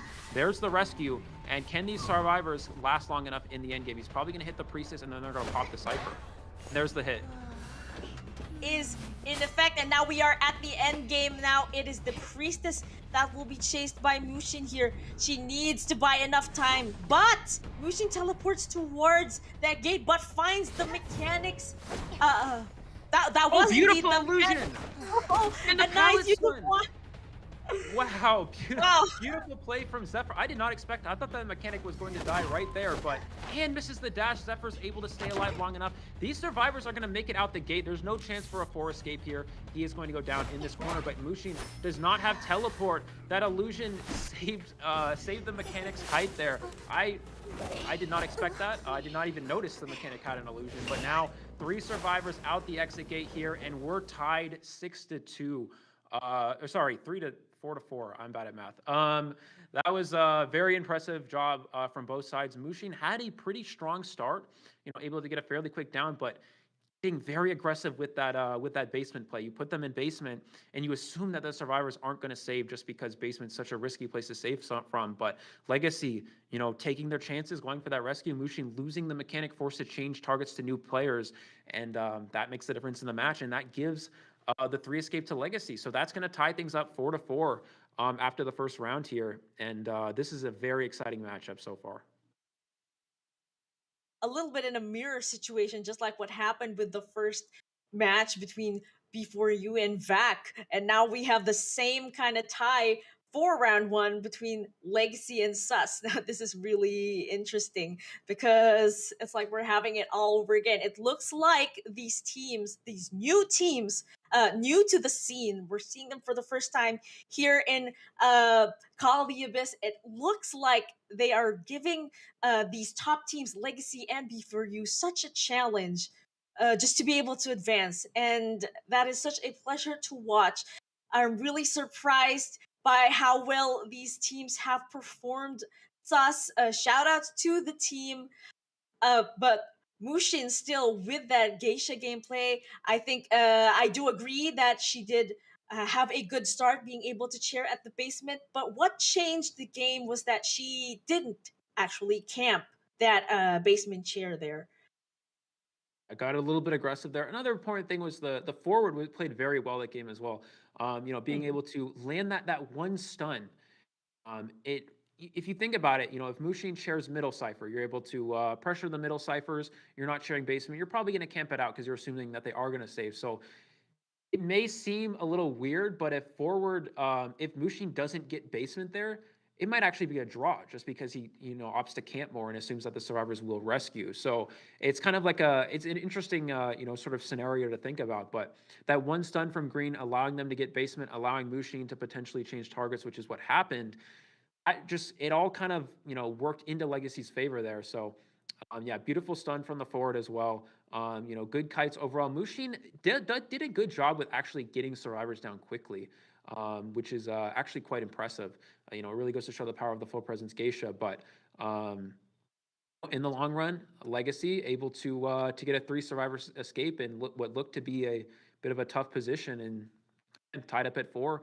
This is a very exciting match. These teams seem to be fairly evenly matched. So, again, we talked about Suspect being a team that has a lot of very good players. They just never competed in tournaments, but it looks like the possible nerves that, we were talking about that might get to them, not really coming to effect here. So we have a pretty close matchup between Legacy and Suspect so far.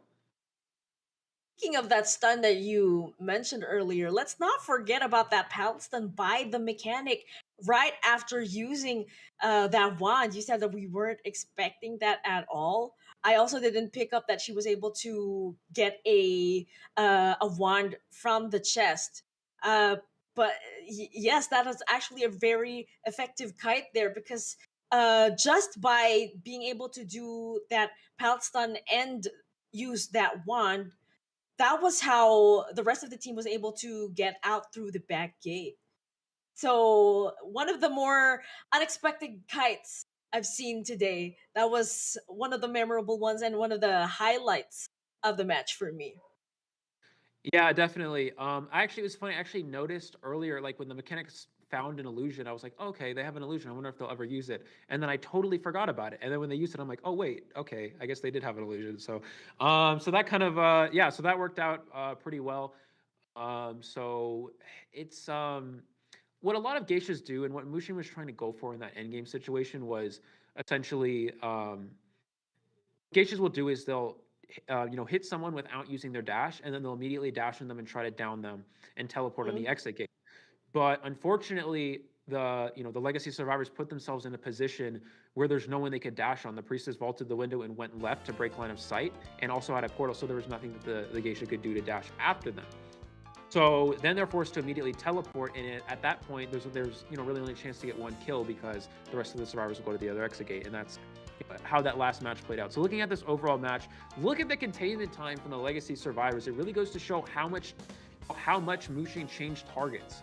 You chase the priestess, chase the priestess, chase the forward, chase the mechanic, chase psychologist. Around 100 seconds for each character except for the psychologist Bossy. But overall, very. It's because again, Mushin got downs very quickly. And hit most of their dashes. There were a few that they missed that were a little bit costly, but they hit most of their. They got a lot of hits throughout the match, but being aggressive and changing targets did not work out in their favor this time. Let's also talk about that portal at the middle, because all that confusion going on. That was how the mechanic was able to get away. So by the time she was able to get away, however, already 2 ciphers were remaining. So it was really looking good on the part of the survivors there, and that put a lot of pressure on the geisha. Yeah, absolutely. That long portal bringing the mechanic across the map. It's a bit of a misstep again from Mushin. Mushin, I think, assuming that they could possibly find mechanic before.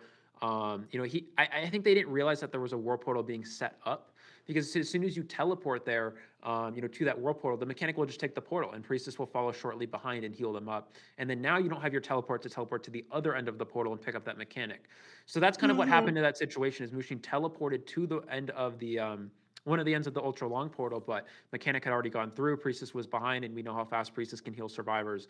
Got the mechanic up quickly, and it worked. It worked out. It looks like we are going to have Alien subbing in for All for One. This is actually to be expected. Again, All for One is just there for that breaking wheel. So Alien is sort of the later round, the more versatile hunter. Alien has a lot of options, very similar to Sprinter, in that he's going to play pretty much all of the same hunters. We have the Sculptor, the Dream Witch. We have Geisha, we have Soul Weaver, we have all those. So we're going to see a lot of these, the same hunters we saw in the last run, potentially from iAlien here. And that's really exciting, especially because this is we're already at round 2, so we have one hunter band on the side of the survivors, and iAlien being such a versatile hunter. Well, depending on what the map is going to be, the survivors will really need to think this through as to who they want to ban. But putting yourself in the mind of the survivors, who do you think should they ban, knowing that iAlien has such a wide arsenal of hunters? Well, it's very map dependent again, similar to the Sprinter situation, but basically, we don't know who picked the first map. Oh, actually, we do. I believe it was Legacy, right? If I'm not mistaken. So I think Suspect should have second map choice here. So Suspect again slightly advantage going into this next round just because I believe they do have that map selection. It's going to depend on what they pick to go against Alien. So Mushin most likely will be playing Sculptor second round. So probably going to want a good map for Sculptor, which In this case, they've kind of exhausted the best one, which is Ever Sleeping Town. So we may see possibly some other. Oh, it's going to be Red Church. So Red Church, not one of the better sculptor maps, but it is usable. And Legacy will be hunting. So Alien, I expect. I don't know. It's gonna be interesting to see what they ban. They are gonna either ban his Dream Witcher sculptor, I believe, and then he may go one or the other, or possibly even something like Geisha or Soul Weaver. But I think we'll most likely see those in the later rounds. I think I'd like to see Soul Weaver in Red Church because of all of these walls that are so close together. It's easy to plant those webs and gain that speed boost. Now, we've seen in previous Call of the Abyss tournaments that a spider can really excel in Red Church. I'm really curious as to whether or not Alien would consider using the spider. Like we said, also, we're trying to restore the spider to her former glory. So to see her actually come out in round 2 and in Red Church would be something that I would really look forward to. But that's only one hunter. Okay, so if they apart from fighter, you said that Alien is such a versatile hunter. He can bring other choices out. Would you say that they would prioritize banning a spider this time over a sculptor? No, definitely not. Sculptor just has too much win potential, and in a situation where you're tied up, you don't want to give them an option to potentially go for a high kill and put Legacy in a huge advantage. So there's no reason to ban Soul Weaver. I think we're gonna see. I honestly I don't know. I don't really know what to expect. It depends on what sus opts to ban, whether that's Dream Witcher Sculptor. I think it has to be one of the two. Alien also has Bloody Queen available. Bloody Queen is all right on Red Church. Not one of the better maps for her, but she's not too bad. So I don't know. We'll have to see what Alien bans. We might be able to tell what he's going to play based off of what he bans. It depends. Yet again, it looks like we're going to see Seer and Forward, which indicates Dream Witch. But I expect the survivors to see this and ban the Dream Witch in return. Well, that actually opens up probably the sculptor, and who knows, we might even see that Blood Queen that you mentioned. But if ever, I think I would like to see again Soul Weaver in round 2. But it depends. It depends on who they're going to ban. Yeah, it definitely does. And they are going to ban the Dream Witch. Yeah, so they do see these bans. They see those are definitely Dream Witch bans from Alien. Alien has always been known to ban that Forward against Dream Witch. And of course, Seer is always a good ban. So now it really comes down to what Alien's next ban is. I still don't know what he's planning on playing. Based off of those bans, if Dream Witch wasn't banned, I could almost certainly say he's playing Dream Witch. But now that it's banned, I don't know what to really expect here. We do have Mercenary, we do have Psychologist, which are interesting characters. These are more for countering something like Geisha or Bloody Queen. I think maybe that's what the survivors are potentially preparing for. Also not too bad against Sculptor. But yeah, again, I don't know what Alien's gonna go for. It depends on what he opts to ban as his next ban and possibly what these survivors lock in. They might have locked the Psychologist as well as the Mercenary because Psychologist can be really useful. Not only can she take 3 hits, they might be banking on the chance that she could pull off that remote healing at the right time. So that will give the Mercenary a chance for a second rescue in mid-game. But looks like Batter has been banned, and for a good reason. He can also be a very menacing character apart from the Forward, and with that out of the gate, now we have a Gravekeeper and a Priestess. A similar lineup to the previous matches. Yeah, so this is interesting. So the Batter ban indicates Alien's most likely going for a bit more of a fragile hunter. Typically, hunters like Geisha or Bloody Queen would struggle more against Batter than something like Sculptor. But okay, he's actually going Sculptor. Sculptor also can struggle against the Batter as well if you're put in a difficult position.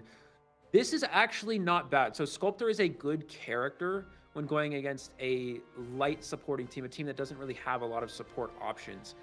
Um, this team does not. The only support option on this team is a singular priestess. You have no batter, no forward, no entomologist. You have none of the typical harass/support characters we typically would see for going against a sculptor. So this opens the window for Alien to play this character. Let's see what build he opts to go for as well. I know he has been using insolence a lot. That's what a lot of sculptors have been using. And we'll see how it also comes down to who you find, right? So Gravekeeper is actually chaseable as Sculptor. Typically, you never want to chase a Gravekeeper because, you know, they're a very good kiter, but Sculptor feeds on presence. If you're, you know, using that shovel, you're hitting the shovel, you're getting presence, and you're getting closer and closer to that full presence situation. So, yeah, all these targets besides, you know, I guess the Mercenary are chaseable for Alien. Let's see who he's able to find first. Well, what I suppose one of the best finds would be the priestess, at least to prevent her from planting those pesky portals that she can provide to help her teammates transition to point A to point B in the map. So if she is able to lay down those portals and somebody who is kiting passes by, that's going to significantly extend their kite, be it the Gravekeeper or the Psychologist. I'm actually really excited to see where the Sculptor is going to spawn. Because it depends. If she spawns at the church, chances are there's going to be somebody either at the graveyard or front broken.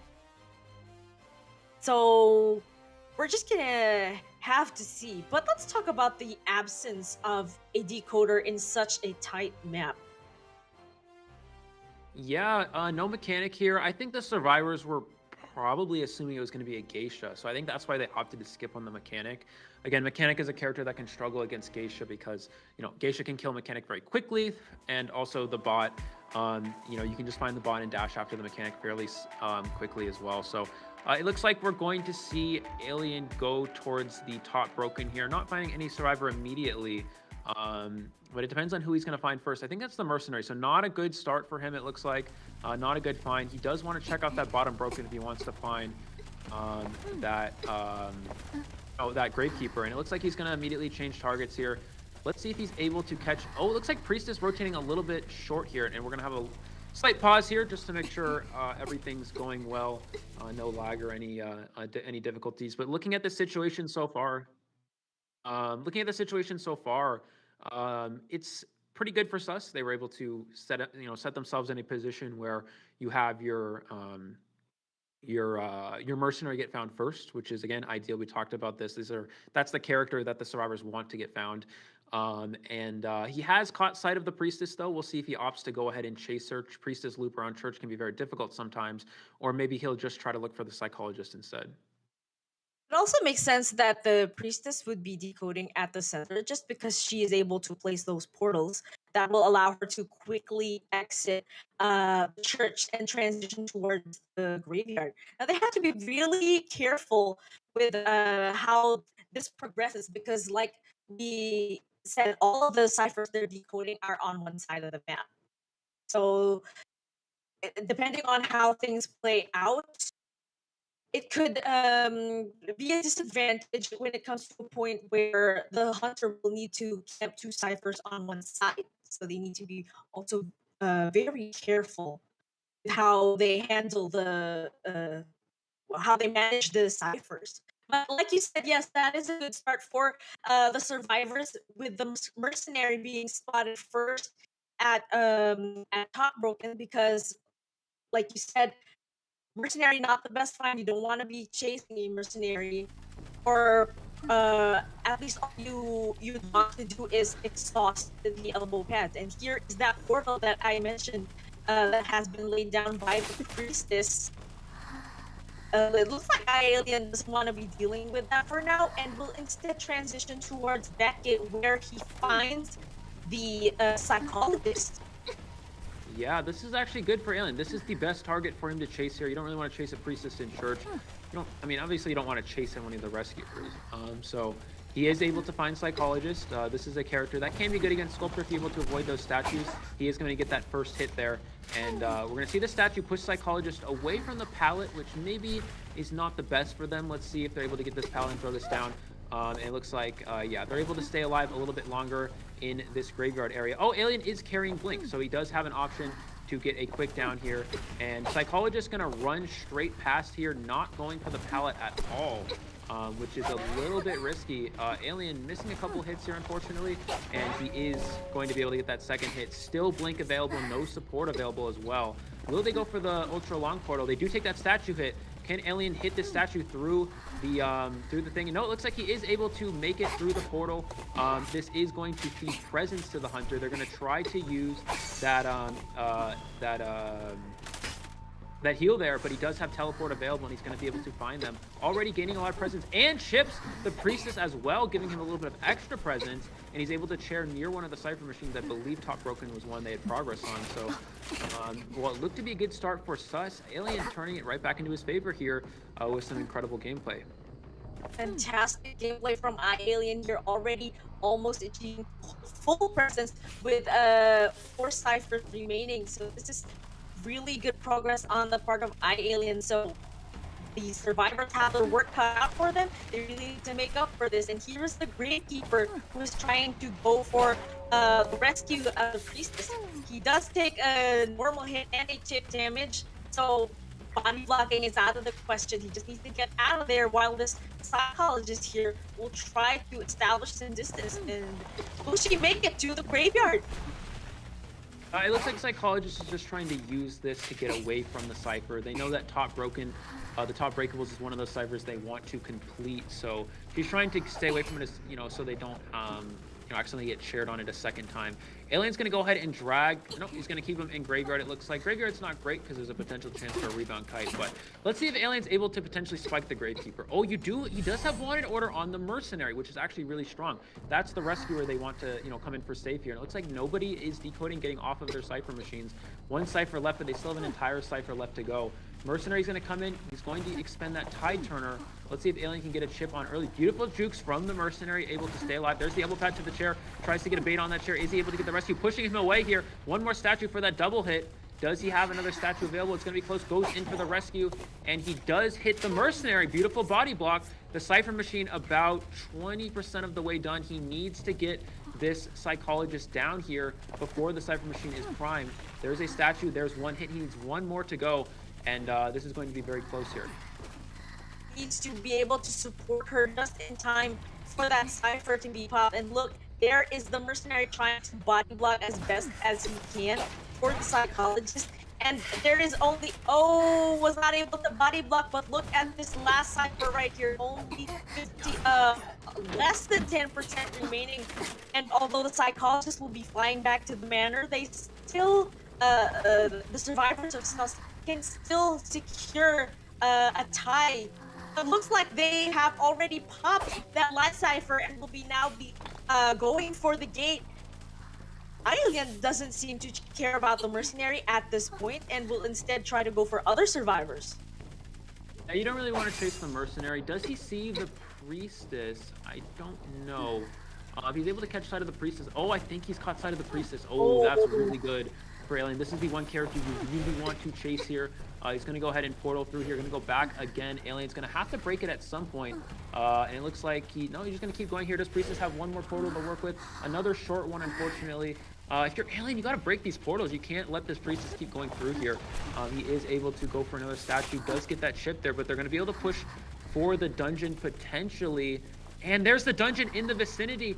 Can they potentially make it here? And I think they're going to be able to make it to the dungeon. It's going to be a foot race. He has one statue to potentially push them back here. Unable to push them back, and they are able to make it to the dungeon and get that escape. Another 3 survivor escape from Suspect. And again, this has been an incredibly survivor-sided matchup, back and forth, like we talked about. Yeah, now the pressure's back on Legacy. They're going to need to get another big survivor escape here. Now, keep in mind, this is Suspect's map of choice. So this is the map that they were, obviously well-versed on, well-practiced on. So they took advantage of that from the survivor side. Now we're going to see how well Mushin's able to capitalize that when playing Hunter. Fantastic job from the survivors. I was really quite surprised to see them play this well against a sculptor, but I guess that is where the adjustment of the sculptor comes into play.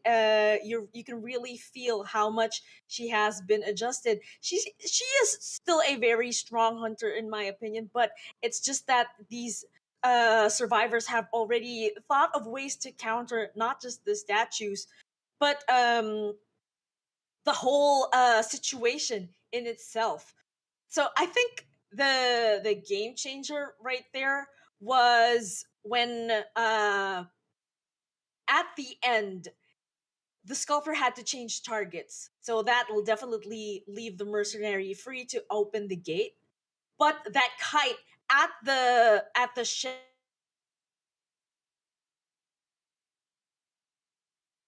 portals, that was it. That was it. That was what led her to that dungeon.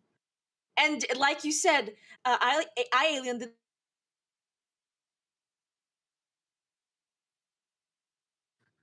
Yeah, so yeah, essentially what Eileen could have done a little bit differently as well is you're put in a position where you don't really want to let the priestess escape the shack area. So if you're alien there, you want to try to trap them behind shack. So you do give the priestess a couple opportunities to go through those portals.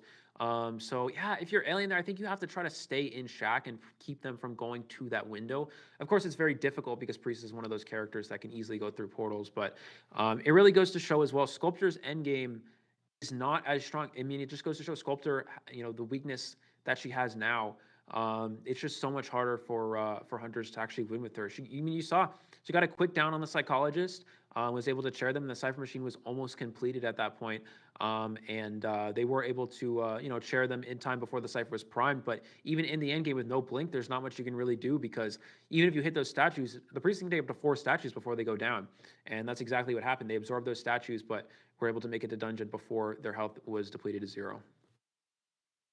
Particularly amazing is how one survivor has already been eliminated. Now, usually, in most cases, especially in tournament settings, you can't win from that anymore. The best you can manage is a tie, but somehow they were able to work it around. I think that priestess kite at the end, that was the cherry on top.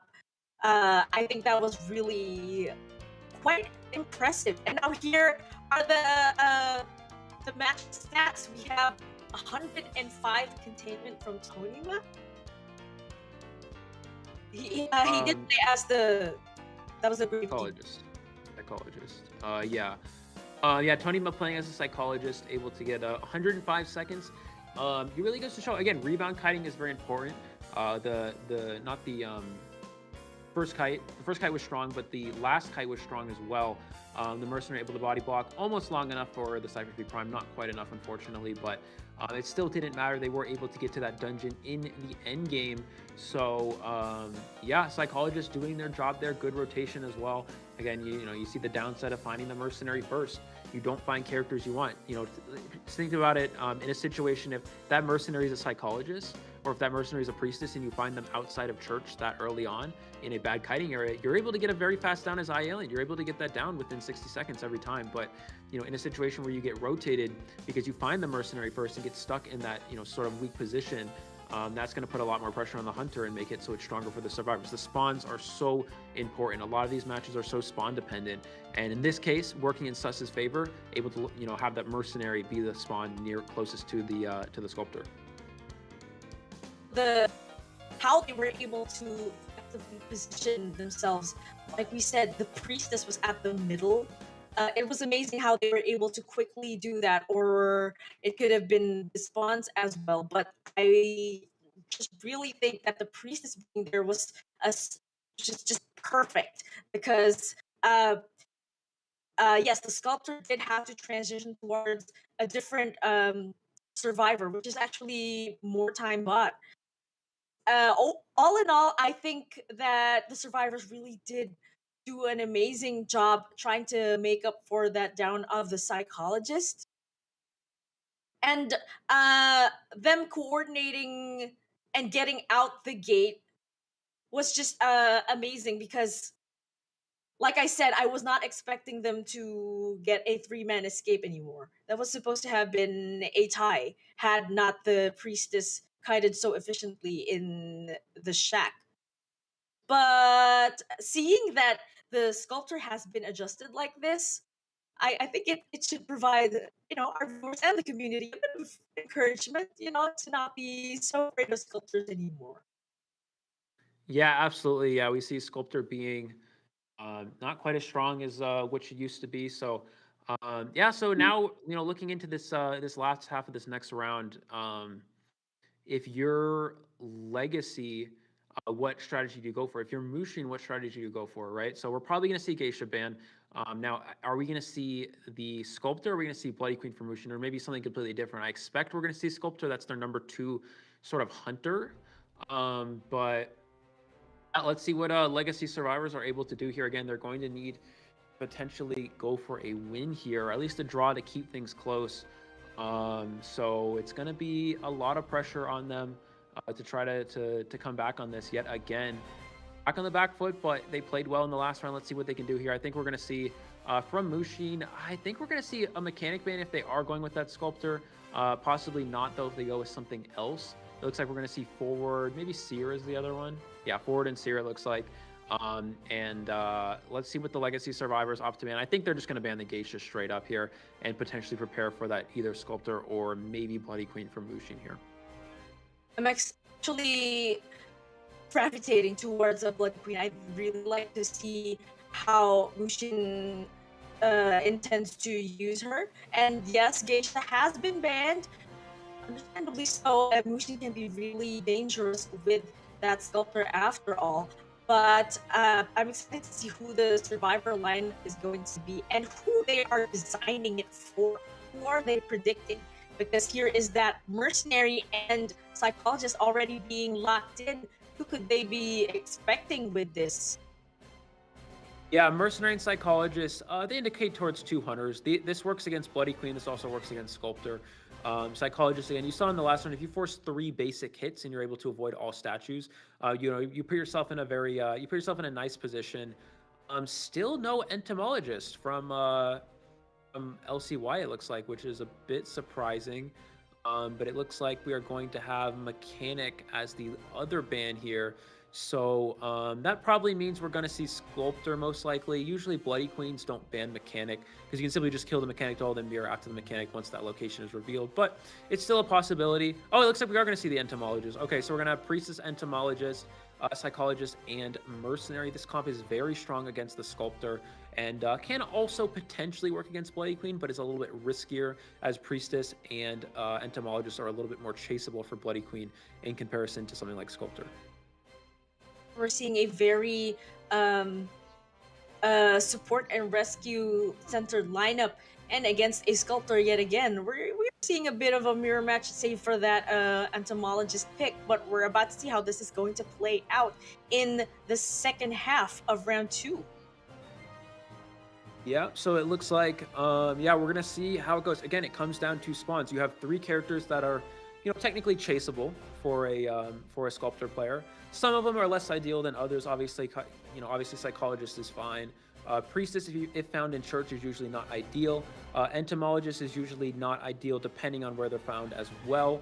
And then Mercenary, of course, you never want to chase Mercenary. So, if you're able to catch one of these survivors in a bit of a rough area, then this could be very beneficial for Mushin, but it also depends on spawns. Yet again, small map like Red Church, spawns are so spawn dependent. It really depends what character you're able to find first, and that's going to be very important to how this match shapes out. In the previous match, the Sculptor made for Top Broken, so which means that she probably spawned at the church area, if not rather the reception area. So putting yourself in the mind of the hunter, which is the more frequent scenario? You going towards Top Broken or you going towards the graveyard? Most hunters almost never go to graveyard because graveyard's such a strong kiting area. And also only one survivor usually spawns around graveyard. So if you actually go to graveyard and you find the mercenary, you pretty much will just lose the game because 1, you can't chase a mercenary, and 2, you're gonna get in a position where you get rotated very easily. So that can be very hard for survivors. So I think that, yeah, in reality, I think that the best situation is that the sculptor goes towards top broken, then bottom broken. Again, you don't want to go to graveyard. You don't want to find a survivor that's going to kite you for a long period of time because of how strong graveyard is. It's easier to chase survivors in the breakable areas. And we are about to see just that, wondering where the sculptor might spawn this time. It looks like the sculptor is at the back gate already sniffing out the location of the psychologist here, and now the chase is about to begin. But look at this, she is already transitioning towards the graveyard. Yeah, early find on the psychologist, does get a statue and does get the hit as well. So a good start for Mushin. Again, you want to try to force those basic hits without getting statued, but Mushin with a good start there, getting a chip hit plus a statue. Let's see if we're going to have any entomologist support. This is something I'm very excited for. We do see the bees coming in here to potentially distract the sculptor. And yeah, there are the bees. That's going to... Oh, he goes right past the bees, though. And now this is going to push them into the psychologist, and they're going to be able to get the down. A big misstep from the entomologist. They're pushing them towards the hunter, and now this puts Legacy on the back foot again. The basement is at the shack, which means that there will be no rescuing. There's no need to rescue her from such a difficult place. But again, 5 ciphers remaining. The pressure is on the survivors at this time, and it looks like the entomologist is now going to be monitored with that chisel. And it looks like, will we see a rescue here at all? It looks like possibly Mercenary coming in after half. We do have the long portal set up as well, so potentially the survivor could get rescued and make it to the long portal. That might put them in a pretty good spot here, but it looks like the entomologist bees are waiting nearby as well. You have to be careful that you don't give a free hit to the bees here. You want to keep them alive as long as possible, and it looks like we are going to see someone come for the rescue, and it looks like it's going to be the priestess in combination with this ento bees. What? Coordination from the team. Not only were the bees able to push away the sculptor, the priestess was also able to use that portal to do a successful rescue. Oh, a nice instance wherein the psychologist is able to successfully capitalize on that stress response. Yeah, and it looks like we're trying to see wow, beautiful dodge from Green there, able to stay alive a little bit longer. A lot of statues to dodge, still able to stay alive. We may see the sculptor. Yeah, they're going to go ahead and expend their blink there, so at least, Legacy's able to make the sculptor waste their trait. That's the important thing here. We're going to see psychologists get chair. They are dead on chair. So the Cypher progress is winding down. They're about to pop another one, and they have 2 more with progress. But keep in mind, the Priestess is unfortunately for Legacy injured. So if you're able to find Priestess here as Mushin, you could be in a very strong position. Things are still looking pretty good. They can still turn this around and probably secure a tie or another dungeon escape. But looks like Mushin will want to stay on top of this because he has already sniffed out the 4th cipher, which may potentially mean that they might need to get started on another one. Gets rid of that portal there, and here's another long portal here at the broken... Oh, misses that by a little bit. Now they're at the back side of the map. Mushin needs to transition towards that area, uses that chisel just to be able to determine their location. But it looks like they have been decoding for quite a long time already. And it looks like he is going towards the Mercenary. This is not an ideal target. Mercenary is 3 elbow pads, so they're going to be able to last for a long period of time here. In theory, we're going to see them elbow pad to transition away here. Mushin going for those statues, is able to get 1 hit on the Mercenary. Going to have to use yet another elbow pad, but making even more distance, getting farther and farther away from that last cipher. Mushin's trade almost back online in a few seconds here. Will he have trade swap is the question. No, wow, beautiful dodge from the Mercenary. Again, you see the sculptor, that nerf really coming into play here. Makes it so easy for survivors to dodge these statues. Is able to get 1 hit there. Has already switched to teleport, so no no blink available. And he looks like he's going to be able to get that statue. Last elbow pad being expended from the Mercenary, but the Ciphers are almost done here. It looks like Mercenary kiting near the dungeon as well. They could potentially, it looks like the Cipher is primed. So Mercenary could potentially go for a dungeon escape. There's the down, and there's the pop. Mercenary, no elbow pads available, though. That's the only downside here. And Mercenary needs to potentially, get away from this exit gate. And it looks like, yeah, he's going to continue after the Mercenary. Dungeon is in the vicinity, but no elbow pads for the Mercenary. He needs to try to stay alive as long as possible. Entomologist opening that back gate. Priestess surely behind. Wow, another portal there is going to keep them alive a little bit longer. The Hunter needs to break this. He goes through it, which will give the Mercenary potentially a chance to go for Dungeon, but it's going to be really close here. Oh.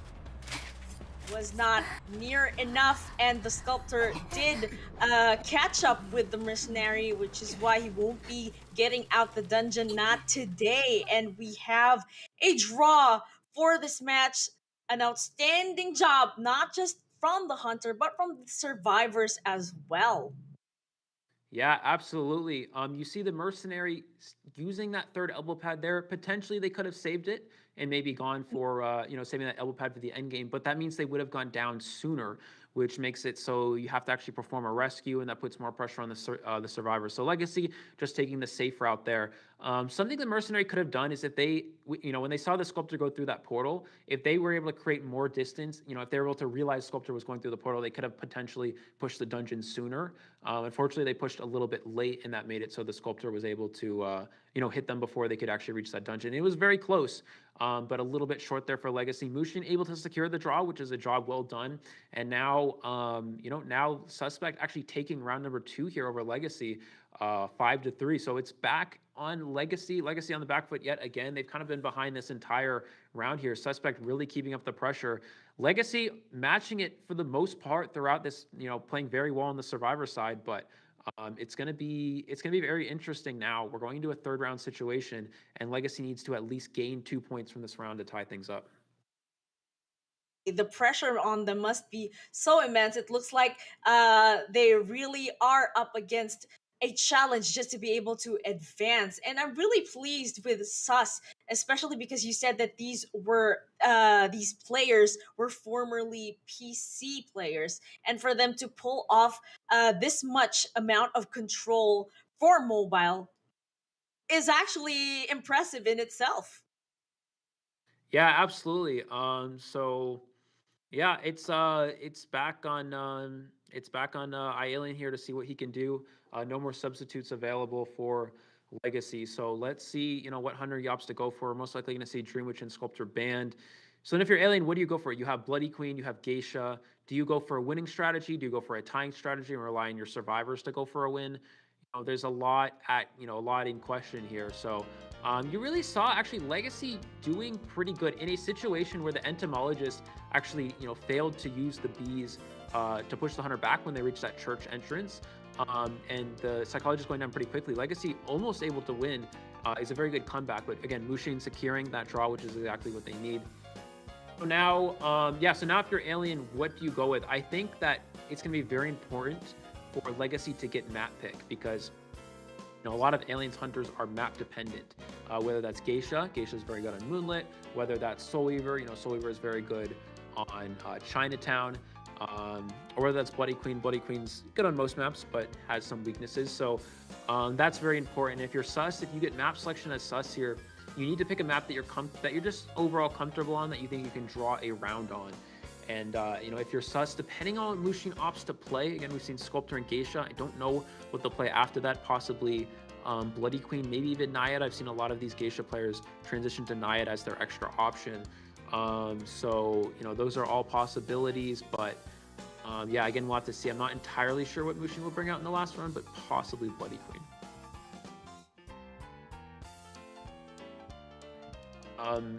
Also, so it looks like depending on who has the ban option as well, because keep in mind in the third round you can ban a map. So if Legacy opts to go for like if Legacy has the option to ban maps here, what map are they going to ban? So I think the most logical one, most likely, assuming that Mushin might be going Bloody Queen, is probably something like. It's really hard to say. They may probably ban something like Sacred Heart Hospital because that's more difficult for Alien, but as a hunter. But and then if you're sus, what map do you ban? Probably Moonlight River Park. You don't want to give that as an option to Alien's Geisha. So yeah, we'll have to see exactly who gets to choose what map and where. Indeed, we're just gonna have to see. Also, because this is round 3, that'll give the survivors 2 chances to ban the hunters that they really don't want to be dealing with. But if ever we do get hospital, for me, this is one of the more balanced maps in the game. So I'd be expecting them to ban probably a Blood Queen. And this is based on my personal experience. In rank, we do ban Blood Queen just because she can be so powerful in hospital. The hospital is hardly a counter for her, and she can easily switch positions even if the survivors are not in her line of sight. So that'll be something to look forward to. But could we be expecting a Moonlit River Park this time for round 3 as well? I think that would be the most logical choice for Legacy. But then again, if you have a ban option, if you're sus, I think you have to ban Moonlit just because, you don't want to give Moonlit River Park to Alien's Geisha. So, I mean, they could also go for like a Dream Witch ban and a Geisha ban, maybe force Alien to play something like Sculptor on that map, which is not a great Sculptor map. But I don't know. We'll have to see. And then he also has Bloody Queen as an option as well. So it really depends. I think Moonlit probably benefits. Moonlit or Lakeside Village probably benefits Legacy the most here. But I think it also will probably be, at least one of those maps should be banned by Suspect. And then the map that benefits Suspect the most, it's hard to say depending on what Mushin plans to play, but I think Legacy probably wants to ban Sacred Heart Hospital just because of how strong a map it is for something like a Bloody Queen. If Alien wants to go something else, then you could potentially get kited on a map like Sacred. Definitely. I think rather than Moonlit, I think we're expecting more to see Sacred for round 3. So I'm really excited for that, especially because these are one of the maps that you're not sure if it's actually tight or if it's a big map. Many would consider it to be a big map, but because it's a bit round in terms of the structure, it's a bit easy to go to and from when passing through the hospital. So so much for that. Let's talk about hunters this time. We do know that Bloody Queen could get banned if it is the Sacred Heart Hospital that gets picked. Who else could we expect to see apart from Bloody Queen? I think besides EQ, it depends. I really don't think Sacred will be an option just because I don't think Legacy will pick Sacred, and I think Legacy will probably ban it most likely. So I don't think that'll ever really come out. If it does come out, then Bloody Queen's pretty good at the map. Geisha's not too bad for Alien's purpose. So I think that it's a possibility. It just seems unlikely. I think Lakeside Village benefits probably both teams more than anything. So again, we'll have to see. We'll have to see what's going to happen overall. But I think that again, Legacy's most ideal maps here are Lakeside and Moonlit, whereas Suspect is more directed towards something else.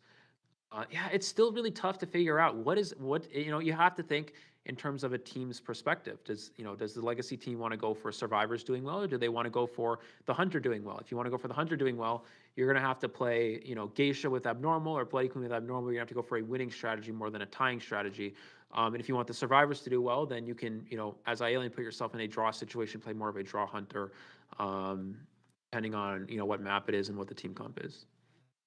I'm actually excited to see that Geisha with abnormal. I've been looking forward to it all day. So if we do see this, that would be really fun to watch.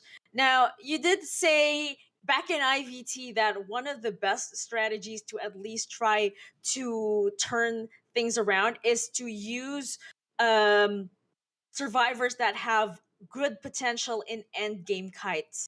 Would you say that it's still the same given the new adjustment of the hunters? Yeah, I mean it's still the same situation. If you're trying to push for wins, you're going to play characters that are better at getting securing dungeon in comparison to other characters, right? So characters that are good at getting dungeon are characters that have recharging abilities, whether that's priestess, whether that's we saw mercenary being good as well. If you have those elbow pads conserved, entomologist has those bees stacked up. Characters like that are always very strong. So I think probably we're going to see some of those come into play here, especially if Legacy is going for a win from the survivor side.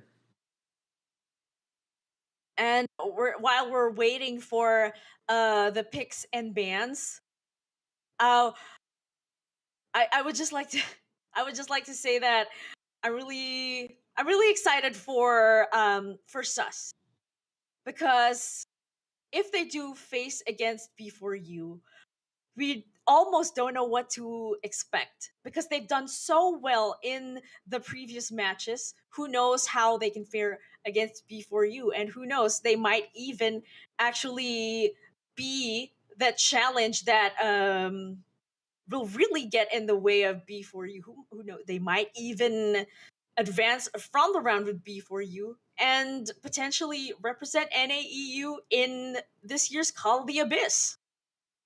Yeah, it looks like looking at the map selection here, we actually have Arms Factory banned from Legacy, which also makes pretty good sense if Alien wants to go for something like Geisha or Sculptor. Neither of those characters are particularly good on Arms Factory. Sus actually picking Moonlit. I don't know about this. This is actually kind of playing in to Legacy's favor. I think if you're picking Moonlit here as Sus, you have to ban iAlien's Geisha. You cannot go any other way. If you give him Moonlit Geisha, you are putting yourself in a terrible position. So I think the Moonlit pick here from Sus is simply saying we will ban Geisha as one of these characters, most likely Dream Witch as the other. I'm really excited as to how this Geisha that you speak of could really excel in Moonlit. You did say that this is one of the maps that could really let her shine when it comes to securing those wins. But we shall see also how the survivors will want to counter this. You know that there is a possibility that a Geisha will come out, a breaking wheel and a sculptor could also come out, and I am really afraid of breaking wheel in Moonlit. But we'll see who they would prioritize in terms of banning. Yeah, absolutely. So going to look into this lineup here, we are going to have, I think, don't recall who is hunting first and who's surviving first, but it looks like it is going to be, we are going to have, okay, so Alien is hunting first on Moonlit River Park, which, is a map that's beneficial for him, as we talked about, but it also depends on, if he opts to go for that Geisha, if he opts to go for something else. We'll have to see what he opts to ban. I think Seer will definitely be the first ban right out the gate here, and possibly going to go for Forward and Mechanic as well. Now I'm joined by Potch Spice. How's it going, Potch? Hey, man. Okay, so apologies. I had to come in because these matches are so intense. How crazy is it? From the first match, it was very Hunter-sided. Here, very Survivor-sided. Really speaks to what the meta is now. Now we're seeing Legacy, as you mentioned, iAlien in this Moonlit River Park. That Geisha might come out, so they got to respect that. Absolutely. With these bans too, definitely indicating towards Geisha. Forward support is always very good. Seer Owl, very strong against Geisha, and Mercenary, a good rescuer against that character. Let's see what they opt to ban. I think they have to ban the Geisha still. You can't really give that as an option, especially with these bans. It indicates he's going to go for Geisha or Dream Witch. So I think both of those will get banned. I still don't know what Alien opts to play here. Maybe going for a Bloody Queen is always a possibility, but we'll have to see. Yeah, we saw a glimpse of what the geisha can be capable of in the first game when Walmart used them. Now we're seeing a Dream Witch and Bloody Queen. So it seems like Sus is making a statement saying that we're ready for this geisha if ever it does come out. So now let's head on over to the picks of Team Sus.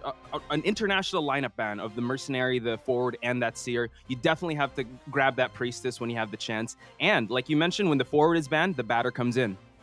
Absolutely. We're going to see Batter and Priestess here for the Sus Survivor side. Batter, a pretty good character against that Geisha. You're able to potentially cancel those dashes with that ball and can also be a good supporter overall. So we'll have to see how that comes into play here. I really don't think Alien goes anything other than Geisha. He does have Sculptor as an option, but I think this map is just too good for Geisha to pass up this opportunity. Ooh, I'm banning out the Psychologist. So taking I would say the tanky, the chunky survivors that can tank a lot of those hits, does leave a room open for that Patient to come out if ever. But looking at the lineup so far, they don't really have a decoder. Mechanic is up for grabs, but being this map is so big, they have that Priestess in the mix. Gravekeeper substituting for the tankiness of the survivors is definitely an excellent choice if they choose that Gravekeeper. And now going with a Perfumer. So this they could be raring for that Geisha. Yeah, Perfumer, a good counter to Geisha. You know, one of those characters that counters those one-hit hunters that doesn't have chip abilities. In this case, that is the Geisha. However, we do see Alien typically, and there's the Geisha like we talked about. We may see Alien bring Blink just so it's easier to deal with this Perfumer. Perfumer can struggle against that particular trait. But again, in a situation where Alien may want to go for a heavier kill amount since the team is down by 2 points, you may want to go for something like Abnormal as well. Right. We talked about that. Alien ranking with the Abnormal Geisha in the past season, and he could opt for that. Again, it's really up to him in terms of preference. The previous match didn't really go in his favor when he used that Sculptor. So now he really wants to get more points on the board because right now you are seeing a 9-7 lead on Sus's side. We will determine the points later on, ladies and gentlemen. I have apologies for the math. We have to compute, but it is Sus in the lead in terms of points. So it's all or nothing when it comes to this type of situation. So let's see how this one will play out. Absolutely. And again, it's going to come down to spawns yet again. Moonlit River Park is a large map. We see Sus playing a lot of these heavy rescuer characters that are more bulky, harder to chase. And that really, again, those are a little bit risky because if you find the one character that's the weakest kiter, in this case, most likely will be the Priestess. It can be hard. Priestess can struggle at kiting against Geisha, especially on this sort of map. So maybe if Alien finds Priestess first, it'll be a tough situation for the survivors. But if he's able to find, if he finds something else, such as Batter or Gravekeeper, that might be more beneficial for Suspect. Yeah, that's true. Especially if you find Priestess out in the open and she's still waiting for portal cooldowns to happen. Yeah, that's an easy down for Alien.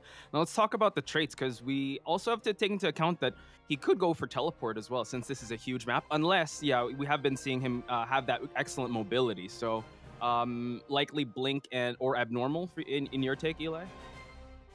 Yeah, most likely. Alien is typically one of those geishas. We saw Mushin play that geisha with teleport in the first round, no trump card, but Alien is typically one of those geishas that opts for the trump card. Now, whether that he goes for, Blink or Abnormal, maybe even Excitement to counter Batter.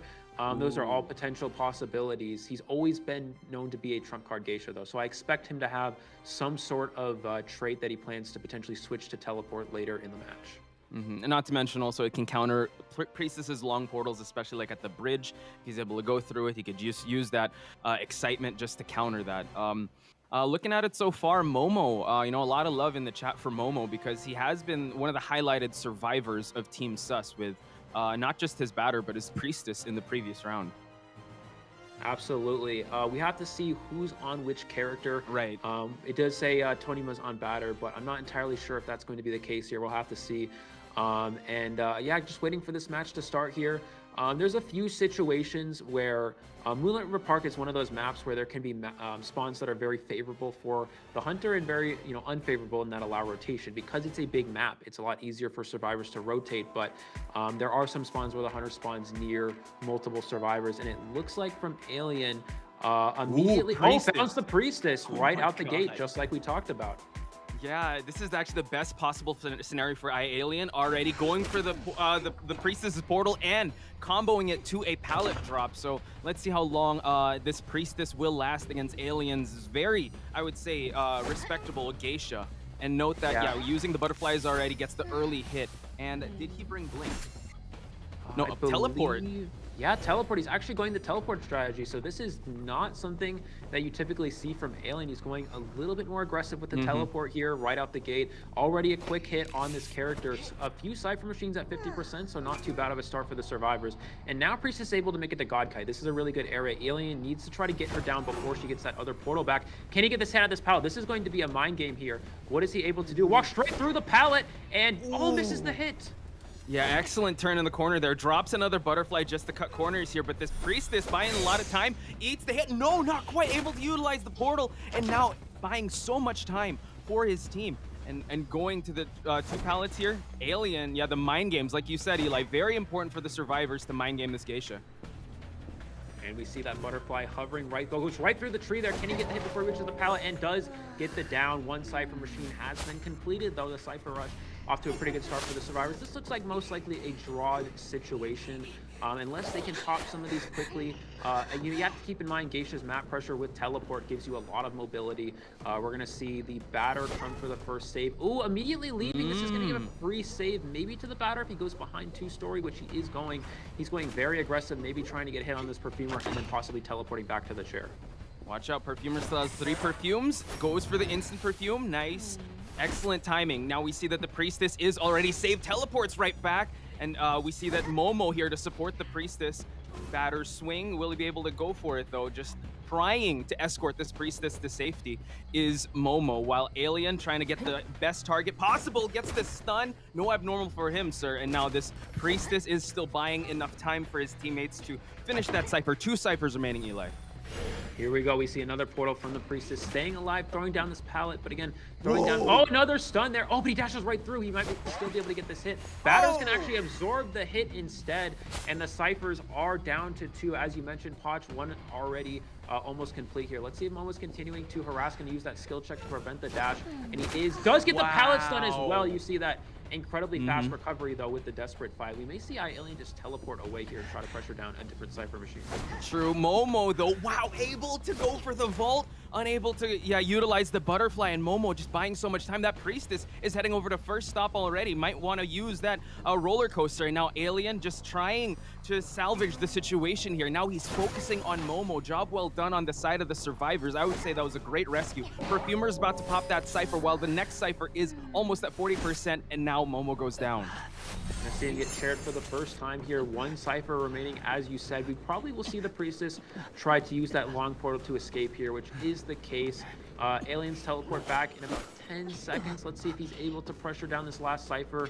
Yeah, you could potentially go for a aggressive play and teleport on the last Cypher, or you can try to pressure down the rescue here. So what's going to have to happen is, will the survivors come from all the way across the map, or will they take the long portal, which in this case they will. It looks like it's going to be Perfumer coming in for the save. Not baited by that. Not baited by that either. Wow. And is able to get that rescue. Gets the down, and now the pop. We're at end game here. Alien, getting punished for hunkering down, and now excellent survivors teamwork here on the side of Team Sus, and Momo trying to run the routes outside of 2-story here. Gonna get ready for that batter swing. Teleport is ready, so Alien at any time could try and go for it, but no, he gets hit by the bat, and now we see Alien forcing the butterfly to come out, gets the detention hit, and now we see that both survivors are split pushing the gates. He is going to teleport here, and it's not open just yet. He can knock this Gravekeeper out of Shovel, potentially get him down, share him, then go back to Batter. We'll see how quickly Batter can heal. Does he have Sticker available? He's going to be instant down on the Grave. This gives him a little bit of a chance to come back. He has to share this Gravekeeper right away and head back to that Batter before they're able to potentially get up here. 70% heal already. And this is a Geisha, no teleport, but you do have those dashes. You can jump up, you can zoom across the map, but you do have to get rid of this portal. Yeah, true. Yeah, doing some cleanup there, because that Gravekeeper was heading towards that long portal. Now Momo trying to meet up with Nell.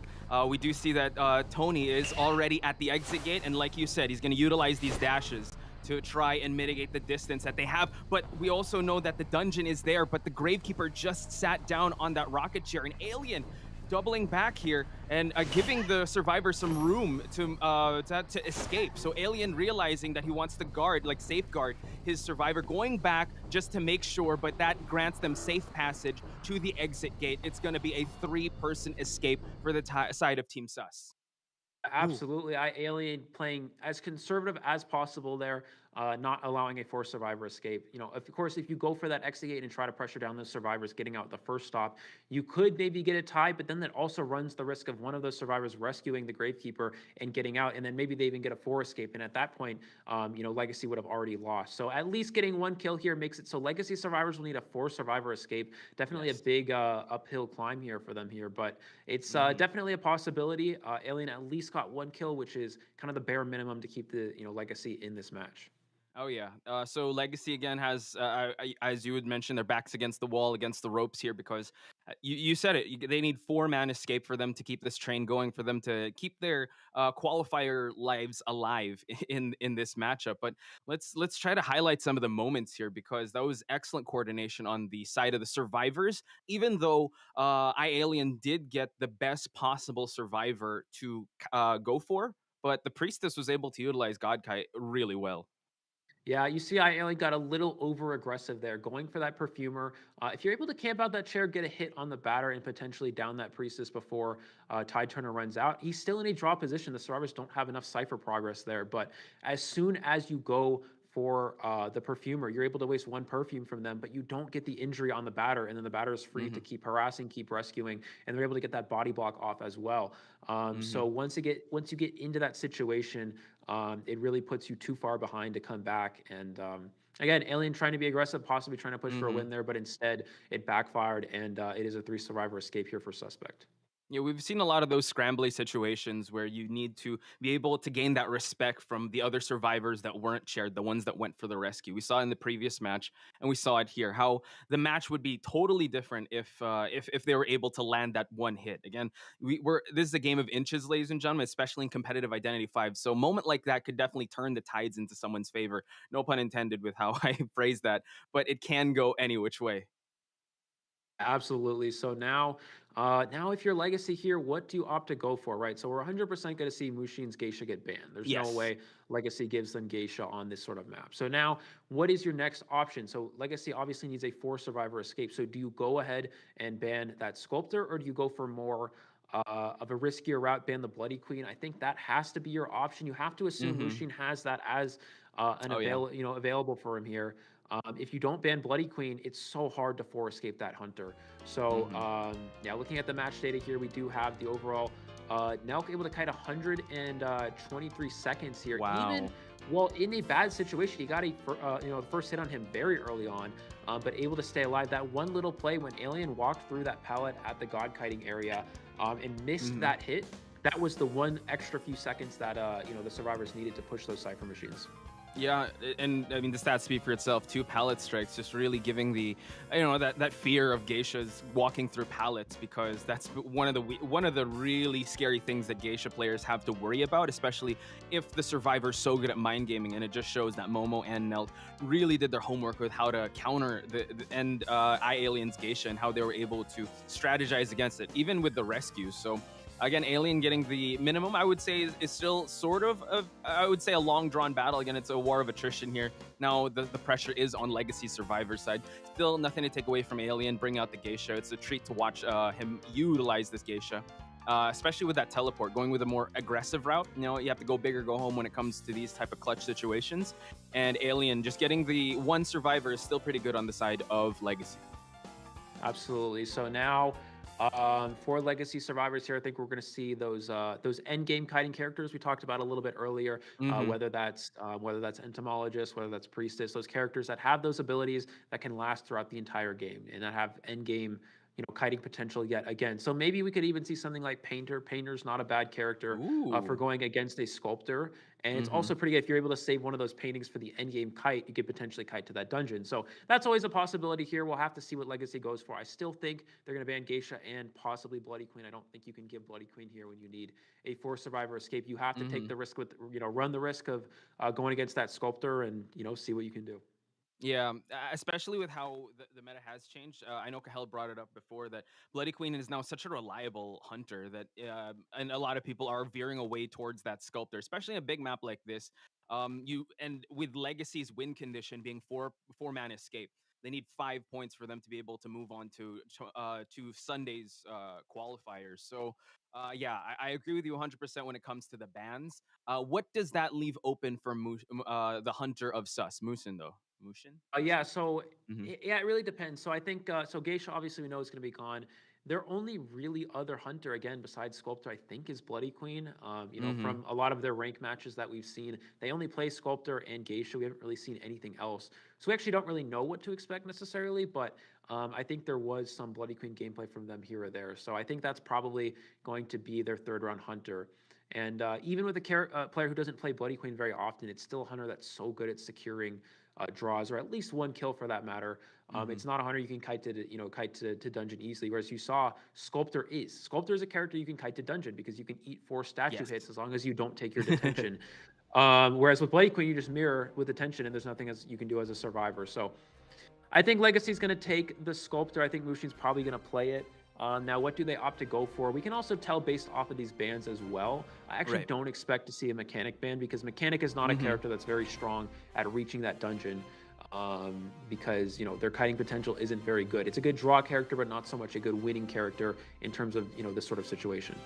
Oh yeah, I agree, especially in a map like this and with the stakes so high, they really need to go aggressive here. I like that they allowed the Seer to come through just to ban that Priestess, just so that Sus won't have to worry about, or Mushin won't have to worry about the survivors getting backdoor exits when it comes to this map. So we're seeing the ban of the Mercenary, Forward, and Priestess. Now, as we mentioned, we're going to see the bans. We're going to see that Respect ban of that Geisha, and probably that Bloody Queen as well.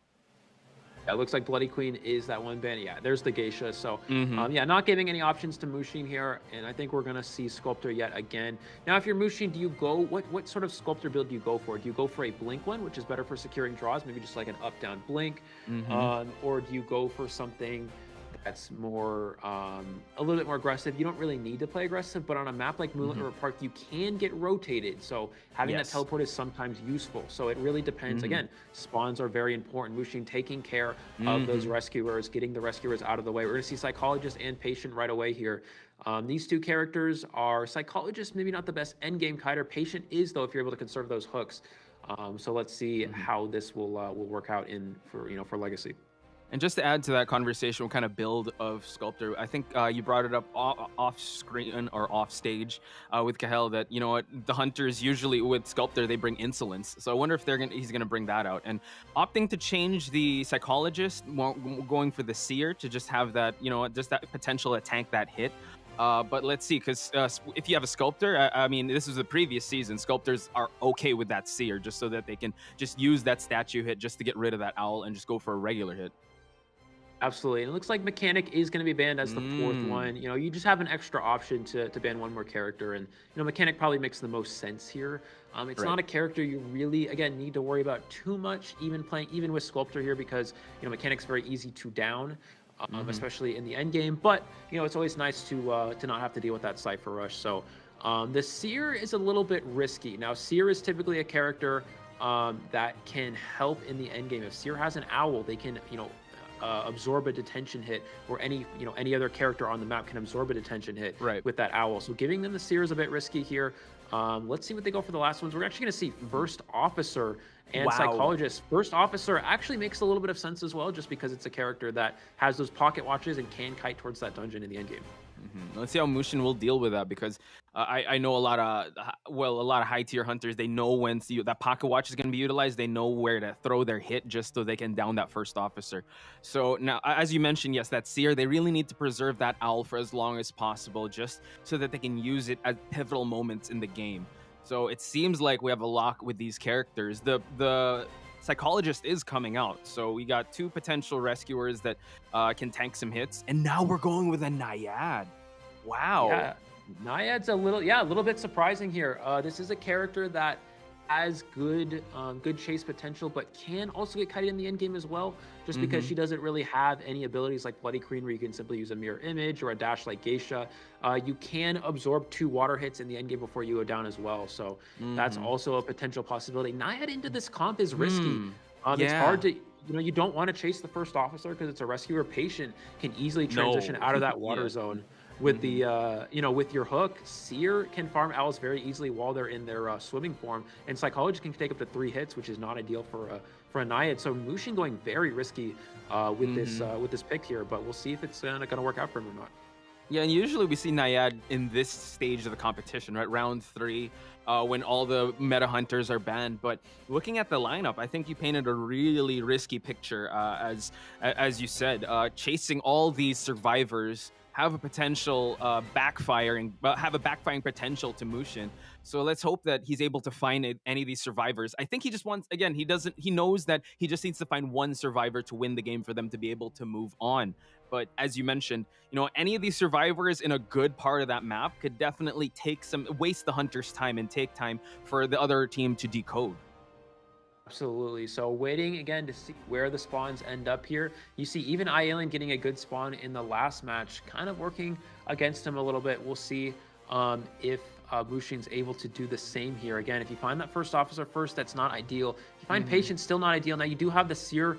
You can see where the hunter is at the start of the match. Most of these survivors are well versed in their key spawns. They're going to know where the hunter spawns naturally based off of where one of them spawns, but they will know the direction of the hunter, and that's important for that early game rotation. However, Naiad can be a little bit risky. It can be difficult to rotate because of how fast she is in that swimming form, but it really depends on, again, where these survivors end up. Certain parts of the maps, like 2-story, Naiad can struggle with because you're forced to fall back that Trident, then bolt the window, and that can waste a lot of time for survivors. So here's a question on everyone's mind, Eli, and I'll chime in as well. Would you pick your poison? Who's the first survivor that would be the most ideal, right? It's the one that's closest to you, but if Mushin could have a choice of who to chase first, who do you think it should be at the start of the game? Definitely Seer. You don't want to chase Patient or the first officer. If you do end up chasing Psychologist plus the Seer Owls, they can take 4 hits, which is 4 hits. Not something Naiad can really afford to. As long as they're able to transition out of the water range, force basic hits, force attack recovery, that is an easy 3 Cypher Kai with 4 hits. So it looks like we are going to see him find the Patient first, which is not the best target, but he may not have an option. He may have to commit to this character here.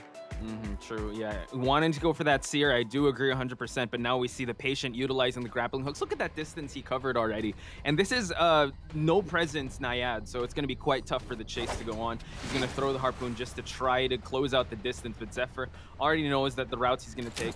Watch out, he's able to hook again, and look at that Mushin just trying to close out that distance. Now he only has 1 grappling hook to worry about. Only 1 more to go, but able to avoid 2 dashes. Oh, changing targets to Psychologist, which is still not a great find just because of the amount of hits she can take, but is able to get 1 right out the gate there. Now, what trait does Mushin have? Do you have Teleport? I think it is Blink. So, yeah, Psychologist caught in a bit of a rough area. You can easily just loop this area and force them to transition away here. That's exactly what we're going to see happen. Yeah, now Blink is up, so I think Mushin, oh wow, providing the owl just for him to be able to go further. Okay, I thought he was going to bait out a hit for that owl to come out, but now Mushin just waiting for that owl to come out. Now he has no owl to worry about, so Mushin has to hit this, 93%. Has to hit the Psychologist twice for her to fall down. Stress response already done, already utilized, so now Mushin trying to just zone in on this Psychologist. Now, the only downside for Legacy of them finding this Psychologist, can he get the bolt off? Oh, gets the blink. Beautiful blink from Mushin. Gonna be able to get that down there and chair them on the Patient Cypher. No, looks like no chair. They're gonna have to take them away. So a little bit of a lucky chair spawn there for Legacy. The only downside of this for Legacy is while it may have been a good kite and they're in a pretty good position here, Psychologist is the one character that can struggle kiting the dungeon in the end game because they have no items to work with. Yes, we have a pretty bare Psychologist now with no skills to work with, especially on the rebound kite. And Patient, not sure if he brought Tide, but he's gonna go for the rescue, and they did bring Tide, so he's gonna provide a little bit of time here. Now we see that Mushin is just trying to circle around this area. Zephyr just trying to drown her in the puddles here, and Zephyr just trying to harass as much as possible and try to distract. But now we see Mushin just going for the last effort already, just focusing. He just wants 1 survivor down, and that's what he's gonna get. And it looks like we see him dying away as far possible away from Cyphers, but Basement is here, so this is not good at all for Legacy getting Basement. This is going to be very difficult for them. Still 3 Cyphers left. They still have good progress, but first officer needs to come in for a rescue, and they need to try to somehow body block this out. until the last Cypher is primed and get into the dungeon. It looks like we're going to see Seer possibly the one coming in for the rescue, which is very interesting. Not something what I expect. You know, you would expect the first officer, but they do have wanted order on them as well. Oh, it looks like it is the first officer. Yeah, there we go. But he already ate that puddle hit, and now it's starting to build. About to hit the 70% mark. Psychologist as well. He is drowning them down here in the basement. The first officer pops, and now the psychologist as well. He's gonna get a double down situation here. And now we see that psychologist again trying to get as far away as possible. 2 ciphers still remaining, so it's looking pretty good on the side of Mushin. Absolutely. And again, all Mushi needs is one elimination here. So as soon as the psychologist hits the chair, it is over. And we're going to see them take to the rocket chair. I don't think there's any chance of them struggling here. And yeah, no, that is going to be it. Legacy going down to Sus here. And we're going to see, one Cypher left that's still going to play out this match. Still a position where they can draw, but with all these injuries on the board, it's going to be very difficult for them. Yeah, now we're just going to play this match out, but Sus doing an amazing job on both Survivor and Hunter side. And I would say Mushin surprising everyone with this Naiad. So no, he's going to make a statement to make sure that he's going to show the capabilities of this Naiad. We're going to play this game out. And now Green is in the area. First officer, the only rescuer on the team left is the one on the rocket chair. And we do see that the tinnitus has already popped up. And now he probably gets a whiff of where Green is at. Spots him already, and he just needs to camp this one out. One Cypher still remains, and Legacy still going strong here to try and survive as long as possible. We're going to see him go after Green here. Does have Blink available. Most likely will just use that Blink to try to get the down on Green. And does beautiful mind game from Mushin pulling back there and getting that hit. He's going to go ahead and just share this character yet again. You don't need to go for anything too much past this. You only need that 1 kill, which you've already secured, but it looks like we'll see probably the survivors try to pressure down one more Cypher, at least go for a draw here. He's going to go ahead and pressure Boss. He does have a pocket watch available, and let's see if he's able to use that to potentially make this rescue. Oh, just making him utilize that pocket watch, and it seems like he's going to go back to just camping out the Seer here, just waiting for that pocket watch to expire. And we see that Mushin already finds the first officer, trying to chase him away, but now uses the blink to just close out the distance. But now pocket watch being utilized once again. Mushin has to be very careful with what he hits, because that after image is quite tricky. Already past the half is the Seer, so Bossy just trying to buy enough time for that last Cypher to be primed, because the patient is already working on it, and it is already primed, Eli. You got to see the Cypher pop there. They're able to make that rescue. No items available for any of these characters, though. We're going to see him go for the Seer, which is not too bad. But again, Seer still has potential Owl if he's able to farm it here. And he's actually going to change targets to the first officer. This is actually a smart play. If you continue to chase Seer, you run the risk of them farming that Owl and able to use it to potentially reach the dungeon, whereas first officer, has no more items to work with. Bossy, wow, beautiful pallet slip from Bossy. Now the question is, can he make it to the dungeon? Dungeon is, I believe, near the slide. So he's going to have to get across the bridge to get there. It's going to be a long sort of uphill battle for him to reach that, but it's still a potential possibility here. Yep, now we see Bossy trying to transition kite. Mushin already marking his territory in that area. And no Priestess here. It's hard to mitigate the bridge. Try to go for that pallet, but Mushin gets it down on this first officer. We do see that the 2 survivors already making their escape. It seems like it's going to be a tie, but ladies and gentlemen, it's a good done deal. Sus will be moving on, and Mushin just making sure that he wants to chase out these survivors. But as you mentioned, he just needed 1 survivor. He went above and beyond. GG's go to Sus. He gets 2 survivors down, going for that tie, and they will be the ones to move on in the qualifiers. Absolutely. Final score 14-10. Sus with kind of an upset victory here. We did not expect this coming out of nowhere. Going against one of the most experienced teams here in NAEU, and Sus coming out and beating a team that honestly I don't think a lot of people expected them to win here, and they're actually coming out proving themselves that they can play at this level of competition. Excellent job from Suspect. Yeah, I would say they went up against one of the seasoned teams, and I think the storyline coming into the qualifiers is all eyes are on B4U. With full respect, B4U has been the name to look out for, and Legacy as well. But now, ladies and gentlemen, Sus making a huge statement, knocking out Legacy to advance in this tournament is a huge statement. And as Kahel mentioned, Sus can go all the way. So I think they really ran with the support that they saw in chat. So big shout outs to everyone supporting Sus in chat. Yeah, absolutely. So, yeah, Suspect advancing over Legacy. Looking back at these matches, it was as we predicted to be very Survivor sided. You know, you look at Hmm. the Survivor win rates from a lot of these teams, and pretty much all the Survivor win rates are up in the 70s, and Yes. that goes to show that's the sort of win rates you'd see from. Like the IVL survivors playing in Hmm. their rank or Hmm. something. So this is really, you really saw how survivor sided this was. I don't think Hunters won a single match in this In set, this if I one. don't. Yeah. Yeah, it was mostly a tie, like what we just witnessed now. But yeah, this match in particular kind of encapsulated the new meta that we're playing in now with survivors. As you mentioned, the evolution of survivors just working together now and making sure that no one kites alone. You always see someone. You see a seer support owl, or you see a priestess portal, a batter stun, and I think that's something to look forward to as the days progress in these qualifiers. Absolutely. So, that's really again survivor-sided meta coming into play here. We didn't see it too much in the first round, which is quite interesting. But I think it's going to change as we go farther into tournaments and more of these teams advance. You saw incredible survivor gameplay from Suspect, getting some very nice spawns as well. They're able Hmm. to have the mercenary be the character that gets spawned near the hunter, which was very beneficial for Hmm. them in a lot of instances. And kind of vice versa with B4U in terms of sprints are finding that mechanic. It again really goes to show how strong those spawns are and how much of a difference maker that really is. So on top of that, like you mentioned, though, the support as well was very crucial. Again, no hunters winning any matches in this set at all draws and all wins for survivors. So again, showing the power of this survivor sided meta.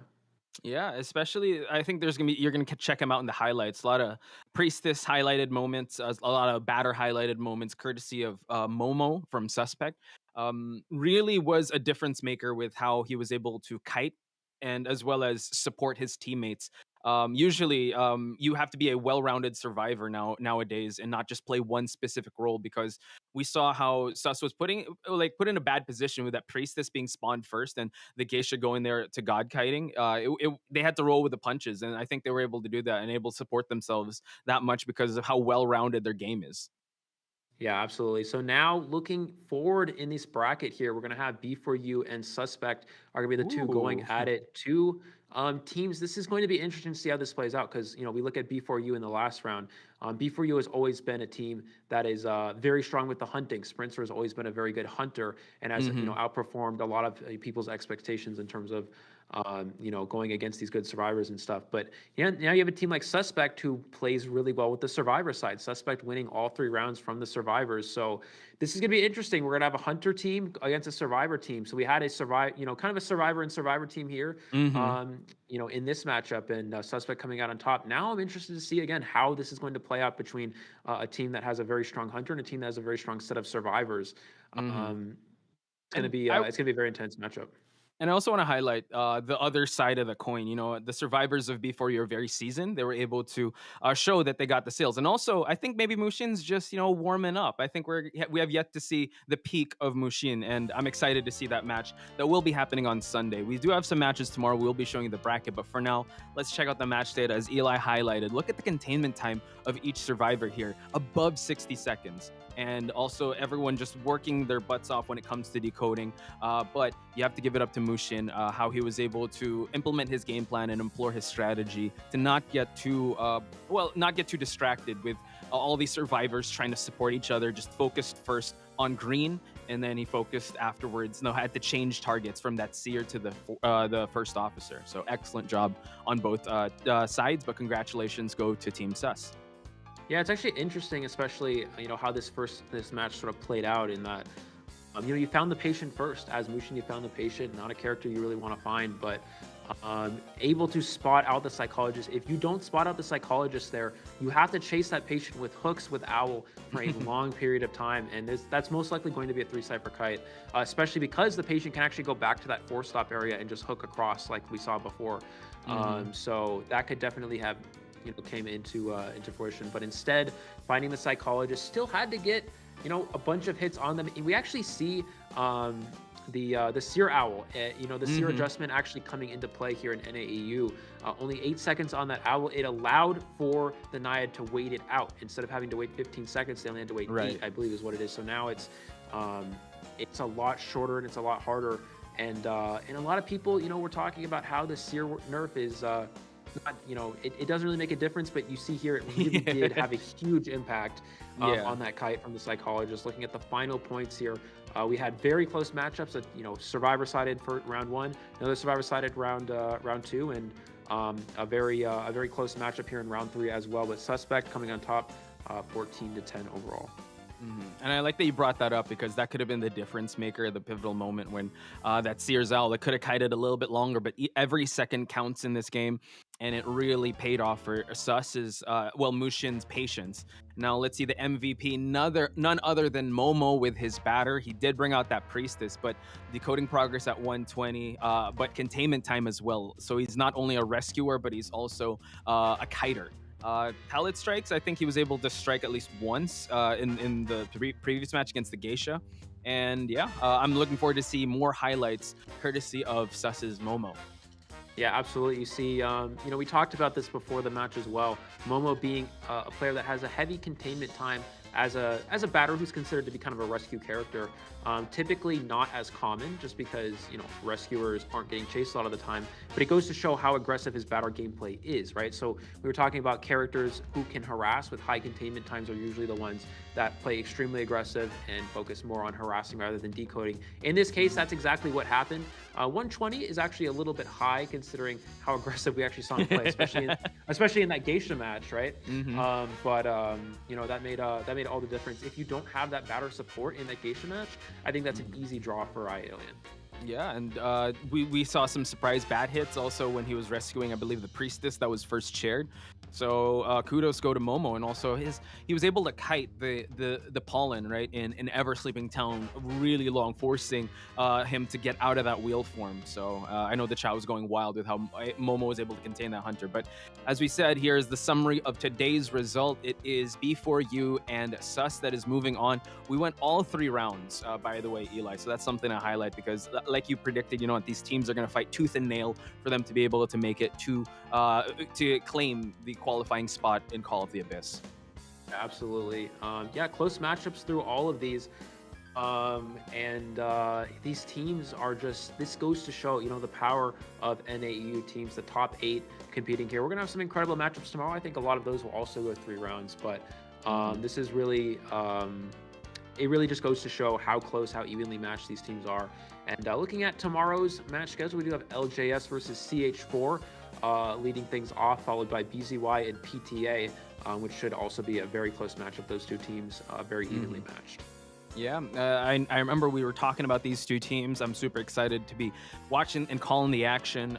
Eli gave us some proper context to these teams. Hopefully we do it justice. It's me and Nell tomorrow, so we'll see you guys there. So take note of the schedule, guys. Make sure to set your alarms to support your favorite teams. Again, that's LJS versus CH4 at 6 p.m. and BZY versus PTA at 8 p.m. EST.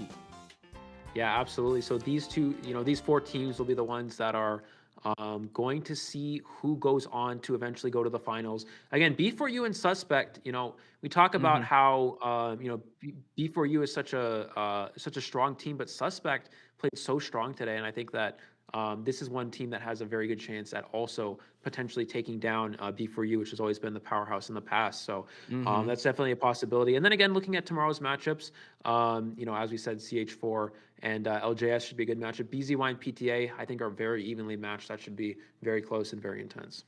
Yeah. So with that being said, ladies and gentlemen, thank you so much for joining us here. This is only day number 1. I know we just got a sliver of what the NAEU community can bring to us in competitive Identity 5. And I'm so excited for each and every day. So please don't miss out on the action to just support your favorite teams because it goes a long way. Again, Sus being, I would say the underdogs coming into this match, and they were able to fly and pass with flying colors as they faced off and knocked out Legacy. So anything could happen, ladies and gentlemen. But for now, that's it for us here in the casting desk. That's my goodbye. How about you, Eli? Anything you want to say before we sign off?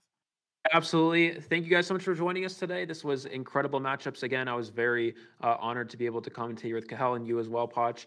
And I'm very excited about how the rest of this tournament's going to play out. I'm very looking forward to how tomorrow is going to go in the rest of the tournament. Again, thank you guys so much for watching. Don't forget to watch tomorrow as well, grand finals as well on Sunday. And we'll see which team from NAU will earn the right to go play against the rest of the world in the Call of Abyss 5 global tournament. Boom. There we go.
Stop for a moment, can you see?